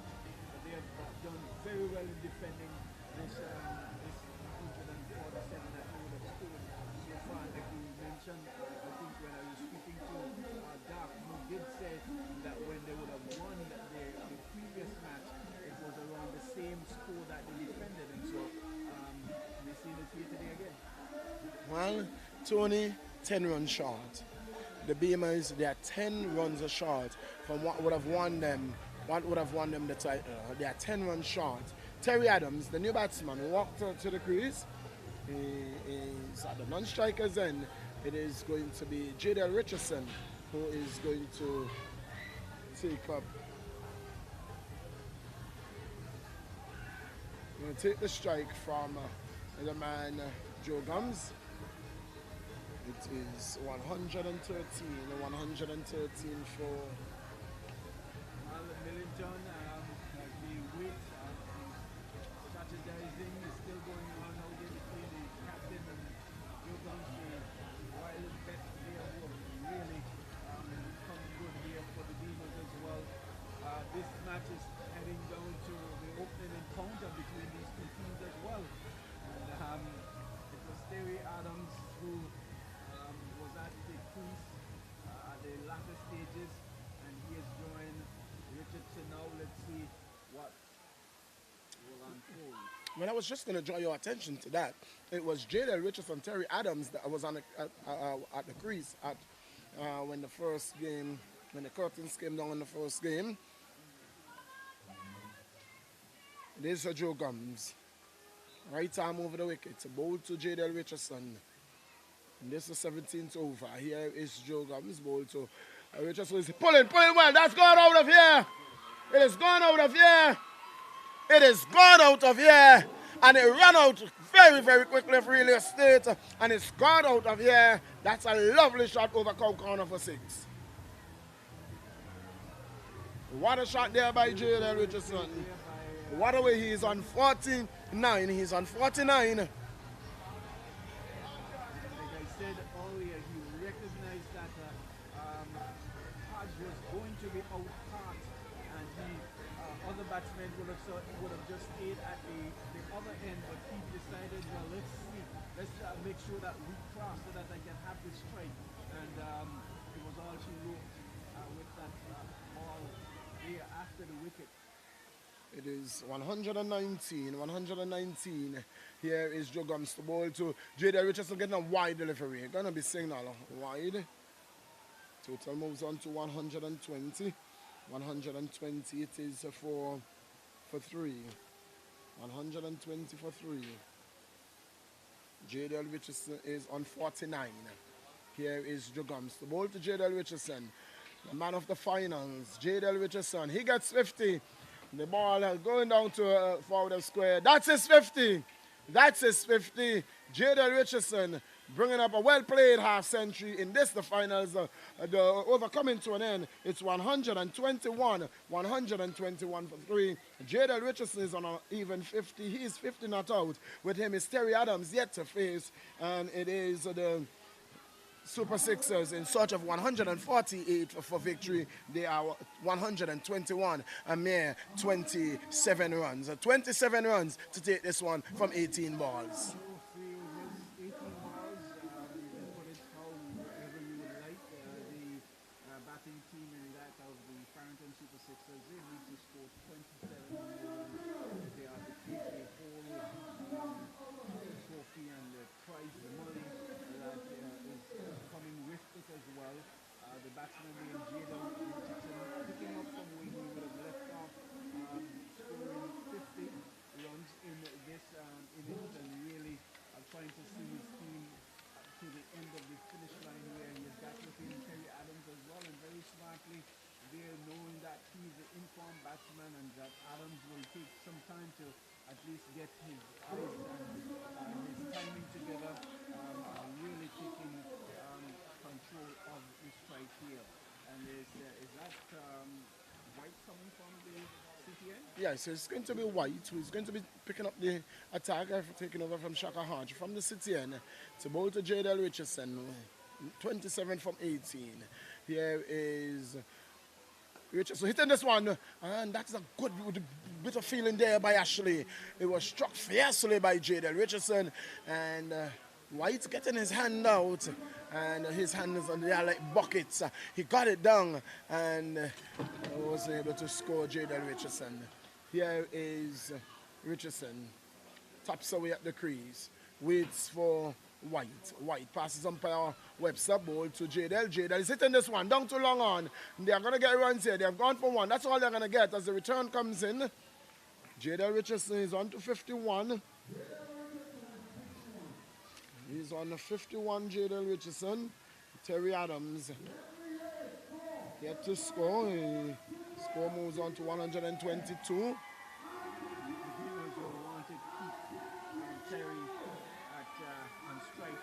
26 runs. 26 runs, Tony. Yes, 26 runs. 16 balls. Yes, we want to keep Terry tucked up here. Well, I'm not sure about that at all. Here is White to Adam. Oh, this one off the inside edge. They're going to look for a run out here. And the run out would have been at the non-strike, at the bowler's end, because Terry Adams is not the fastest of a man at all. Well, 123, the score moves on to.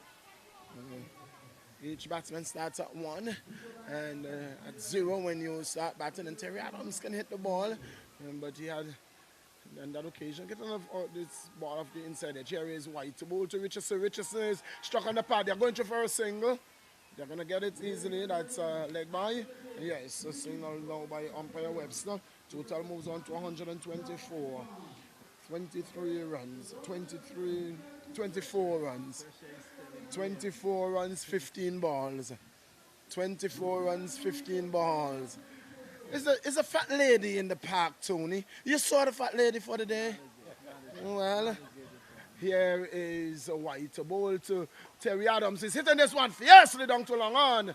And that's well, before he can really turn around and realize what was going on, the ball was on to him. Well, the total moves on by 1 to 125. 125. Adams is on 2. Well, I saw the fat lady a little while ago, and she was humming. She was humming her song. Here is White to bowl to Richardson. Richardson is hitting this one. Well, he was looking to hit that one over mid-wicket. Ball coming off the inside edge. No run result in the end of the over. And 12 balls and 23 runs. Very good over there by White. Really coming back strong. Not letting the batsmen score any boundaries off of that over, and really keeping it nice and tight, giving his team every chance here to defend this 147 that was scored. And so I'm sure that Jadel Richardson was chomping at the bit to get back and strike, but that shot not being able to do so.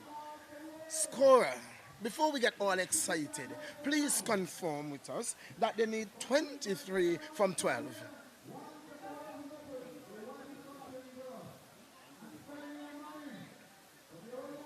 So they need 23 from 12.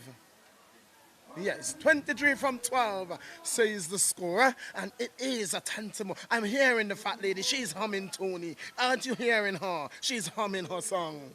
Well, what a way. She's walking up to the microphone, that is. I think she's walking up to the microphone and just about to clear her throat and to tune her vocal cords. But we will see what is over here. The veterans driven to avoid 2 nicely tight overs so far.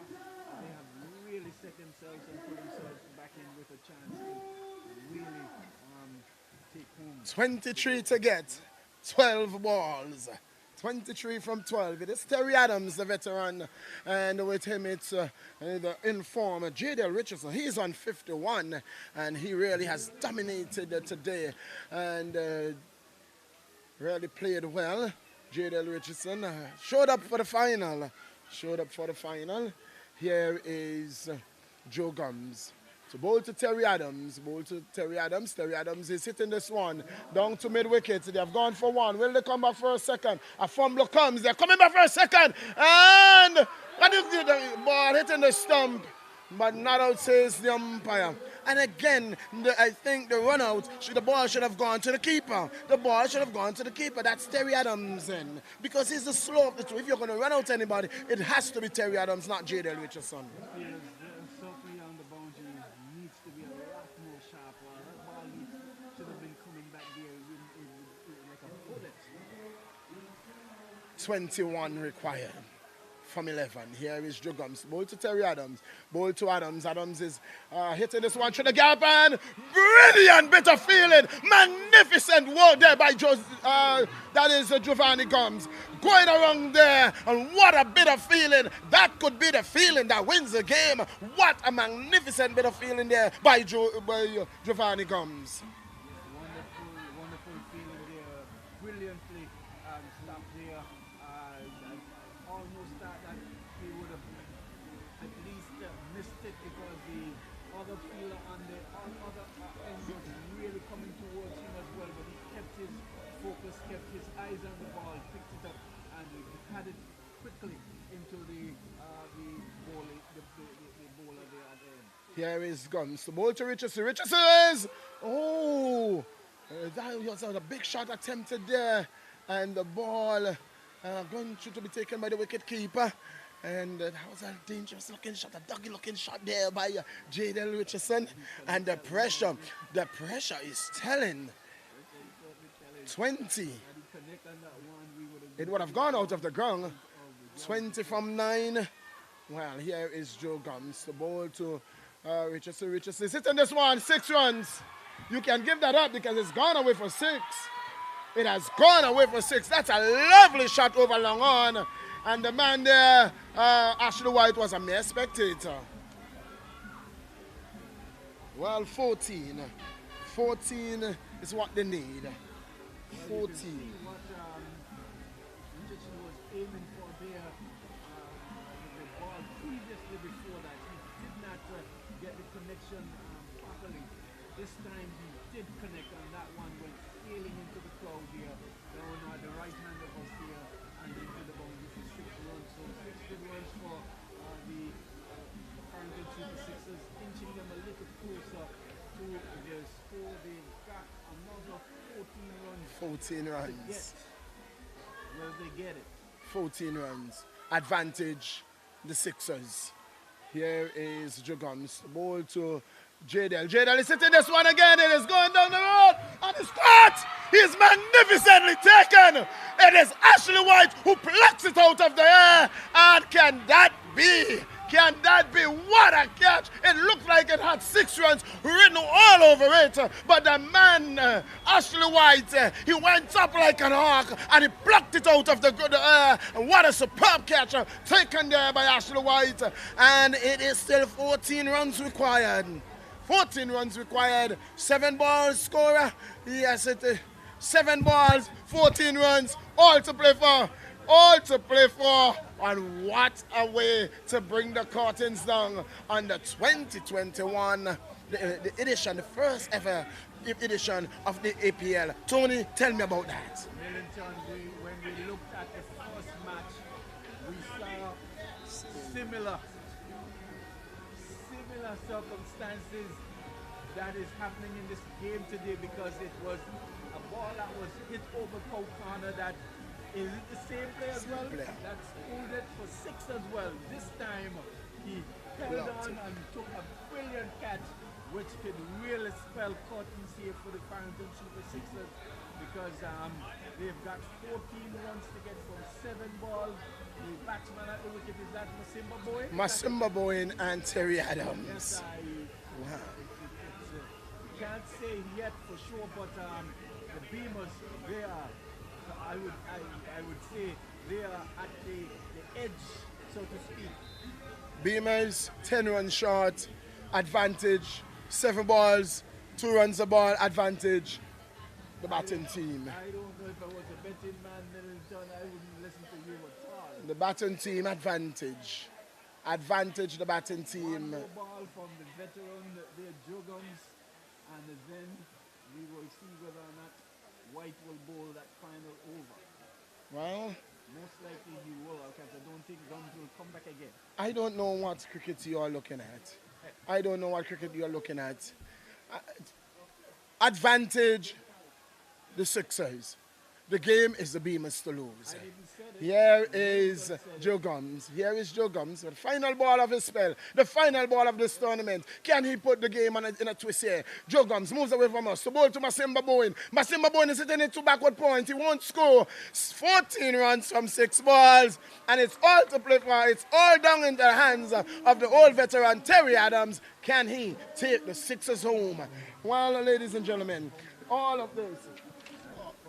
14 runs, 6 balls, and all this that you're hearing here, live from the James Ronald Webster Park, it is made possible because of the likes of Anglek, Zemi Beach Resort, Cousinat, Frangipani Hotel, Najiko, D3 Enterprise, Lakes World, Funtime Charters, National Commercial Bank of Anguilla, Carita Walgreen Lane Home, Anguilla Air Services, Anguilla Community Action Group Network, ACAN, Best Buy Supermarket, Tropical Distributors, Keisha Webster Carty, Heavenly Real Estate, English Rose Restaurant, Radio Anguilla 95.5, Class FM 92.9, Digicel, King Ocean Services, Conrad Rogers, Sports Depot Jamaica, and Anguilla Electronic.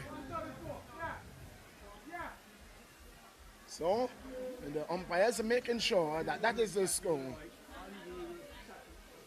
That is the score. 134. 134. 134 for it is. And 134 for 4. 6 balls, 14 runs. 6 balls, 14 runs. That is the equation. Simple equation. The final over is going to be bowled by Ashley White. Tony, it is cricket at its best. It's highest quality. That is what we want a final to come down to. That's what we was hoping for. We were hoping for a final like this, and we have gotten it. Indeed, this tournament has lived up to its expectation. Really great match here this afternoon, Millington, but these two top teams playing all the way to the final over. It is the Farrington Super Sixers seeking to get 14 runs to take home the grand prize. It's the Beamerz trying to hold them under that 14 runs. 14 runs, 6 ball. Ashley White, Terry Adams. They want Terry Adams to wait. And Dion Broughton is saying we need a man at cow corner. Bring the man off the long off the third man boundary, and rightfully so. Bring the man off the third man boundary. Push him in at the cow corner region and ask Terry Adams to go over his head. I agree with that as well, but he's not going at corner. Here is White to bowl to Terry Adams. Bowl to Terry Adams. Terry Adams is hitting this one. Down to mid-wicket. He scored! He scored! The safe hands of Dylan Skeleke. Terry Adams goes, and that can very well be Beamer's game. I think the fat lady is just about, has already gone through her preliminary prep just now and is ready to sing here on the Farrington Super Sixers. It's the dangerous Terry Adams. They're trying to go over the top, but could only find Dylan Skeleke, the safe hands, and I'm certainly sure we know that he was not going to drop that one at all, and further trouble is the Farrington Super Sixers here. Well. Yannick Leonard must be in the UK. He is making cartwheel in his living room as he watches the Beamers. They are inching ever so close.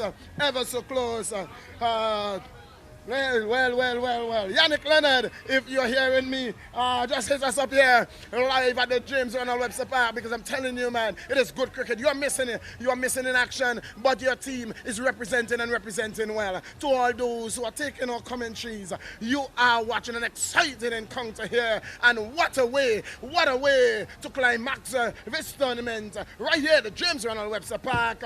It is all because of our sponsors, and we are grateful having you on board, because it is because of you why we really are celebrating today. And what a tremendous way of bringing the curtains down. It is not over. It is still not yet over.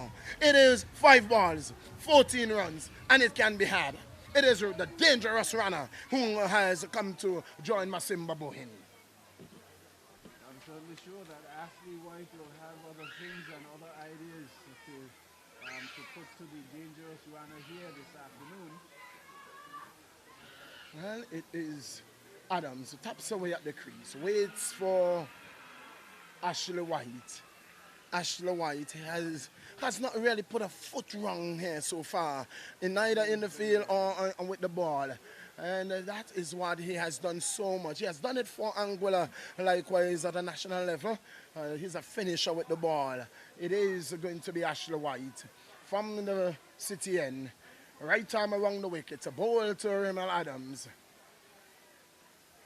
Looks around. Well, the shadows of the tamarind tree in the west is lengthening across this outfield. The stands. Here is White to bowl to Adams. Adams is ball! Adams is ball! Adams is ball! First ball! And the Beamerz, they cock a hoop. 4 balls, 14 runs. And the Super Sixers, I said it previously, they have done so well in preliminaries, even in win ball cricket, and they have not been a team of the finals. I said it was their game, therefore the taking was batting team, but Beamerz has come back here and they are staking their claim, because the Super Sixers carelessly has thrown away. It wasn't very hard. You didn't have to go looking for in search of a boundary that early. Terry Adams looking for 2 runs, could have easily get back on strike with 12 balls, get it down to touching distance. It wasn't to be. He searched for the boundary, and in the end he lost the wicket, losing Adams, and so their backs are on the rope. It is all Beamerz cock-a-hooping. Well, Millington, I think you need to tell the general public and the whole entire world that they saw you was deadly wrong when you said advantage with the Super Sixers. But it was indeed. It was. I told you that I would favor the Beamerz with at the rate that they were bowling and at the way how they were conducting themselves in the field, having lost the likes of Jadel Richardson and who has been the main contributor, and Dimitri Adams. We didn't see for a fact how deep the batting for the Farrington Super Sixers had gone into this entire tournament, because they were the ones who were at the forefront scoring the runs, and it's been seen here today. Very well so. I can tell you that the Super Sixers, they bat right down to number 11. They have players who have represented the national team, the senior national team, right down to number 11, who can hold the bat, who can play. This is the wicket-keeper batsman, Dion Williams, who is a relatively good batsman, and so he is going to face in his cousin. It is now White to Williams, who turns this one on the onside. They have gone for 1. That's all they're going to be. 13 runs required. 13. Ball. 13 from 3. 13 from 3. Well, 3 4s, 2 6s, super over. What a way to finish the finals. We didn't get it in all your parts. I'm not seeing where you're down to your lesser batsmen. Whether or not they can bat, but I think the pressure. The pressure will tell. Here is White to bowl to Bowens. Bowens is hitting this one down the ground. He's going to be caught. 4 runs. Is it 4 or 6? 6 runs. Masimba Bohin is no wannabes. He is a proper batter. He can bat. He can bat. Masimba Boyne can bat. And so, Tony, when I spoke because I know that the Super Sixers, they has batting from 1 to 11. White has not lived up to the way he has started. Too much width and length ball, and was Seven. for Boyne. He definitely has to be a little bit more tighter than that because 7 required. from 2 balls. 7. Gettable. 7, 2 balls. 7 from 2. 7 from 2. Well, he has pushed the man back on the forward of square boundary and so he's going to bowl much straighter to Boynes. That's not 6? Well, thought for a moment I saw a 6-run signal. So it was 4 runs signal and not, so it's 139, not 141. So it's 9 runs from 2 balls. 9 runs, 2 balls. One moment I thought I saw the fielder signal 6. Here is White to bowl to Boynes. Bowl to Boynes. Boynes is hitting this one down the ground. It's gone away for 6. It's gone away for 6. It's gone away for 6. It's gone away for 6, Tony. I told you, Masimba Boyne is a proper batsman. I told you. I told you. And that's the reason why we see it time and time again.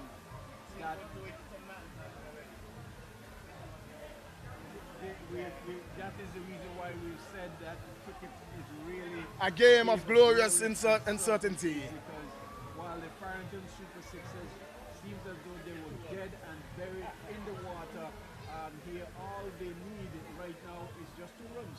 2 runs. 1 for a super over. 2 runs for a super over. 3 to win. Really? 3 runs to win. 2 for a super over. Super over is what we are asking for. White didn't learn from the 3 runs. White did not learn from the He adjusted, but Masimba Boyne is a batsman who doesn't really like to go across the line. He's going to hit you straight, and that's what he did. He hit him, and what White will have to do, if I was White, I was going to come around the wicket and bowl him a slow ball. Well, maybe he's afraid that he might go down the inside and have to bowl a wide, but Farrington Super. really... The adjustment is going to be made. I told you. I played this game long enough, Tony. He's going to come around the wicket. Well, is it a little too late? Because 3 runs to get, and that can be had from 1 ball. Masimba Boyne opens up. You notice that how he has changed his stance. He opens up. It's Masimba Boyne. Final ball. 3 runs. 2 for a super over. Here is White to bowl to Masimba Boyne. Ball to Boynes. Boynes is hitting this one. They're going for a run here. They've gone for 1. They're coming back for a second. It's not going to be a super over. It's going to be a super over. It's going to be a super over. It's going to be a super over. We asked for it. We asked for it. We have gone to a super over. A super over. A super over.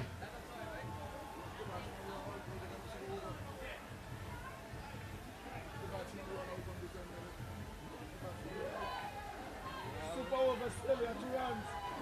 2 runs, super over. Yeah, the run 2. That's the end of it. That's the end of it. Is that the end of the game? The Beamerz, they have won the match. But are we going to a super over? Well, the stumps are up. They needed 3 runs. Scores are level. Scores are level. Scorer, isn't the score level? Scores are level. Scores are level. It doesn't matter. Scores are level.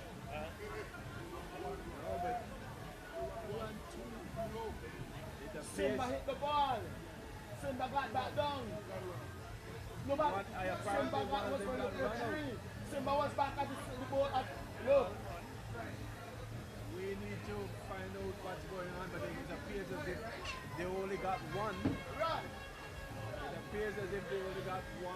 My fellow commentator in Millington, he has gone to inquire, but from the likes of it, what we are looking at here is that it appears as though the Beamers, they have won this championship because one of the batsmen got run out in attempting a second run, and they needed 3 to win, 2 for a tie in an effort to,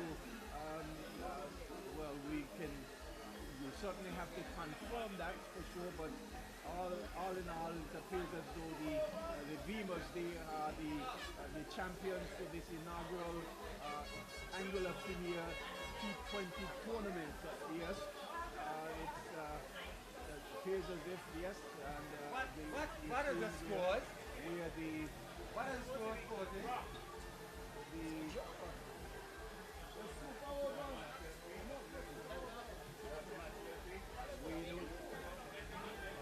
We don't know, but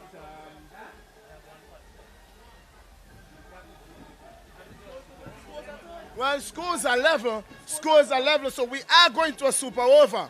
We are going to a super over. I'm not sure what the umpires did. I'm not sure what transpired there. The scores are level. The batsman scored. They required 3 runs from the last ball. They got 2 runs, and so it must be a super over. And so we are going to a super over, Tony. Tony, just having a conversation with the officials of the tournament, and they are saying a super over. They must go to a super over. But why did the umpire take this? I'm not sure. I don't know. Is that a part of the tournament? The Beamers, they have been congratulated by the Farrington Super Sixers, so I don't know what is happening. But they must go to a super over. The Farrington, they have congratulated the Beamers, so I don't know whether or not the players have run out in attempt to run 2 runs. I Tony, have no idea. Tony, they ran 2 runs. They were looking for a 3rd run. They were looking for a 3rd run when the stumps were knocked down. Masimba Boyne hit the ball. He got back down. Went for 1. He came back for 2. He was looking for a 3rd run when he was run out. So it is no how that it could not be a super over. It must be a super over. Umpires are coming up, and we certainly will hear from the umpires as to what is going on. Certainly, if the 2 runs was affected, it's certainly into a super over for sure. But the umpires and the officials, they are heading our way. We can tell you here at this juncture, the match came down to the last ball where the Farrington Super Sixers needed 3 runs to win. And so we have the officials here and the umpires as well.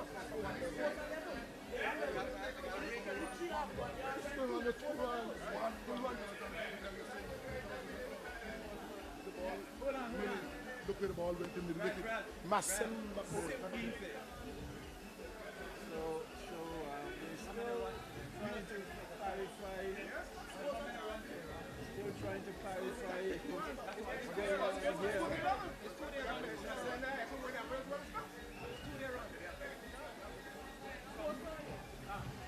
Was it 2 runs?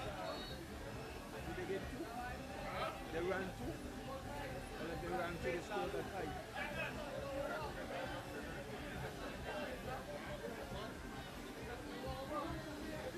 Yes, we were just told by the umpires that they scored 2 runs, which certainly means that they don't do it so super over, but the stumps have been taken out, the pitch is being rolled by the Farrington staff here in Bobby Blacks, and the officials, they're still trying to really see what is happening, really see the best way to sort of which is the best way to this done. So they required 3 runs from the last ball, Tony. 3 balls. They got 2 runs, and on the attempt of making 3 runs, he was run out. So is that saying that what? Did we go to a Super over, yes, super over.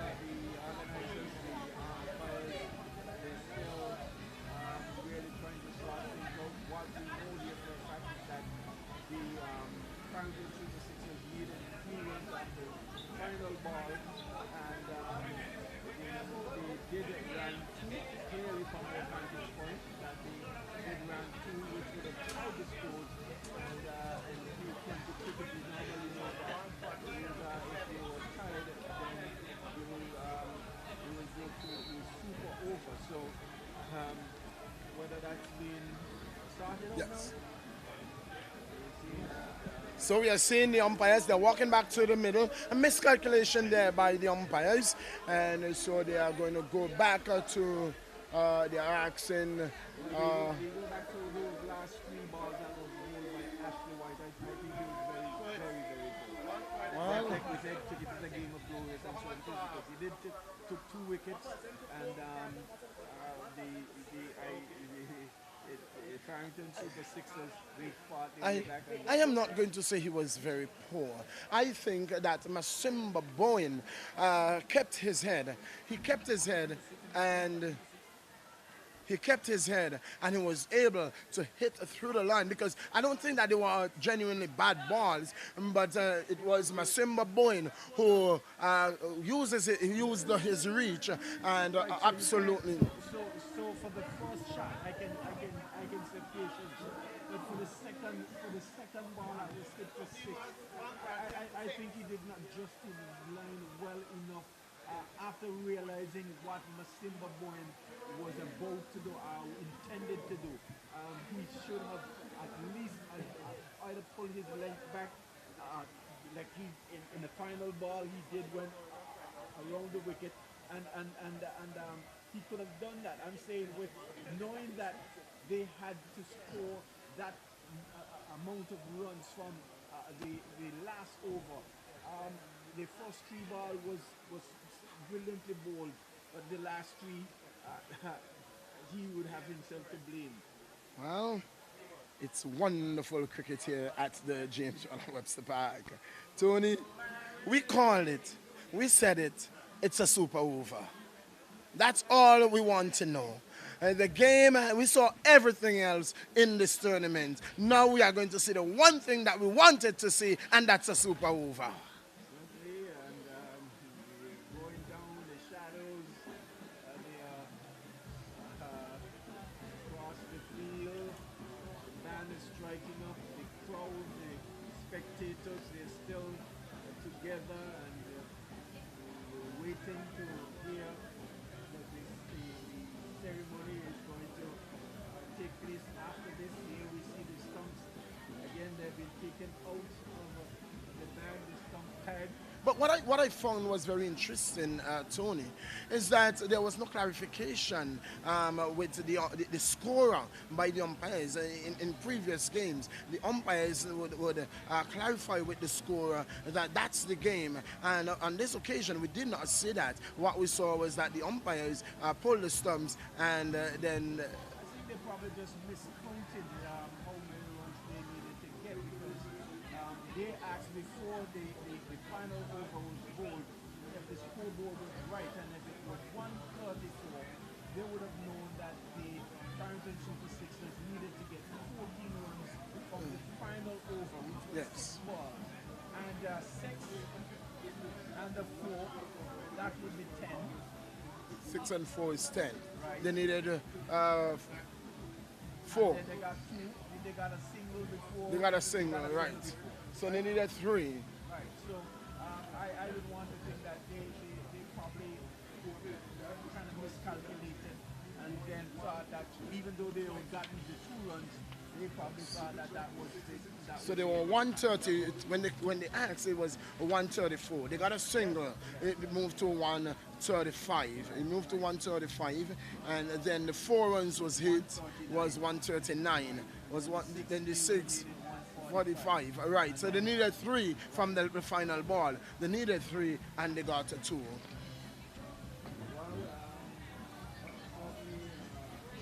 quite a bit of drama here. I hope both teams are still in good spirits. It's a final over, so it's all to play for. It's anybody's game, so to speak. And the organizer, the champions out there, the curator and Bobby Black, definitely putting more stumps. Calvin is out there as well. Keithley, one of the umpires for this tournament, they did say that the 2 runs that was had by Masimba Boyd was actually legit and that there was no run out.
going to be something really. I can tell you. This is what we call the Beamerz glorious uncertainties. Here I was saying that the Farrington Super Systems was all but done. It was Simba Boys, the hero here for the Farrington Super 12 hours on the money. throwing some 12 runs You little take it? off three balls. 12 runs off three balls. Putting the Farrington Super Systems, giving them a chance to really take full advantage of the prize. As I say, welcome back to Millington. Well, we were just clarifying, Tony. Someone couldn't believe that they were able to run 2 runs with the ball just going at short wicket. But it was easy. It was done indeed. It was Masimba Bowen who hit the ball too short mid-wicket. He ran quickly. Dion Williams was scampering. He wanted it, and he was able to come back for the second. And he was going for the third run when the keeper begged him, cried to White for the ball, and he was run out. But by then, it was a little too late. They would have completed 2 runs, and I would have brought the game an even Steven turn. The fielder there, I think Dylan Skelly was the fielder who fielded that ball there. He had just taken a brilliant catch, but I thought he was a little bit slow off of his mark, knowing that the batsmen, they would have certainly been looking for 2 runs to tie the score. I should have at least pounced on that one a lot earlier, and at least having a chance to effect a run out. It wasn't to be, he actually fumbled it, so to speak, and they gathered it, and luckily they didn't run the 3 runs they needed. Well, it's going to be a super over. There is a discussion in the middle of the field, and we are waiting. The teams are meeting with the tournament officials, and the managers are there, the captains are there, and we are waiting. The umpires are also there, and we are awaiting the decision, and the stumps are being replaced, and so anytime now we can see this, the super over bowling off. It's even Steven, 147 playing 147, all to play for. After playing a long tournament, Tony, after playing 40 overs, we still doesn't have a winner. Still even Stevens, we have to go to 2 overs to determine this, the APL finals. Well, like you said earlier, it lived up to what is dubbed to be, what is deserved to be the Angular Premier T20 inaugural tournament. We have seen across the board where the T20 tournaments could be very exciting, very entertaining as well, and with some fine matches as well there. You've just seen the opening of the IPL, and there's been some really good first night games as well. And we can say, bringing it here today, these 2 teams has really lived up to the expectations. Indeed. Well, it seems that it's going to be, is it going to be Terry Adams? We will wait to see who is going to be the 3 batsmen who will be taking the field for the. There is still discussion going on. We are seeing the Beamerz team, and the umpire is walking towards us. Not sure what is going on, but it seems like there is some concerns. Whatever the concerns are, we are awaiting, and we can just bring it to you as it comes to hand.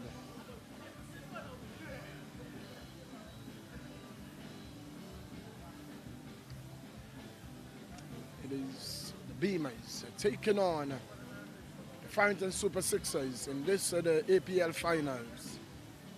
When the toss was taken earlier today, it was the Beamerz who won the toss and chose the bat. Well, they amounted some 147 runs. with 148 to get to win this tournament. Well, the Super Sixers, they look down and out.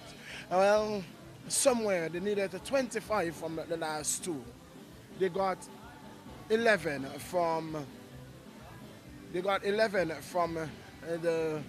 19th, and was it 11, Tony? And then in the final over, they needed 17 runs. They needed 17 runs from the last one, something like that, Tony. We will go back to our scores. However, it was Masimba Bowen who walked to the crease with 5 balls. 5 balls. They needed 14 from the last over. With Terry Adams going the first ball of the last over.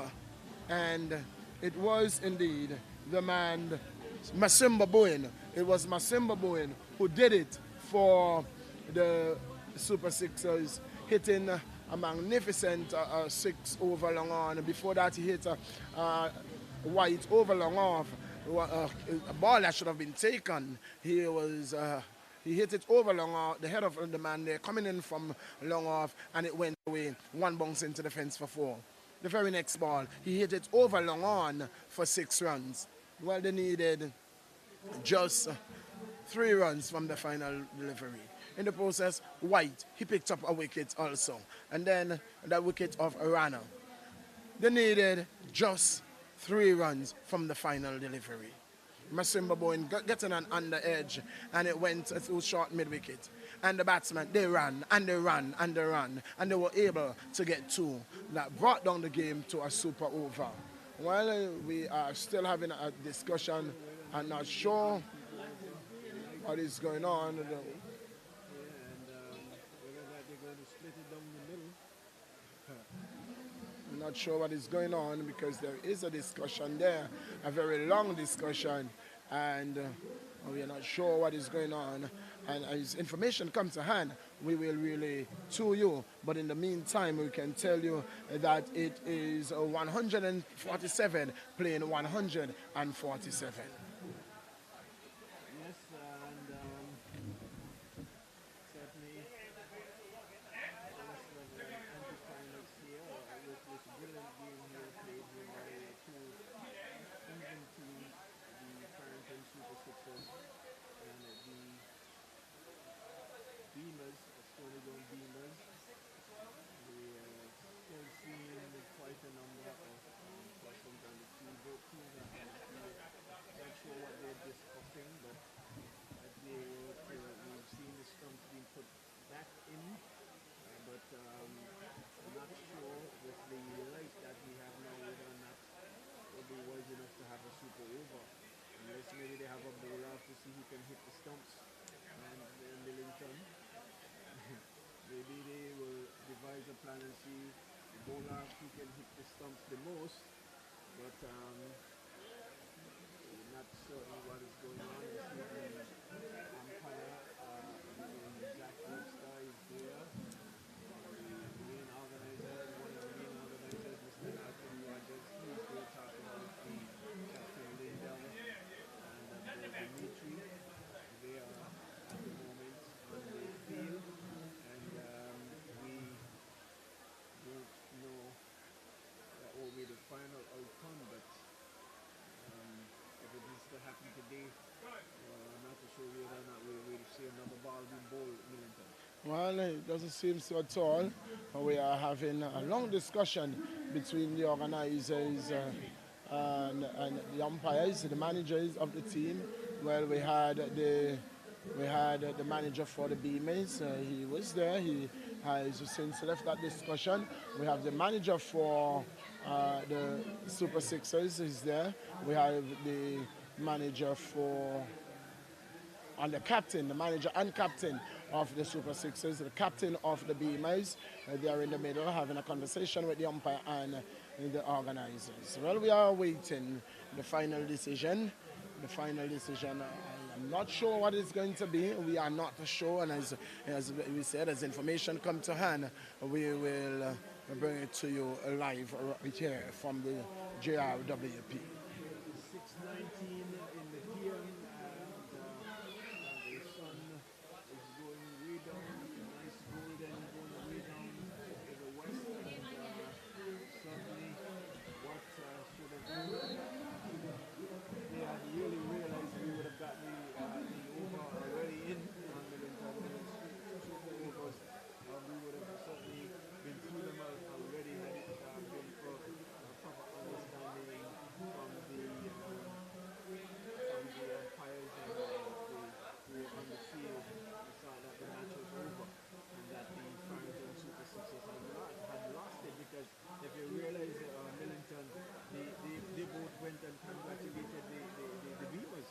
Yes, but Tony, 3 runs required from the final ball.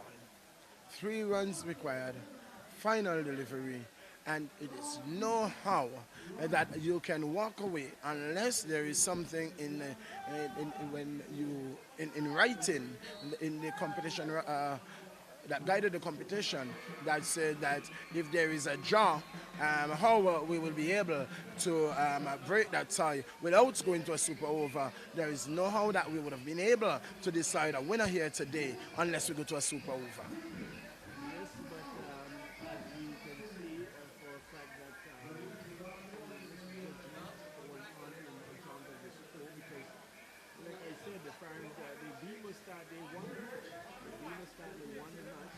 The Farrington Super Sixers start they lost the match as well, not knowing that they had gotten the 2 runs to clear the overall scores. And that was seriously highlighted in film where they don't know how long we will be broadcasting from this end, but as soon as we get some good word, we will either close it out here for sure. I know that we will be singing because it's certainly getting too dark here in Middleton. Yes, it's getting, the light has left us, the sunshine has left us, and we are in that position where it is almost impossible to bowl the super overs. And we really, really would have loved to see this game climaxing with the super over, Tony. That's what it came down to, because 2 runs were had requiring 3, and so we are still awaiting a decision. We are waiting a final decision. We are not going to have those super over as far as it looks. As far as it looks, is that we are not going to have those super over because it is getting dark. As I said, the sun has left us. We do not have lights at the James Ronald Webster Park. It's a white ball, Tony, and so if you start now, you probably might be able to get 2 overs in. But would you leave a bowler like Jadal and Masimba bowling at you? Yes, man, and this is good. It still is good light. Nice, cool evening, and you can still hit the ball out of the ground over to the ground. Certainly, so I don't think we'll be seeing that today at all, but really we have to end it this way really. We really would like to see a winner being crowned here today. At one point it was the Farrington Super Sixers. We thought that they had it in the bag, and then it came down to the final over. 14 runs from the final over. 5 balls. From 5 balls actually, 14 runs from 5 balls, and I really thought Middleton took it. You really can't call it sometimes when it's that's the reason why. Tony, I remember just before the bunker was hit, you said to me, Millington, say to the people that you are wrong, because you may not have ever seen Masimba Boy. You may have known him in the football arena, and you don't know the quality of the man, Masimba Boy. But I remember Masimba Boy. I can't remember if it was St. Nevis or Antigua, and he took 20 out of one of those bowlers right here at the James Ronald Webster Park. He is a class act, and he is a lower order batsman. There are 2 all-arounders that is in that team. You never ever want them to be batting together. It is Masimba Bowen and Daniel Proctor. Once they are batting together and they are going, bet your bottom dollar. It is that. Ball in my hand, so I bowled the first ball and he hits me for 4. Alright? He hits me for 4. I come up and I almost bowl identical and he hits me for 6. I'm saying with a good thinking bowler, and that's the reason why I love to see Proctor bowl. Daniel Proctor, he mixes up his delivery so often so that you don't get a consistent diet of any particular ball because he assesses the situation and he mixes and he changes when necessary. I don't think White did that after he was struck for four. I don't And know that how was well Masimba can hit the ball with four. They had to get 9 runs, right? 9 runs from FIBA, right? Yes. And then you tell me he's hitting you. well.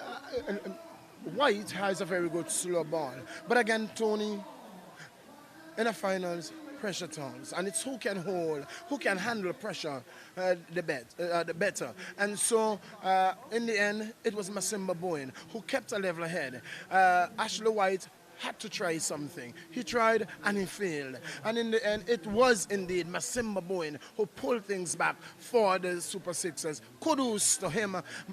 White, he went around the wicket for the final delivery. They got 2 runs off it. Could have easily again, because it was a short ball, and had it not been mistimed by Masimba Boyne, it could have gone over mid-wicket just the same. Well, we are about to leave you. So be sure that we want to thank all of our listeners as well. Listeners from the Radio Angela as well as the bid you good.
Yes, ladies and gentlemen, right about now,